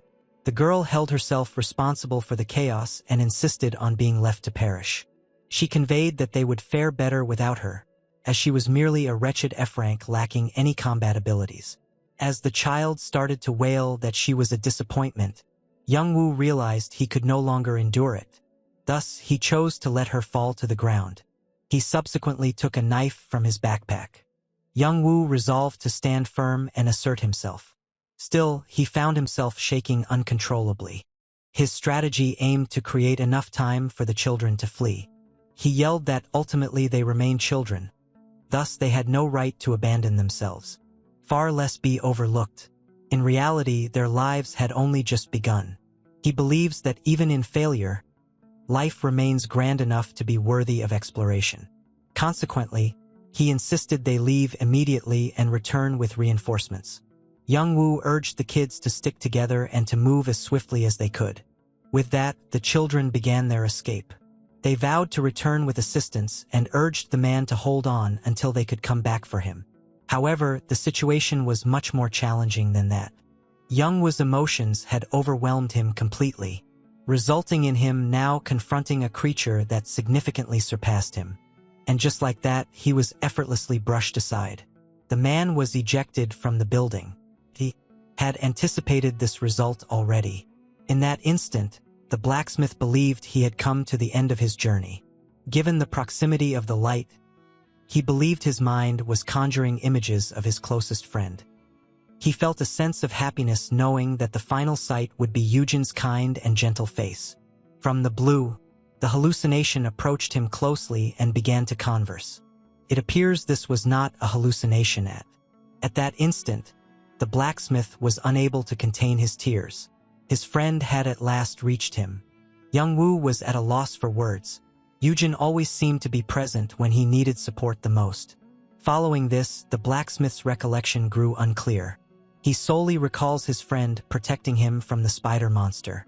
Amid the turmoil, he observed something captivating. Eugen certainly had a unique quality.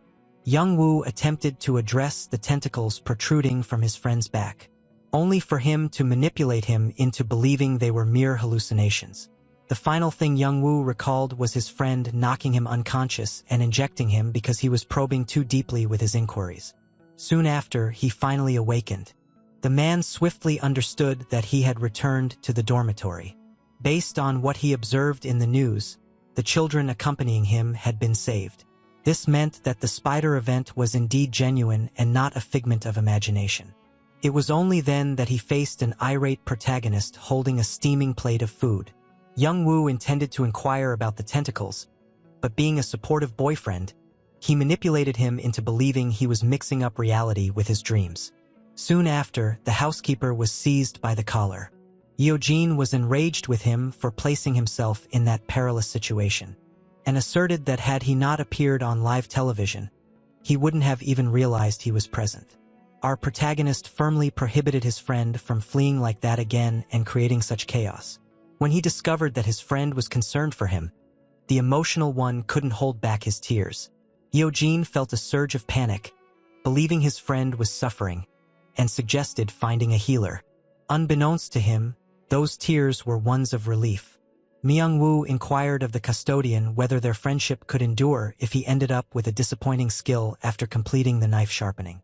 This deeply angered Yeojin. Upon learning this, he understood that his friend had fled without any reason. The hero clarified that the magnitude of the skill was irrelevant, noting he even got a full-time job offer at the armory.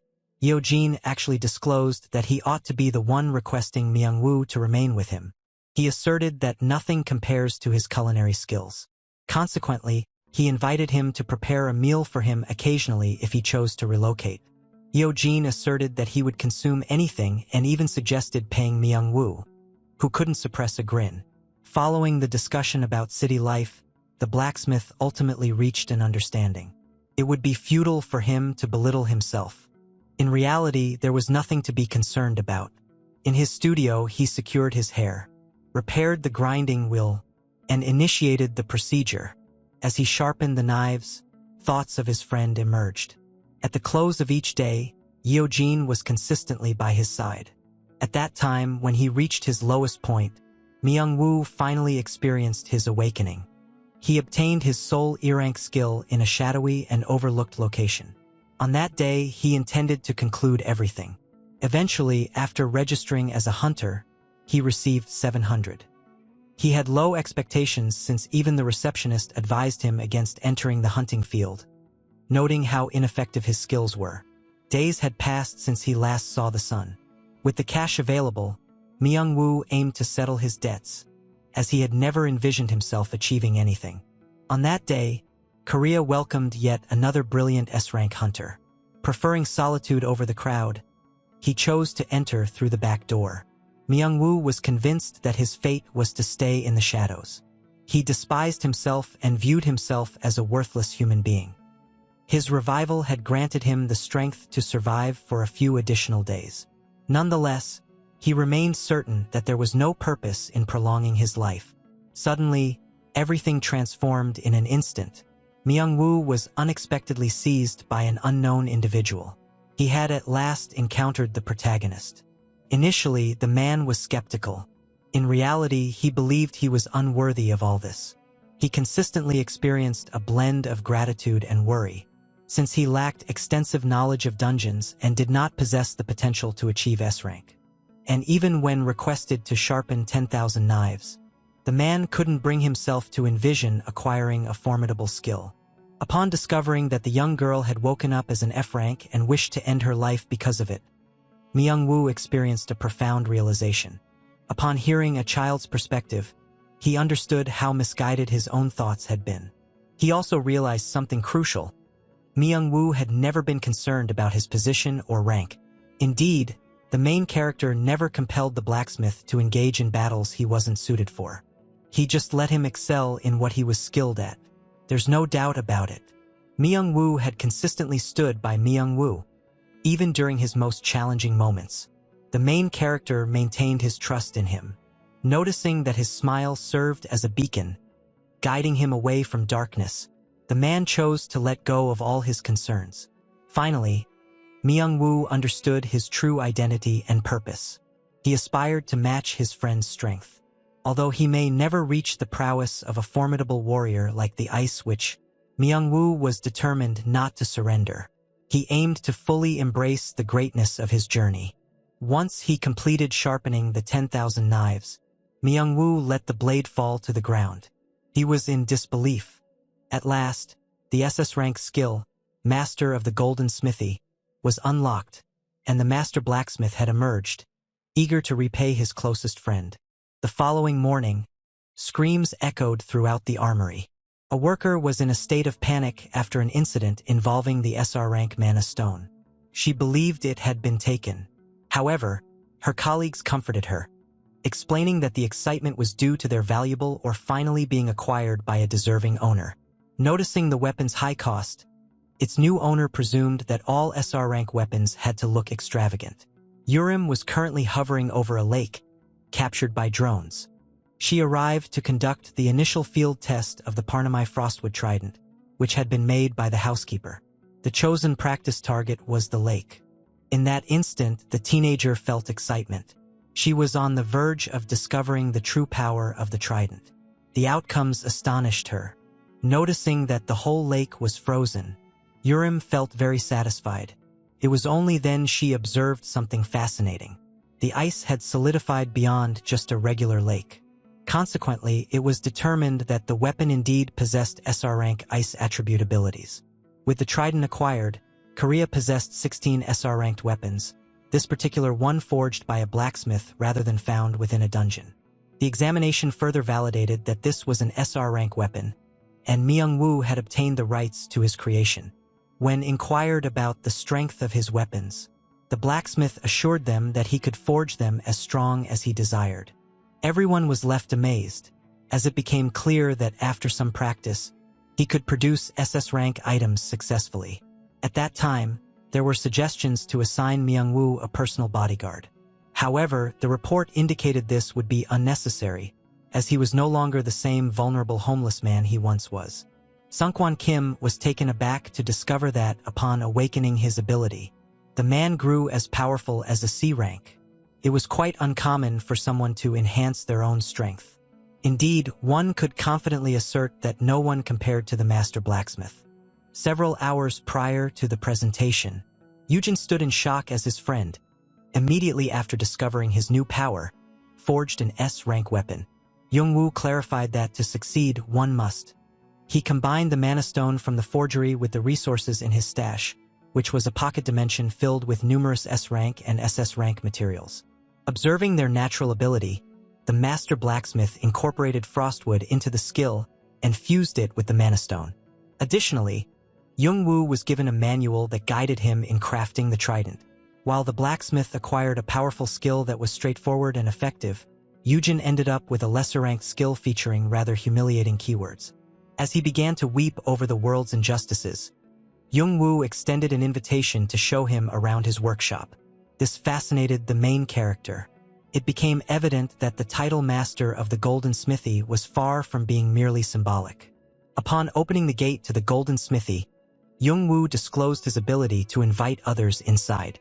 At that instant, the custodian understood that, in addition to no longer fearing abduction, Yongwoo possessed all the qualities needed to be the protagonist of his own story.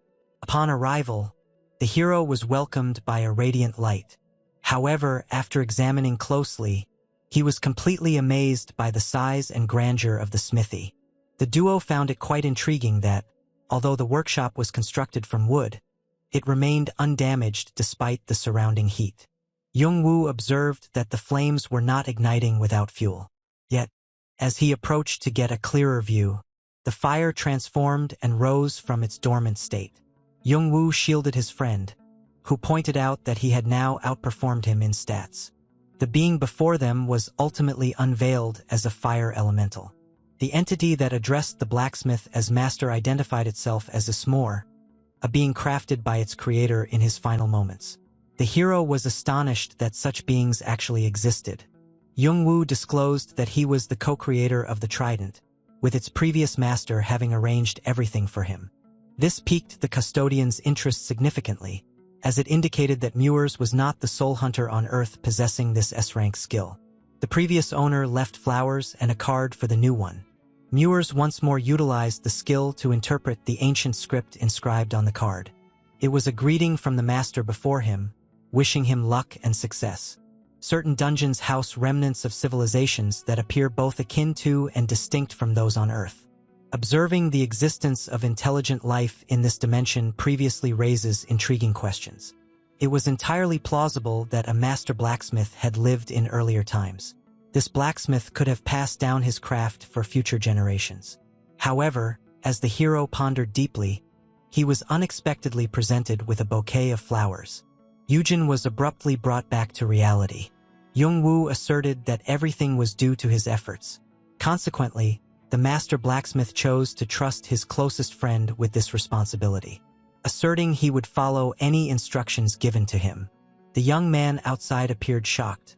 However, internally he was celebrating, for with Dr. White and the master blacksmith on his side, he was now truly prepared to retire early. However, for some reason, he appeared rather unhappy about it.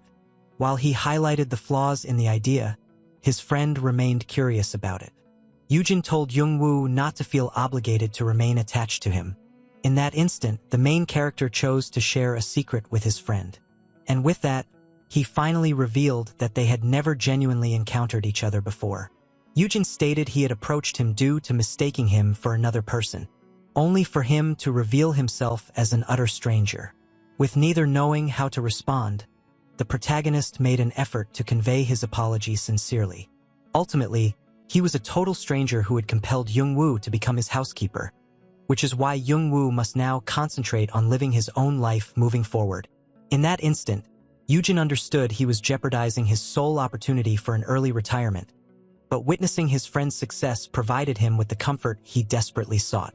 Our protagonist believed that the wisest choice was to allow the blacksmith he had influenced to finally soar. Yongwoo found himself at a loss for words.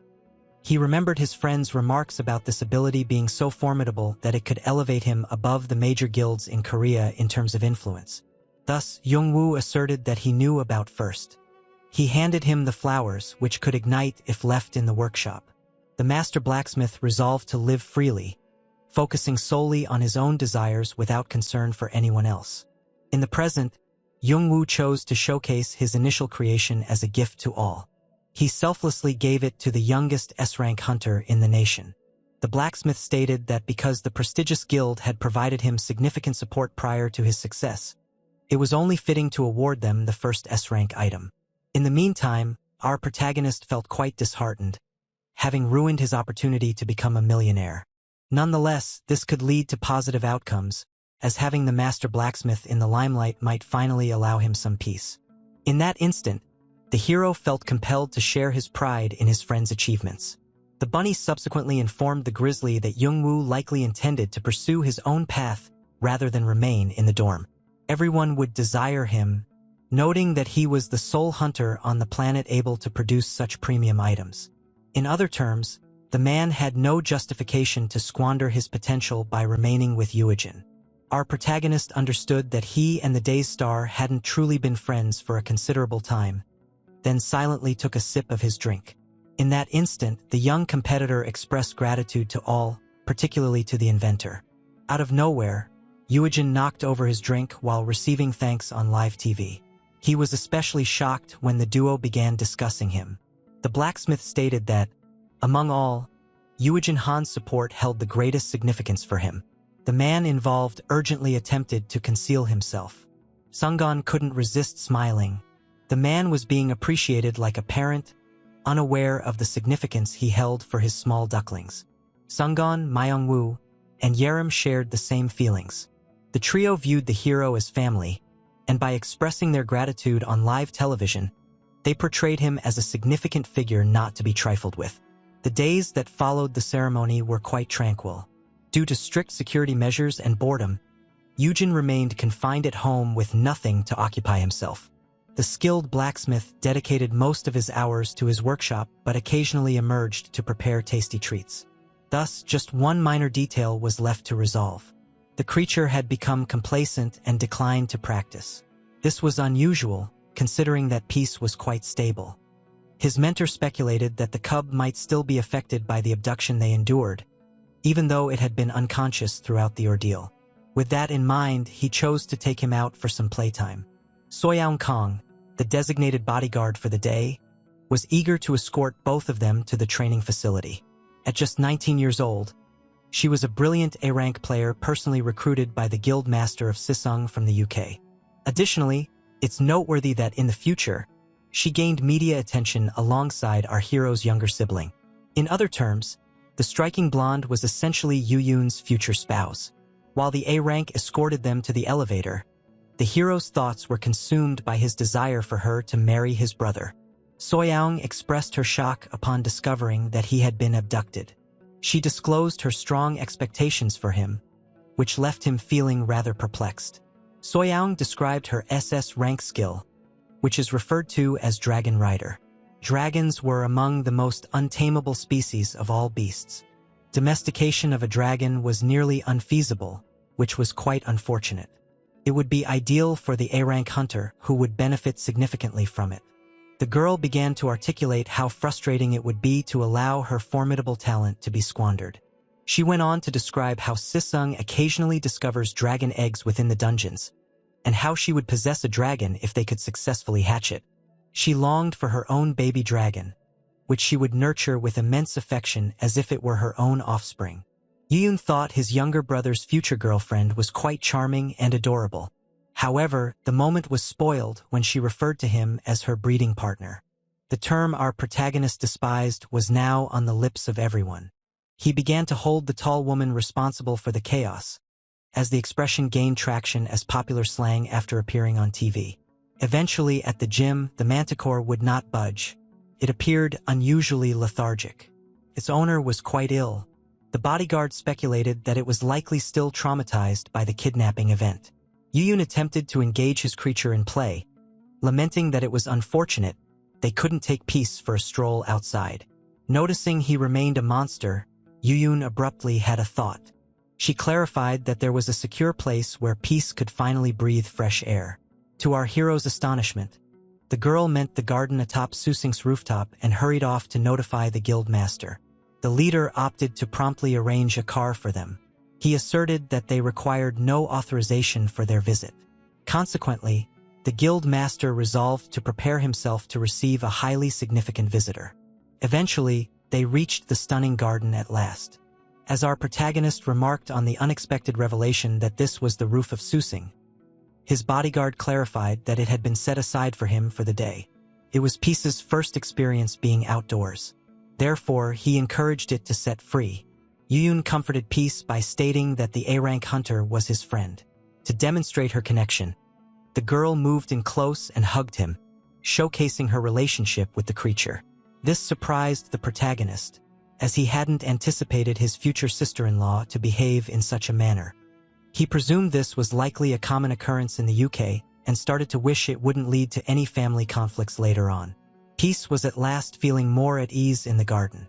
This was the first occasion he had come across this type of flower.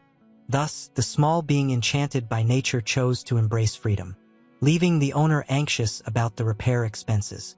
The girl reassured her that it wasn't a major issue and expressed her hope that the fire manticore would eventually become a close companion to the baby dragon that the hero would one day hatch for her.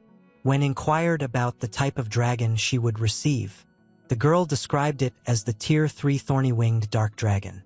This being, reminiscent of a Yu-Gi-Oh card, was among the most formidable dragons, featuring robust dark scales and a multitude of spikes adorning its form. Nevertheless, the bodyguard insisted that these beings were charming. The hero began to feel concerned for her well-being. In her eyes, their poisonous nature only made them appear even more adorable. The European encouraged the agent to frequent the garden more, believing it would benefit them both. Yu-Gi-Oh was not opposed to the concept. Since he had reversed time, he had not experienced the tranquility of nature. Given that it was now too risky for him to visit the woods, this location served as an excellent alternative. It was quite frustrating that he had to visit a different guild to accomplish that. Still, he believed there was no possibility of meeting the guild master. It was only then that his ability alerted him to an approaching S-rank. The bodyguard found the guild master's presence to be intriguing. The main character was extremely irritated. It was clear that Han Jisung wished to extend a personal welcome to their esteemed visitor. He owned the top guild in the nation, which was presently broadening its reach in the global market. That man was regarded as the top Korean hunter, unmatched, until his mysterious disappearance a few years later while he was abroad. The present circumstances involving the formidable hunter have left our hero perplexed. When the bodyguard chose to step away, Han Jisung envisioned himself on a date with him. He fervently attempted to persuade himself that this wasn't a story. The guild master chose to present the manticore as a gift. He subsequently retrieved a dragon wing bone from his inventory. He claimed this was a top-tier item favored by carnivorous creatures, and judging by appearances, the fire manticore was no exception. Peace instantly became enamored with the bone. Just as our hero was assessing the man, an interruption occurred. As he bit into the cookie, he recognized that while it was tasty, it couldn't match the blacksmith's exceptional baking abilities. The guild master conveyed his deep concern upon discovering that the hero had been taken captive. Yujin smiled and expressed gratitude for his concern. However, when called the guild master's reading companion, he started to curse Heuna Moon once more. Heuna insisted that he was being sincere. Yujin emerged as a crucial figure, serving as the protector of the singular S-rank, known as Beast Daddy. In addition to being the He's closest friend, noted that all the guilds, except for MKC, were eager to forge a closer connection with him. Recognizing their desire to win his approval, they would gladly fulfill any request he made, eager to earn his favor and support. In essence, Yujin Han had the liberty to be as conceited as he pleased, which is why he was encouraged to explore this. The hero declined graciously and started to contemplate how the guild master was suggesting he possessed the authority to trample over others. While attempting to clarify that he remained a feeble F-ranker, Yujin pointed out that having a formidable beast guardian would ensure his protection. It was subsequently disclosed that the masters were in discussions about the potential benefits of assigning a second-tier monster to the hero as his personal guard dog. Yujin found the hero's astonished expression fascinating, indicating that Yujin had kept it a secret. The top hunter stated that MKC covered all expenses. Recognizing the mistake, Yujin was quite taken aback, as he believed that despite the younger brother's overprotectiveness, he should have communicated at least that much to his elder. He swiftly offered an apology, realizing his words were beginning to echo those of the Breakers Guild master. Recently, Yujin had been concealing numerous secrets from his older brother, to the extent that he provided a vague response when questioned about the abduction case. Yujin was now convinced that he would have been completely lost had he gained his extraordinary abilities during his previous life. It was undeniable that the guild master of Heian operated in enigmatic ways. Heian subsequently mentioned that Yujin had gained enough significance to establish his own guild, which could potentially pose a challenge to the major players in the field. Numerous key individuals came to admire him following the negotiations, and he even managed to assemble an army of creatures for himself. Yujin noted that this could potentially violate the law, prompting the guild master to acknowledge that nothing was certain. Ultimately, only countries and societies could enforce laws, which were undergoing significant changes but still succeeded in regulating the dungeons. However, the number and quality of dungeons were rapidly on the rise. This led the Bloodman to theorize that it would require 5 years for the world to experience significant change, and in a realm where hunters might sacrifice themselves for a companion creature capable of aiding their survival in the dungeons, a person capable of controlling them like our hero would be extremely valuable. Ultimately, he possessed the ability to control S-rank and A-rank monsters. Hyunjae suggested that Yujin should have an earnest conversation with his overly protective younger brother, who was squandering his potential as if it were authentic. The main character felt as though he was an employee undergoing evaluation by his boss. At Heian, Yurim expressed uncertainty about a troubling aspect concerning the custodian. It began when she employed her abilities to access the memories of a traitor's bodyguard who had passed away. At that time, she utilized this ability to search for hints. This enabled her to understand how the kidnappers believed Yujin, who was unconscious, could remain alert due to an object from Heian. However, Yurim was convinced that the custodian received no such item. Consequently, she began to wonder if Yujin harbored some secrets of his own. At dusk, it was assured that a hunter of A rank or higher would accompany the hero on their return home. From a technical standpoint, the S-rank guild master qualified. Yujin started to believe that a guild master ought to be too occupied to act as a bodyguard, contemplating the bouquet. As he pivoted to address the man, an eerie hand unexpectedly reached out toward him, only to soon discover that it was actually, based on the S-rank, a delicate individual like the beast tamer must remember to wear his seatbelt. Yujin was attempting to make amends for his absence when the hero was abducted. Yujin, striving to steady his heartbeat, responded with a smile. He demonstrated to the man that MKC was solely responsible. Yujin noted that had circumstances turned out differently, he might not have experienced this day, where he comes to visit his guild. Setting that aside, it was clear evidence that MKC was a corrupt entity, indicating that it was the most dispensable of. Yujin found himself at a loss for words, leading him to ponder that, in this new timeline, MKC could conclude earlier than anticipated, even though it was the initial major guild to exit the market in the original version. Yujin glanced at the driver then. The time traveler suddenly understood that he hardly possessed any knowledge about the nation's most formidable hunter at present. Yujin, thought to be foreign due to his looks, was virtually invisible prior to his awakening, having no identifiable connections. Consequently, the hero began to question whether he ought to evaluate his abilities. Yujin became intrigued by the abilities possessed by the nation's mightiest hunter. This is why he chose to take a quick look. Nevertheless, it required a significant amount of bravery for him to proceed. He chose to give the impression that he was gazing out of the window.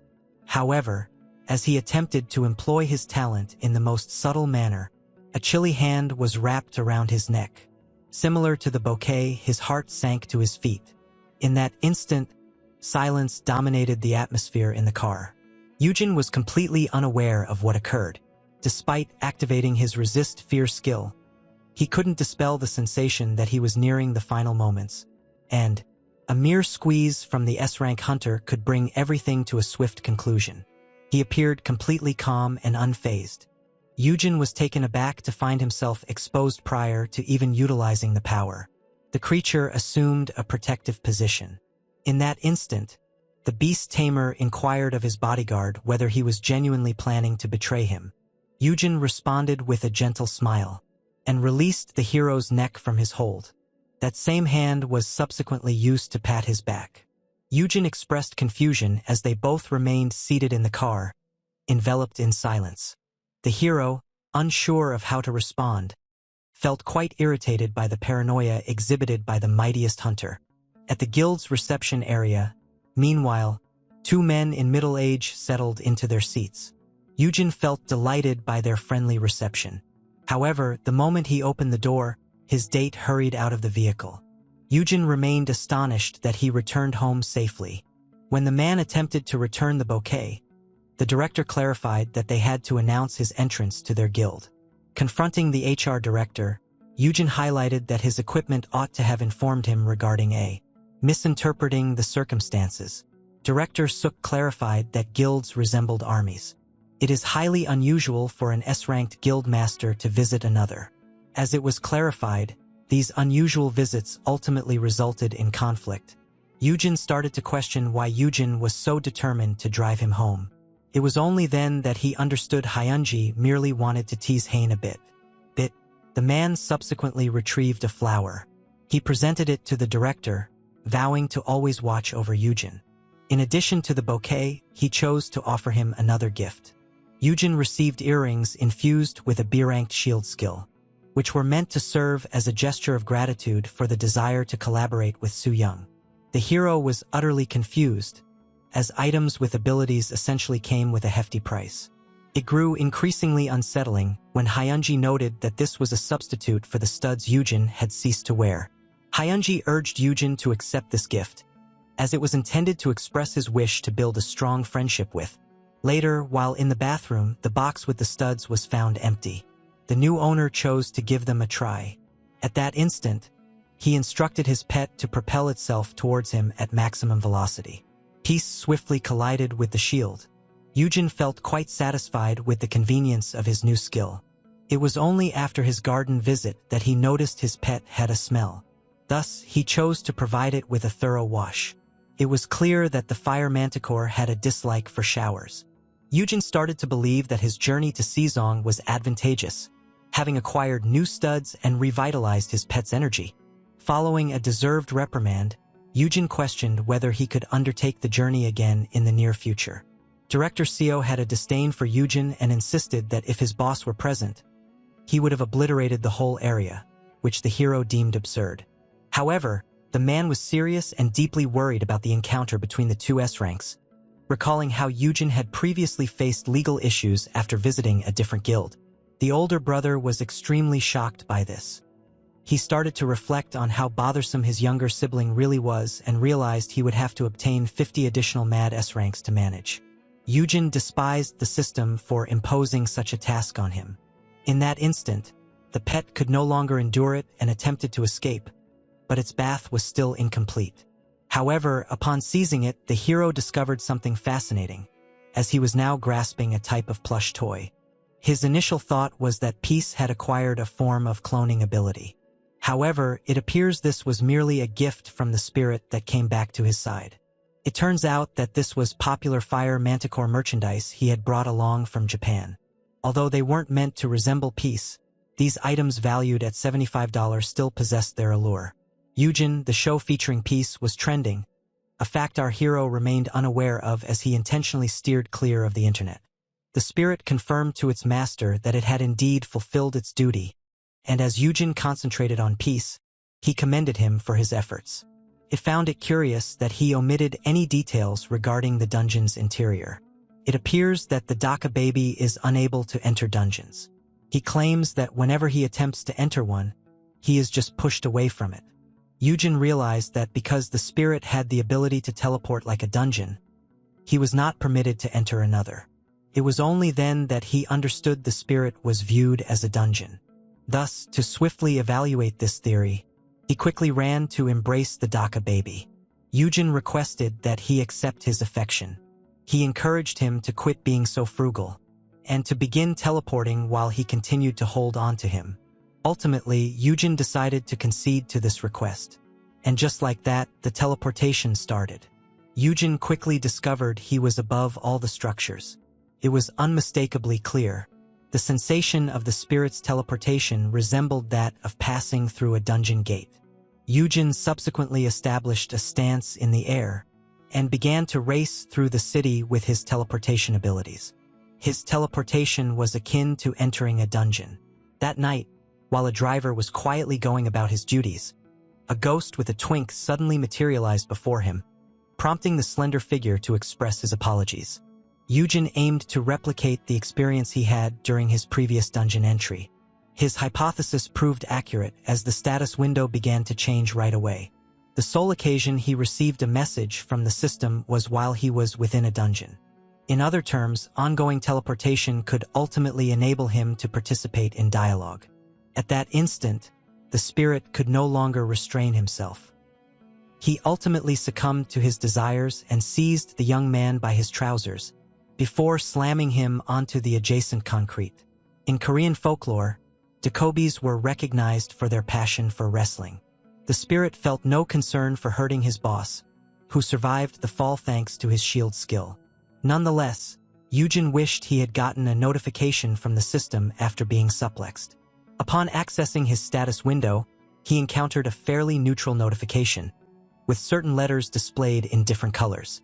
Clearly, this was a coded message. The hero realized that the system wasn't really permitted to engage with him. Messages could solely be sent while within dungeons. He then understood that the system could only track him when he was within a dungeon, indicating that even it had its limitations. The spirit, who volunteered to fetch some potions, received a gentle pat on the head. Yujin expressed gratitude for his assistance, enabling him to validate his theory. The main character chose to explore a dungeon, ignoring the specter. He subsequently attempted to subtly include it as a way to honor the trickster spirit. At that time, Yujin felt especially bewildered, because his young master oddly brought to mind the elderly woman who once owned his water mill. Therefore, he proposed to teleport his employer back to their home, as the latter started to question whether the keywords could truly affect his spirit. The following day, Yujin secured a bid and became the proprietor of an F-rank dungeon located near the guild. To avoid being identified, he donned a disguise. He had to act immediately, as the stealth ability from Final Thanks was crucial. Yujin was eager for answers, prompting his desire to communicate with the system within the dungeon. And just then, shortly after, his plan to sneak out finally commenced. Yujin attempted to remain inconspicuous by executing the most extravagant and unnecessary maneuvers. The initial phase of his plan had finally begun. Supported by his titles, he relied on his skill, Gecko, to navigate the wall. The invisible man drew attention when he independently pressed the elevator button. It opened only at that moment. In an instant, the hero swiftly stepped into the elevator while the lounge lady departed. Everything proceeded as intended. Observing that his style change was 4 times more impactful than Sally's, even A-rank hunters couldn't detect him. Invisibility abilities were exceedingly uncommon and solely possessed by monsters, with the only exception of Yun Yun. In other terms, no one would even consider that an unseen figure was present within the building. It was now time to initiate the second phase of the plan. The moment one of the workers prepared for his examination, Yujin sprinted toward the door. He executed it flawlessly, creating the illusion that he was not the one who triggered the alarm. And just like that, he sprinted out, leaving the unfortunate worker to handle the chaos he had caused. Yujin knew his behavior was distressing to everyone involved. That's why he chose to act appropriately after losing his reptilian abilities. Subsequently, at the sight of the dungeon shielded by a barrier, Yujin started to believe that the journey to the dungeon could be more challenging than the dungeon itself. It was comforting to notice that F-rank dungeons lacked stringent security measures. Our hero aimed to venture into the dungeon for a brief conversation with the system before ultimately heading back home. Yujin conducted a final inspection to ensure nothing was overlooked.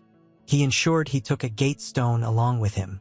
This was the identical one his brother had given him during their encounter with the boss in the previous dungeon. For his younger brother's sake, The hero desired a tranquil life after resolving his inner conflicts, but he remained uncertain about achieving that peace. And just like that, he finally stepped into the F-rank dungeon. Yujin swiftly began to advance through this Amazon-like wilderness. However, in his view, this area resembled a jungle more than it did a forest.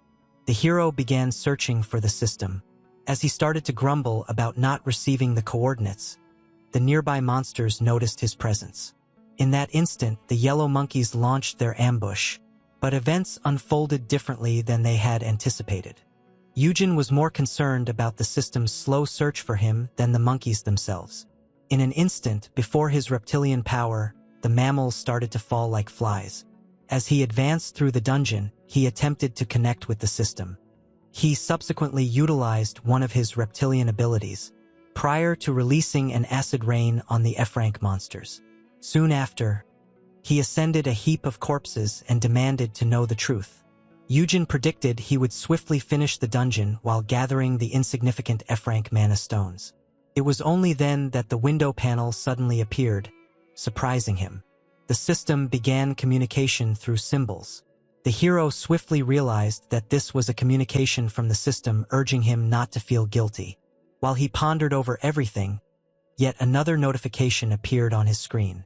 This was the panel window of the Wish Stone. However, Yujin could not grasp the connection between this item and everything else. At that instant, something captivating started to unfold. The stone proved unreliable. It felt as if the deceased were being erased. Before the hero could comprehend it, an apology took its place. Initially, Yujin was confused. However, it was only then that click. It appears that the Wish Stone genuinely possessed the ability to resurrect the deceased. Yujin shouted that he had consistently harbored doubts about this. Rewinding time was undoubtedly much more challenging than bringing back the dead. Consequently, he sought clarification regarding the falsehoods. However, the system remained unresponsive. Observing this, he opted to take an alternative route. Yujin revealed his gate stone, stating that he possessed a method to flee, even if a formidable monster were to invade this location. After a brief pause, the system has finally begun to communicate, yet what our protagonist didn't foresee. His window panel was on the verge of being inundated with messages. The system began expressing its understanding of his distress and its genuine desire to provide him with a thorough explanation. It even asserted that preparations were essential. Through the messages, the protagonist realized the system expected him to come back here in 7 days to complete its preparations. This complicated matters, as Sally's power was on the verge of vanishing. Yujin would revert to being an ordinary F-rank, and noticing the system's concern about something, it appeared that another force was at play, likely connected to the southern monster in the final dungeon. Essentially, the more the system attempted to convey messages, the greater the ensuing chaos became. At that instant, an unsettling occurrence began. Before the hero could respond, the system had already shattered into fragments. Yujin understood that this was problematic, noticing the system had flooded him with excessive messages. There was a slim possibility he would have to battle something even more terrifying than the Firebird from before. That said, something began to emerge from the fissure in the system. Before the dazzling display, Yujin realized his adversary could surpass the three-headed dragon in strength. It was at that moment he shielded his eyes from the beast. He examined it closely. Yujin found the cotton ball's appearance quite fascinating. He questioned whether this being was truly a monster at all. It was undeniably charming. Nevertheless, Yujin resolved to return to the system and maintain vigilance. The tiny chick could potentially transform into a terrifying creature, so staying alert was essential. His abilities indicated the baby bird was F-rank. However, an error appeared to exist within the system for some unknown reason. As he contemplated ambushing the bird to kill it, he suddenly observed something terrifying. The bird was on the verge of consuming a mana stone tainted with its poison, prompting him to step in just in time to prevent it. It was only then that he was struck with horror upon realizing he had touched the creature. Yujin swiftly fell for the adorable cotton ball that began to weep. He attempted to soothe the small creature and clarify that he was working to rescue it. As Yujin opted to search his inventory for mana stones to assist his new companion, a monster quickly noticed the two of them. However, the danger was swiftly eliminated. The small cotton ball was now safeguarded by our hero. Judging by the situation, he would have to resort to mass murder once more. That said, the custodian assured the bird of additional mana stones if it remained silent. Eventually, the exit was finally unlocked. Yujin accidentally defeated the dungeon boss without intending to. Throughout the rampage, the cotton ball successfully collected every mana stone he obtained from the monsters. However, it appeared to desire more, as it was now fixated on the boss's mana stone, which was 3 times larger. As he requested it to pause until he divided it into smaller parts, the system notified him of his recent accomplishment. Yujin, carrying fewer than 3 items, successfully completed an F-rank dungeon alone, all while being an Aphid himself. This awarded him the title of Miracle Rookie. Initially, he was just astonished that individual accomplishments were a reality at all. It was only then he discovered something far more breathtaking. By defeating an F-rank dungeon, he secured an S-rank title that increased the dungeon rewards twofold. Although the new title proved to be highly profitable, the drops from an F-rank dungeon held no worth, and the reptilian abilities were on the verge of vanishing. The bird took advantage of the distraction to swiftly consume the enormous mana stone entirely. Yujin began to contemplate whether clearing tougher dungeons alone would yield him superior titles, and how he might currently tackle a D-rank dungeon by himself. That said, he chose to maximize his time by conquering numerous dungeons before succumbing to weakness once again. At that moment, he understood that the bird had consumed the mana stone, creating an appearance akin to a black hole. Yujin came home to unwind after a tiring day. Peace welcomed its new companion right away.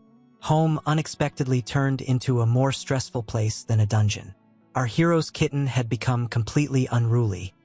He began to fault himself for not understanding that a cat would quickly identify the baby bird as a treat. He was reluctant to abandon the glutton in the dungeon by itself, since it remained a young chick. Consequently, the protagonist began to contemplate whether he could instruct Peace to be gentler once it settled. Just as he started to believe that it would become significantly more challenging during his absence with the two alone, someone unexpectedly came near him. His S-rank detector activated swiftly, revealing that it was none other than his brother. Yujin swiftly spotted the feather ball and declared it to be quite charming. The hero disclosed to him that this was a dungeon creature that left him utterly stunned. Yujin bombarded his older brother with inquiries that he was eager to evade. Yujin asserted that he found a bird left alone in the hallway and chose to take it in out of compassion for the creature. Yujin attempted to convey that there was an urgent matter requiring discussion, but he was swiftly cut off. Yujin urgently required assistance with his Tier 1 fire cub. Eventually, it encountered its greatest adversary once again. Yujin attempted to convey to him the importance of treating the small bird as if it were their sibling. As the hero frantically attempted to rescue the bird from the cat, his brother chose to get right to the point. He came to discuss the kidnapping event, a topic he preferred to steer clear of, as it could be sensitive. Recognizing the urgency, he seized Peace by the neck and tossed it across the room. Yujin believed he had established the needed tranquility for a discussion. However, to his surprise, this deeply disturbed his brother. Yujin instantly started shouting at the guild master for his actions. The S-rank hunter was reprimanded for discarding Peace. To complicate matters, he appeared oblivious to the severity of his mistake. Yujin attempted to clarify that a C-rank beast wouldn't suffer from such an impact. His brother was completely indifferent. The hunter urgently attempted to soothe the custodian, who stated that impressive statistics weren't a justification for tossing the cat in that manner. Yujin was enraged and commanded both troublemakers to sit down, then began discussing how the British hunter intended to care for her future mount as if it were her own child, while her guild master presented the manticore with a high-tier treat. Meanwhile, the S-rank hunter, who rightfully owned the creature, had the audacity to toss it around. Yujin struggled to find an excuse. Ultimately, he apologized and vowed to treat his mount as his most valuable weapon, which infuriated his brother. He clarified that his poor ownership stemmed from objectifying his pet, and as the young man insisted that fighting together forged a bond, the tamer insisted he needed to be more amicable. When he pointed out that he had done nothing for peace, Eugen countered by explaining how he was covering all expenses. Eugen shouted that it was important and that he had to take personal action for the pet rather than relying solely on him to handle everything. Eugen offered another apology, but his brother remained convinced that he still failed to understand the circumstances. He had been oblivious to his environment and the individuals around him since childhood.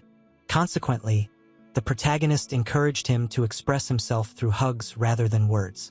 However, noticing his brother's enthusiasm, he specified that he should hug the cat. The official owner and the pet both strongly disapproved of it.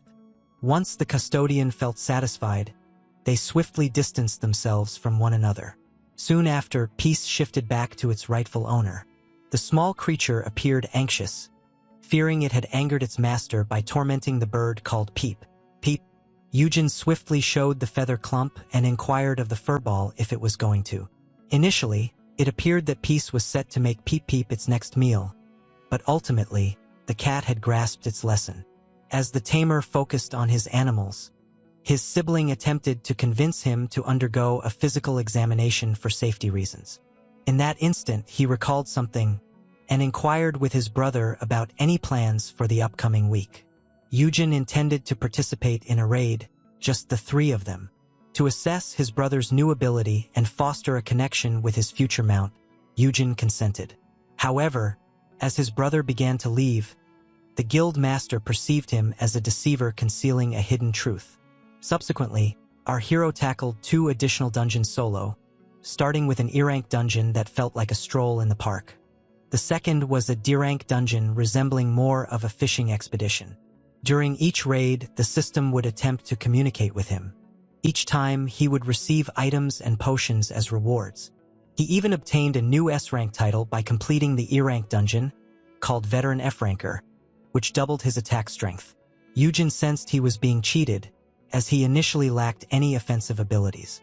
His grievances appeared to resonate with the system, as the title he obtained from the D-rank dungeon was marginally improved. The title and perk would enable him to become difficult to detect, along with the ability to share a title with an individual ranked below S.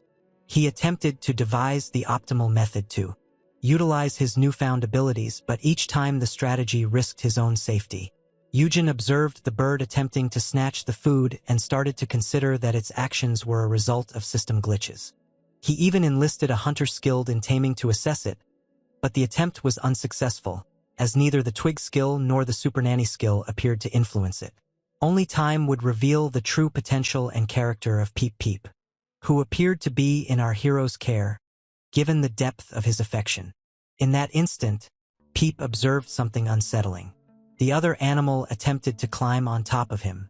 Once the bird perched on its head, the owner hurried to capture the moment for posterity. Peep Peep did his utmost to strike a pose for the photo, just to lose that nose equilibrium and plunge face down onto the ground.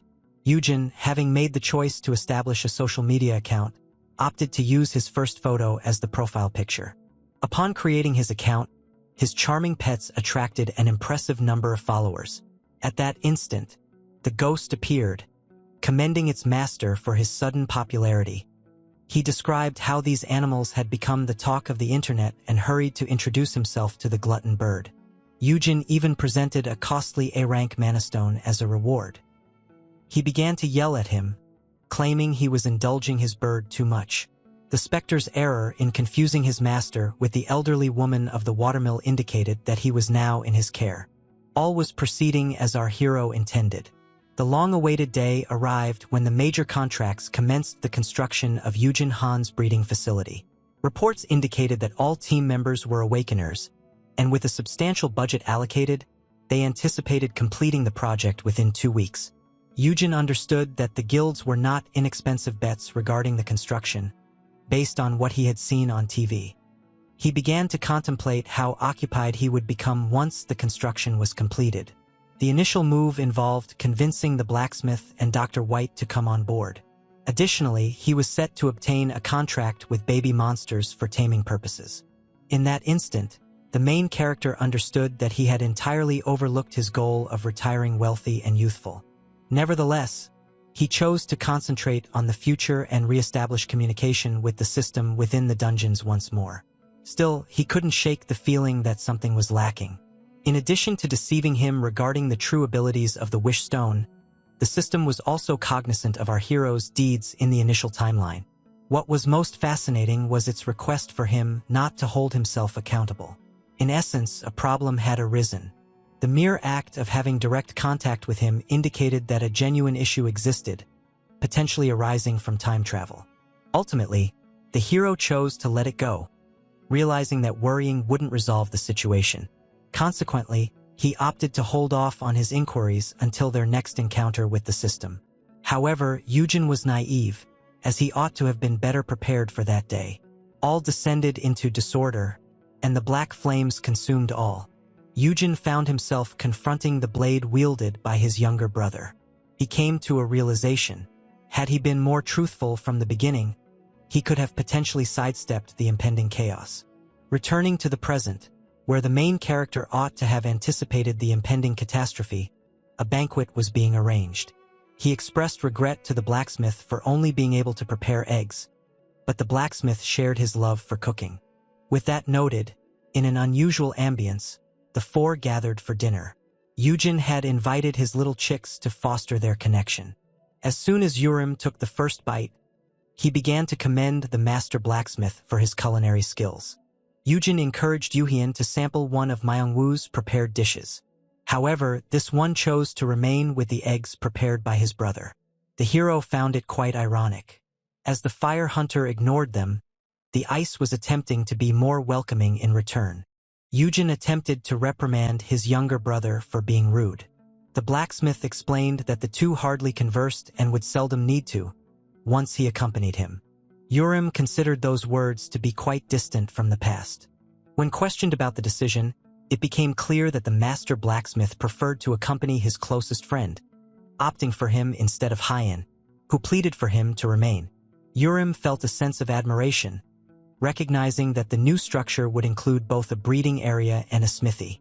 Yujin aimed to bring his brother and the famed blacksmith, to whom he had pledged a penthouse, nearer. Ultimately, Myungwoo was the type of person who understood how to pamper his friends. To his surprise, Yujin remained as cold as always. He stayed silent. As they washed the dishes, Urim and Yujin discussed the uncomfortable vibe during dinner. The hero recognized that his brother wasn't particularly outgoing, but he was surprised that his sibling wasn't happy about being able to defend himself now. Initially, he believed his tall and attractive brother felt envious of him, but Urim was convinced that this was not true. She mentioned that Yujin felt somewhat sad to witness his custodian becoming independent. Urim speculated that Yujin was afraid his relationship with his brother was becoming more distant. However, when prompted to provide more details, she clarified that she was merely speaking for the sake of it. Urim highlighted the guild master's stress, noting that the security system had been displaying errors consistently for the past 3 days. Yujin began to hold himself responsible for this. Urim pointed out that the guild master was to blame and encouraged her brother to leave him and side with her, having overlooked that he was her superior. Subsequently, the hero made an effort to uplift his brother, believing he was the cause of his distant demeanor. Yujin chose to give his brother flowers, only to encounter a blank expression. Events unfolded differently than anticipated. He didn't have the smoothness of Hyun Jae-sung. That is the reason the operation failed. He aimed to elicit at least one laugh from his brother. However, for some unknown reason, the young man had displayed no emotions over the last few days. Hyun-jae believed a sincere discussion would fix everything. But events started to escalate before they could even communicate properly. Eventually, Peace began to examine his environment. Hyun-jae inquired whether it recalled the dungeon from which it originated. He felt joy knowing the fire manticore had completely forgotten its origins. While they continued their conversation, Peace was unexpectedly taken aback. Suddenly, blue monkeys charged in to launch an attack. Peace chose to stand firm, and just like that, he began to slaughter the approaching primates, satisfying his owner. Hyun-jae stated that this was completely natural. Monsters exhibited inherent aggression towards different species, leading to the common practice of pitting them against one another before eliminating the weakened victor. Yu Jiao considered this an effective method for peace to advance. Yet the guild master needed to concentrate solely on his own growth. This chilly attitude was becoming quite irritating. As you advance deeper into the dungeon, a blue monkey leaped toward our main character. However, before he could remove it, it got caught in the red wire. And just like that, it was grilled to shreds. The next monster experienced the same occurrence. Regarding the third, it was engulfed by the black flames. On the fourth try, a flurry of blue feathers struck it in the face. Yu Jiao could no longer endure it. When questioned about it, Yu Jiao clarified that he was merely assisting him in navigating this hazardous area. Yu Jiao then confronted the obvious issue and noted that something appeared to be troubling his brother. He inquired whether he was involved in any way. However, Yu Jiao asserted that he preferred not to expend his energy on someone unwilling to share his secret as well. Yu Jiao was amazed. He subsequently highlighted that the entire secret matter was originally initiated by his brother. Ultimately, he recalled all the wrongdoings his brother committed during their separation, memories of people he found strangely familiar.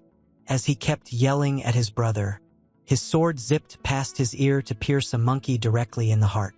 Yu Jiao confirmed that maintaining this confidentiality was essential for the safety of the custodians. And in the interest of expanding the guild master acknowledged that his brother possessed a narrative of his own. He realized that the only option left was to acknowledge that his brother no longer required his protection.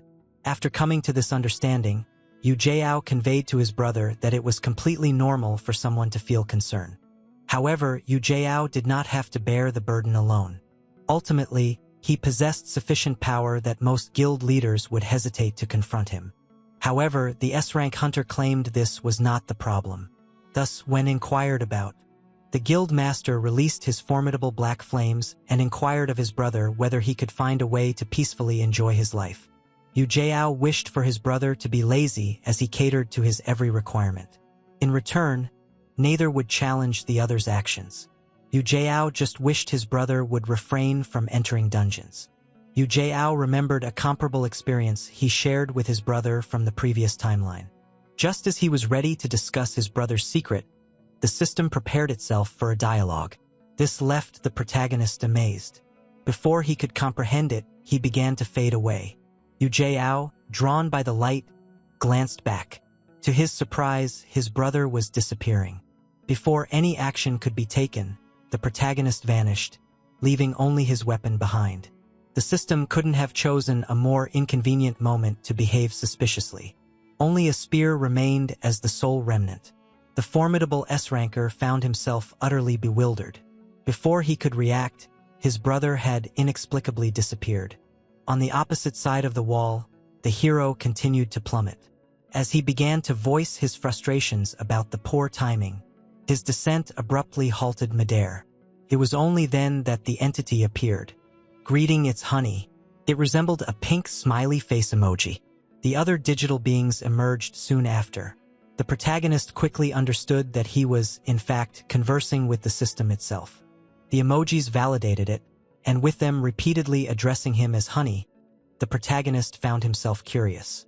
Just when he aimed to clarify his name was Eugene, his lips were swiftly sealed. The entity declared that after revealing a specific quantity of information, the link would be instantly severed.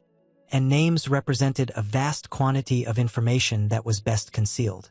While the emojis insisted on keeping him hidden from the enemy, Eugene inquired about their name. However, as the system asserted that they were not allowed to speak it, Eugene started to wonder if he was confronting Voldemort. The emoji seized the moment to express regret for having deceived him regarding the wish stone. Eugene encouraged them not to worry, as ultimately this resulted in a positive outcome for him and everyone involved. He chose to stop wasting time because his brother was waiting for him, and inquired of the emojis how they were aware of the original timeline. He also sought to understand if time travel created any problems. At that instant, the smiley face indicated that the crucial segment was still ahead. They claimed it was merely Earth's time that had been reversed. To simplify matters, they created trees, asserting that they symbolized dimensions and directed him to the one that depicted his domain. They subsequently showcased the impact of the wish stone on And just like that, the enormous tree reverted to a tiny plant. Only Earth was sent years back in time. In other terms, the time travel had no impact on the other dimensions, indicating that the dungeons remained unchanged in both number and quality from before the time reset. Consequently, Earth would experience an accelerated dungeon issue, as entities attempted to mitigate the situation. Meanwhile, with the adversary seeking to strengthen itself within the dungeons, the system urgently required the custodian's abilities to address the escalating crisis. In an instant, the yearbook appeared, and it instantly began to transform shapes. To protect his home dimension, the custodian needed to assemble 50 S-rank heroes to be under his control. After truly grasping the purpose of the photo album, the emojis conveyed their desire to utilize a format he would recognize. Consequently, they designed the system to resemble an earthly video game, dedicating significant effort to its intricate details. However, upon discovering that the status window was set to vanish one, the protagonist was left utterly stunned that day. The system essentially served as a tutorial that would restrict human creativity throughout the years. Consequently, people thought F-rankers couldn't acquire power, despite the fact that they were living evidence to the contrary. The emojis clearly expressed that change and evolution are inherent traits of human nature. Upon discovering this vital detail, the exasperated hero quickly seized the emoji. Realizing change was achievable, he insisted on altering his keyword. He began to grumble that his keyword was far too absurd for such a crucial mission. Given that he had to manage 50 S-rankers, his life had essentially transformed into a bizarre dating simulator. The beings clarified that they only provided the name and description, asserting that he was accountable for it. Nonetheless, he held them responsible for the system's lack of clarity. Yujin mentioned that they had provided his friend the hobo with a collection of rare items, along with a detailed instruction manual. It was disclosed that the ability Golden Smithy contained a save file from its previous world. Yujin had knowledge of other realms that existed beyond Earth. The Golden Smithy was a workshop established in one of those alternate dimensions before being transported to Earth. Such a large entity as the smithy was seldom moved. However, its former owner made every effort to pass it to the next realm. No matter the expense, this was the sole method to support future generations. The organization clarified that, similar to zoologists, they utilized information from familiar species to complete the gaps regarding newly identified animals, leading to precision. They then described how they had never witnessed anything like our hero's flawless custodian ability.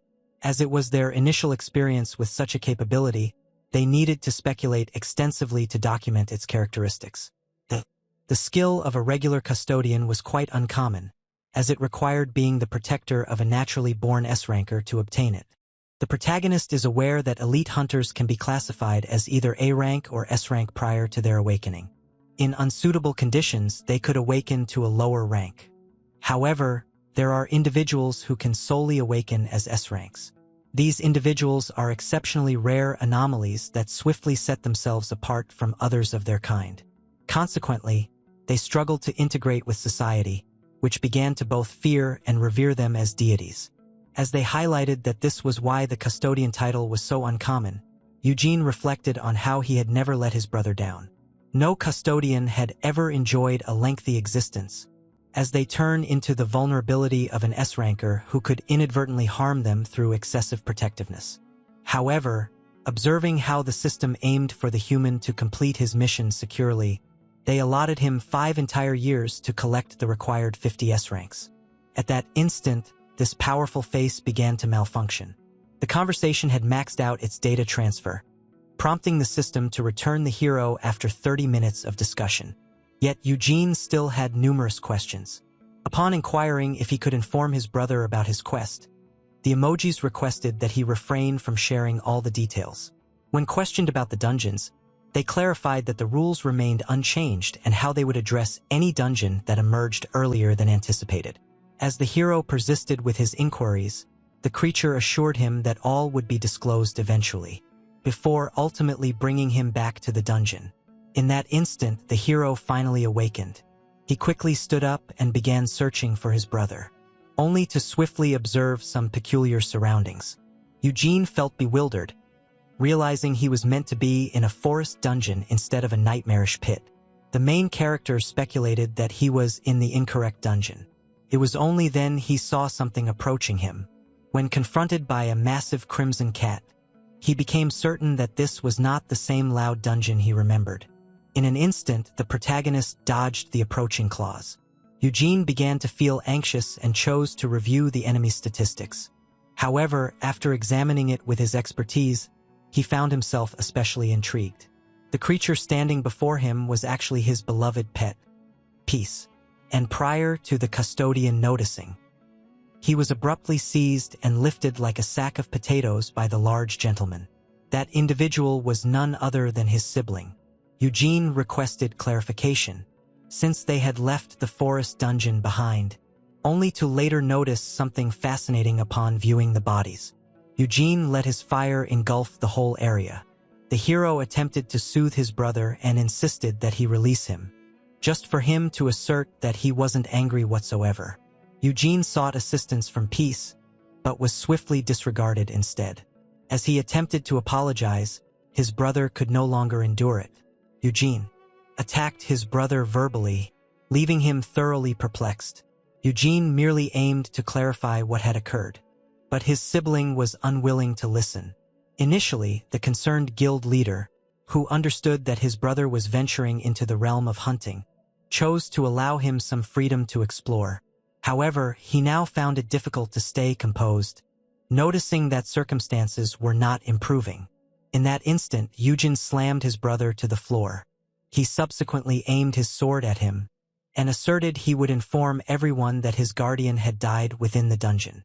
The S-ranker believed that keeping his brother alive in a cage posed too great a risk. Eugene aimed to assert that his brother was killed by the boss monster, which would raise skepticism among some, considering he was accompanied by an S-ranked chaperone, after all.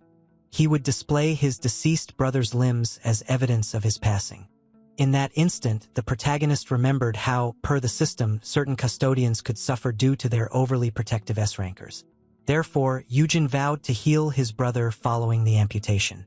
This one was completely overwhelmed with panic. It was only then that the stud's protective skill activated. Eugene seized the opportunity to escape for his life.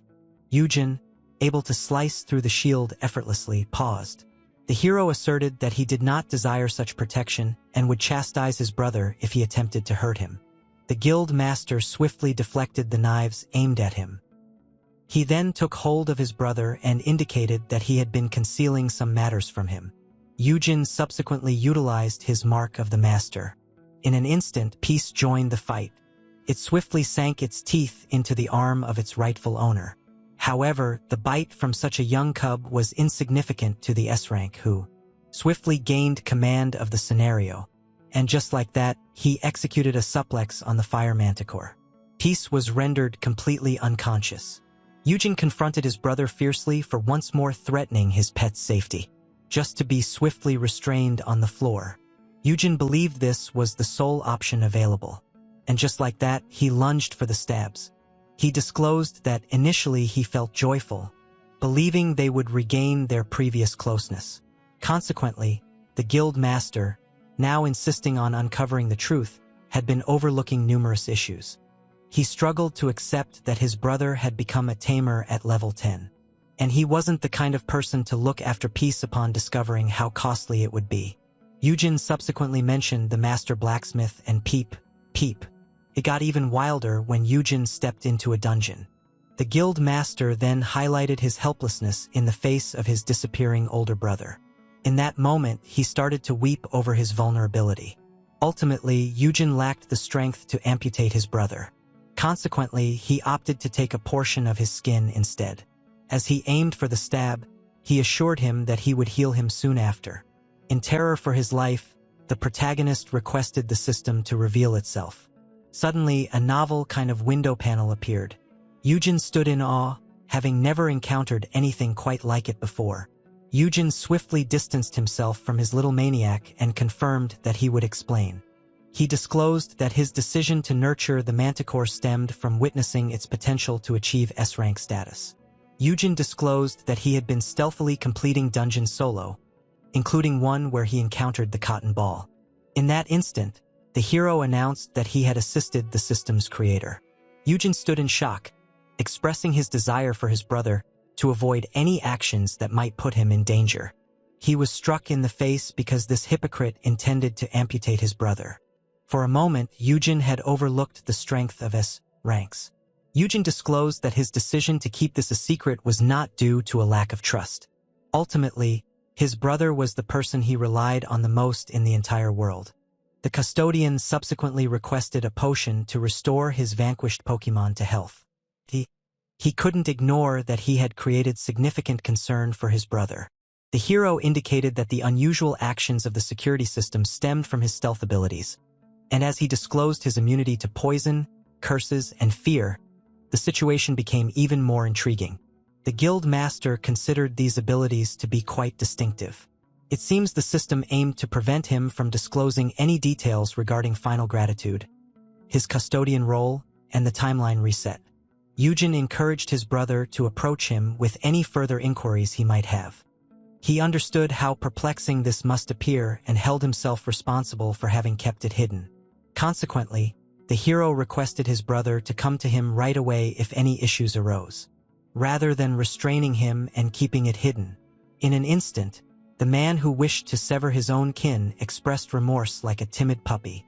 In that instant, Yujin understood that he had to do significantly more than just assist his brother to ensure his happiness. Ultimately, the custodian would have set fire to a dungeon if Yujin had vanished. In an instant, the two brothers embraced each other, exchanging heartfelt apologies. Simultaneously, Peace relished being flanked by the two Han siblings. In that instant, the dungeon creature reverted to its original dimensions.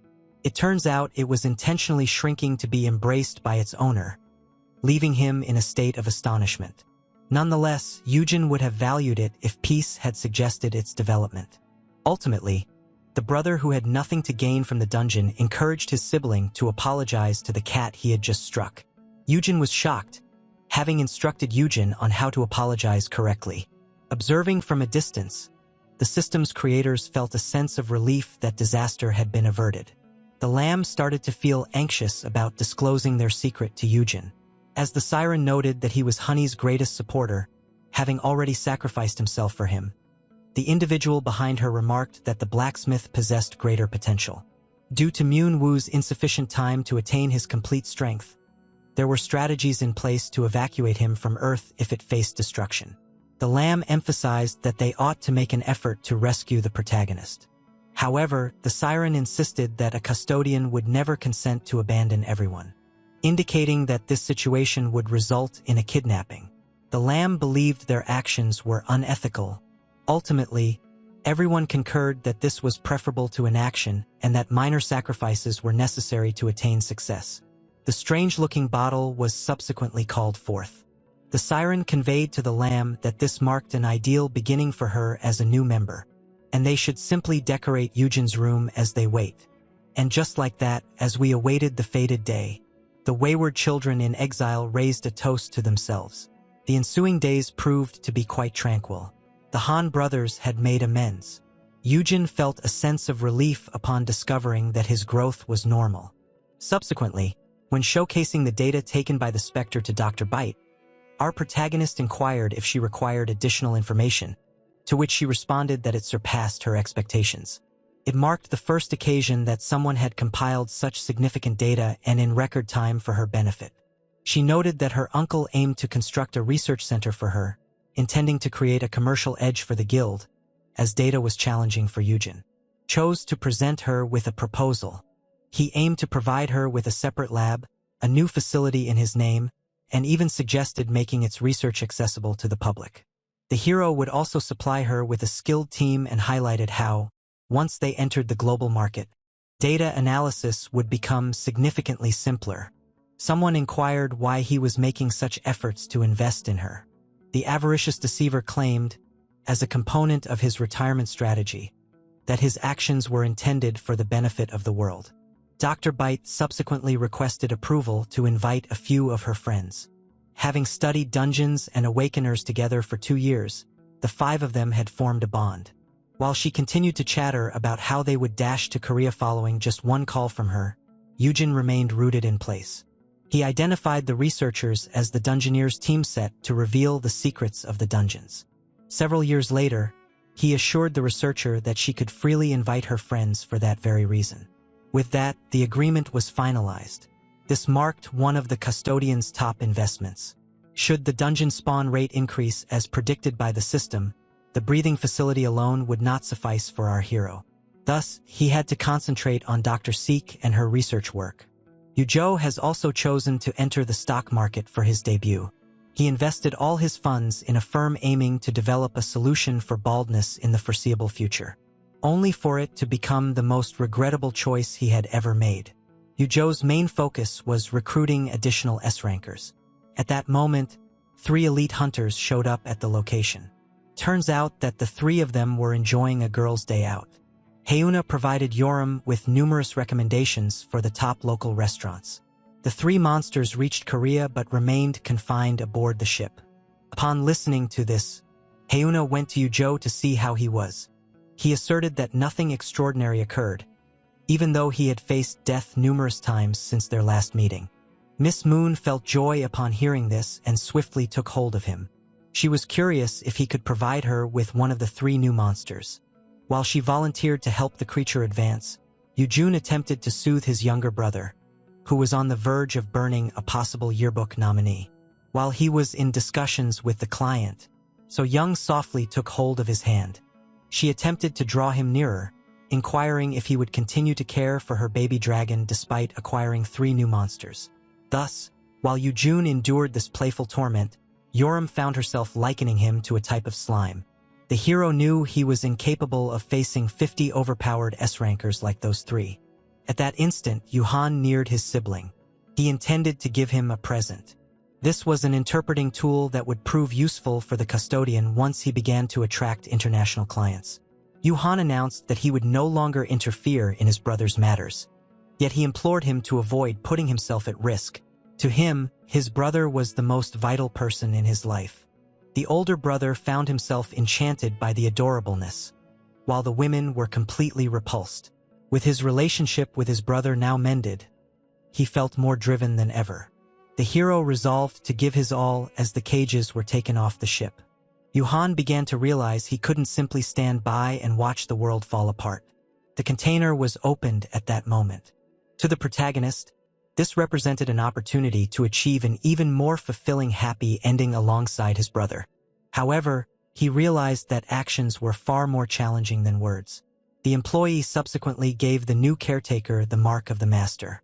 He described how the newly arriving monsters would bring him numerous difficulties. During their journey to Korea, they encountered their fair share of difficulties. At that instant, a creature broke free from its enclosure. A strong gust of wind burst from the container, and just like that, the enchanting creature finally revealed itself. It was a mythical griffin. The mythical creature, part lion and part eagle, had become a reality, emerging from the depths of the dungeons.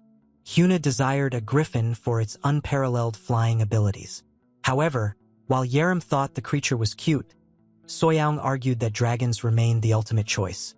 In that instant, the creature chose to glance downward. Due to the custodian title, the abilities of the Mark of the Master were significantly enhanced. This led to an unexpected surge of love for the hero within the griffin's heart. Yuna was taken aback when the monster rushed directly at him. In a moment of horror, his brother rushed in to strike the creature, inadvertently snapping its neck. In an instant, the protagonist was rendered unconscious.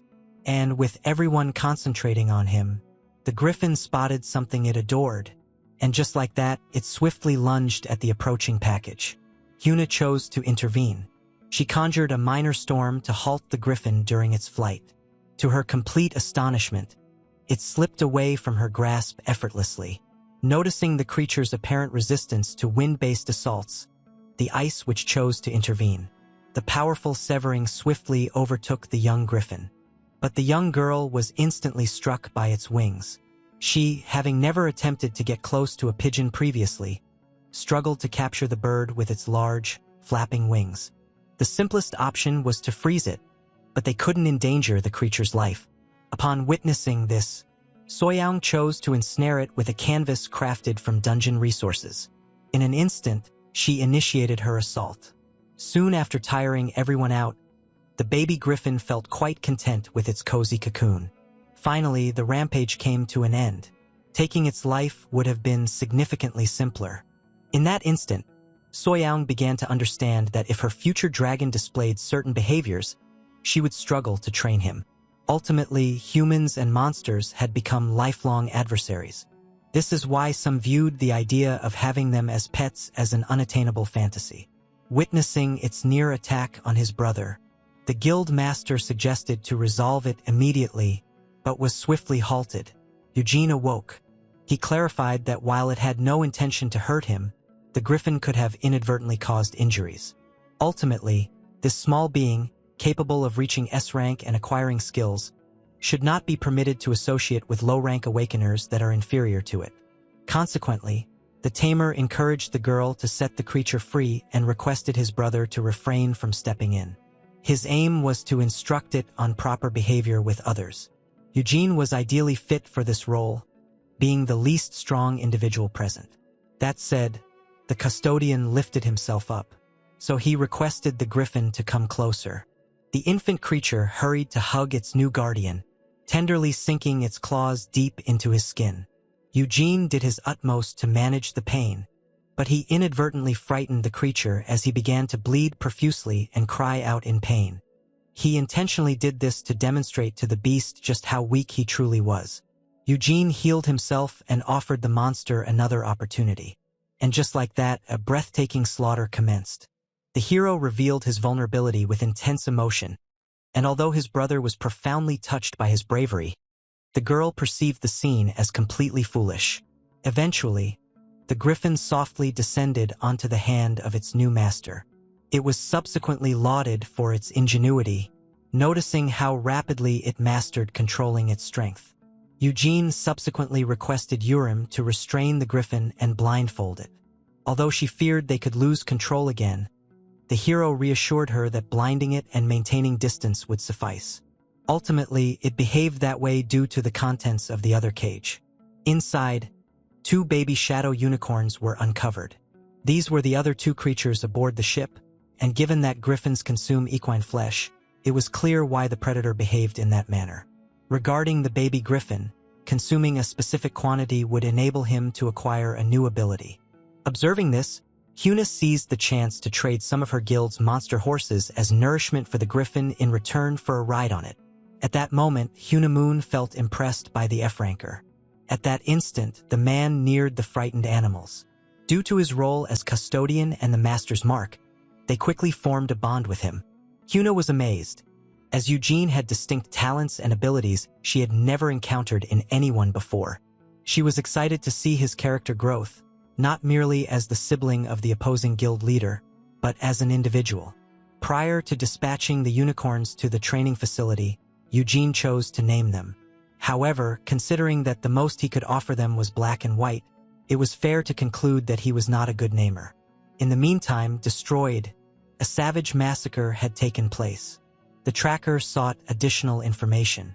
Observing that Brix had acquired her contract and noting her inexperience in this field, she was curious about how someone managed to bypass the high-rank binding curse associated with her agreement.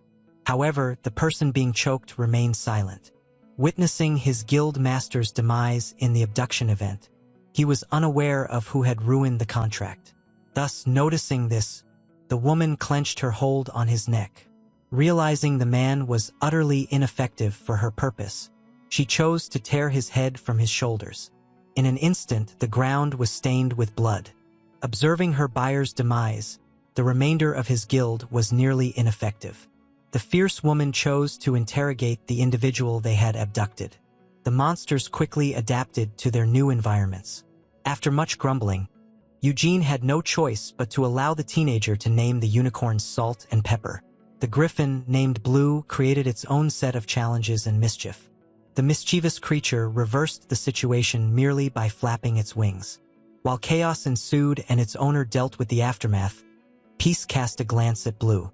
Instantly, Blue began tidying up, with Peace assisting the owner in maintaining a semblance of order amidst the turmoil. Upon encountering the griffin, the manticore quickly asserted dominance, demonstrating clearly who held the superior position. Ultimately, all three pets eventually drifted off to sleep. The hero felt a sense of relief. Managing baby monsters proved to be quite challenging. Observing how just a few of them exhausted him, he started to question whether he could realistically gather 50. With that in mind, he began tallying the monsters associated with his name, starting with the 5 young creatures within the facility: Gate, Venom, his dragon Dio, and Valthesis, and the one that the system has identified. In that instant, the hero understood he had never possessed such a creature. One of his titles as Dragon Slayer was triggered, enabling him to double his statistics while confronting the dragon.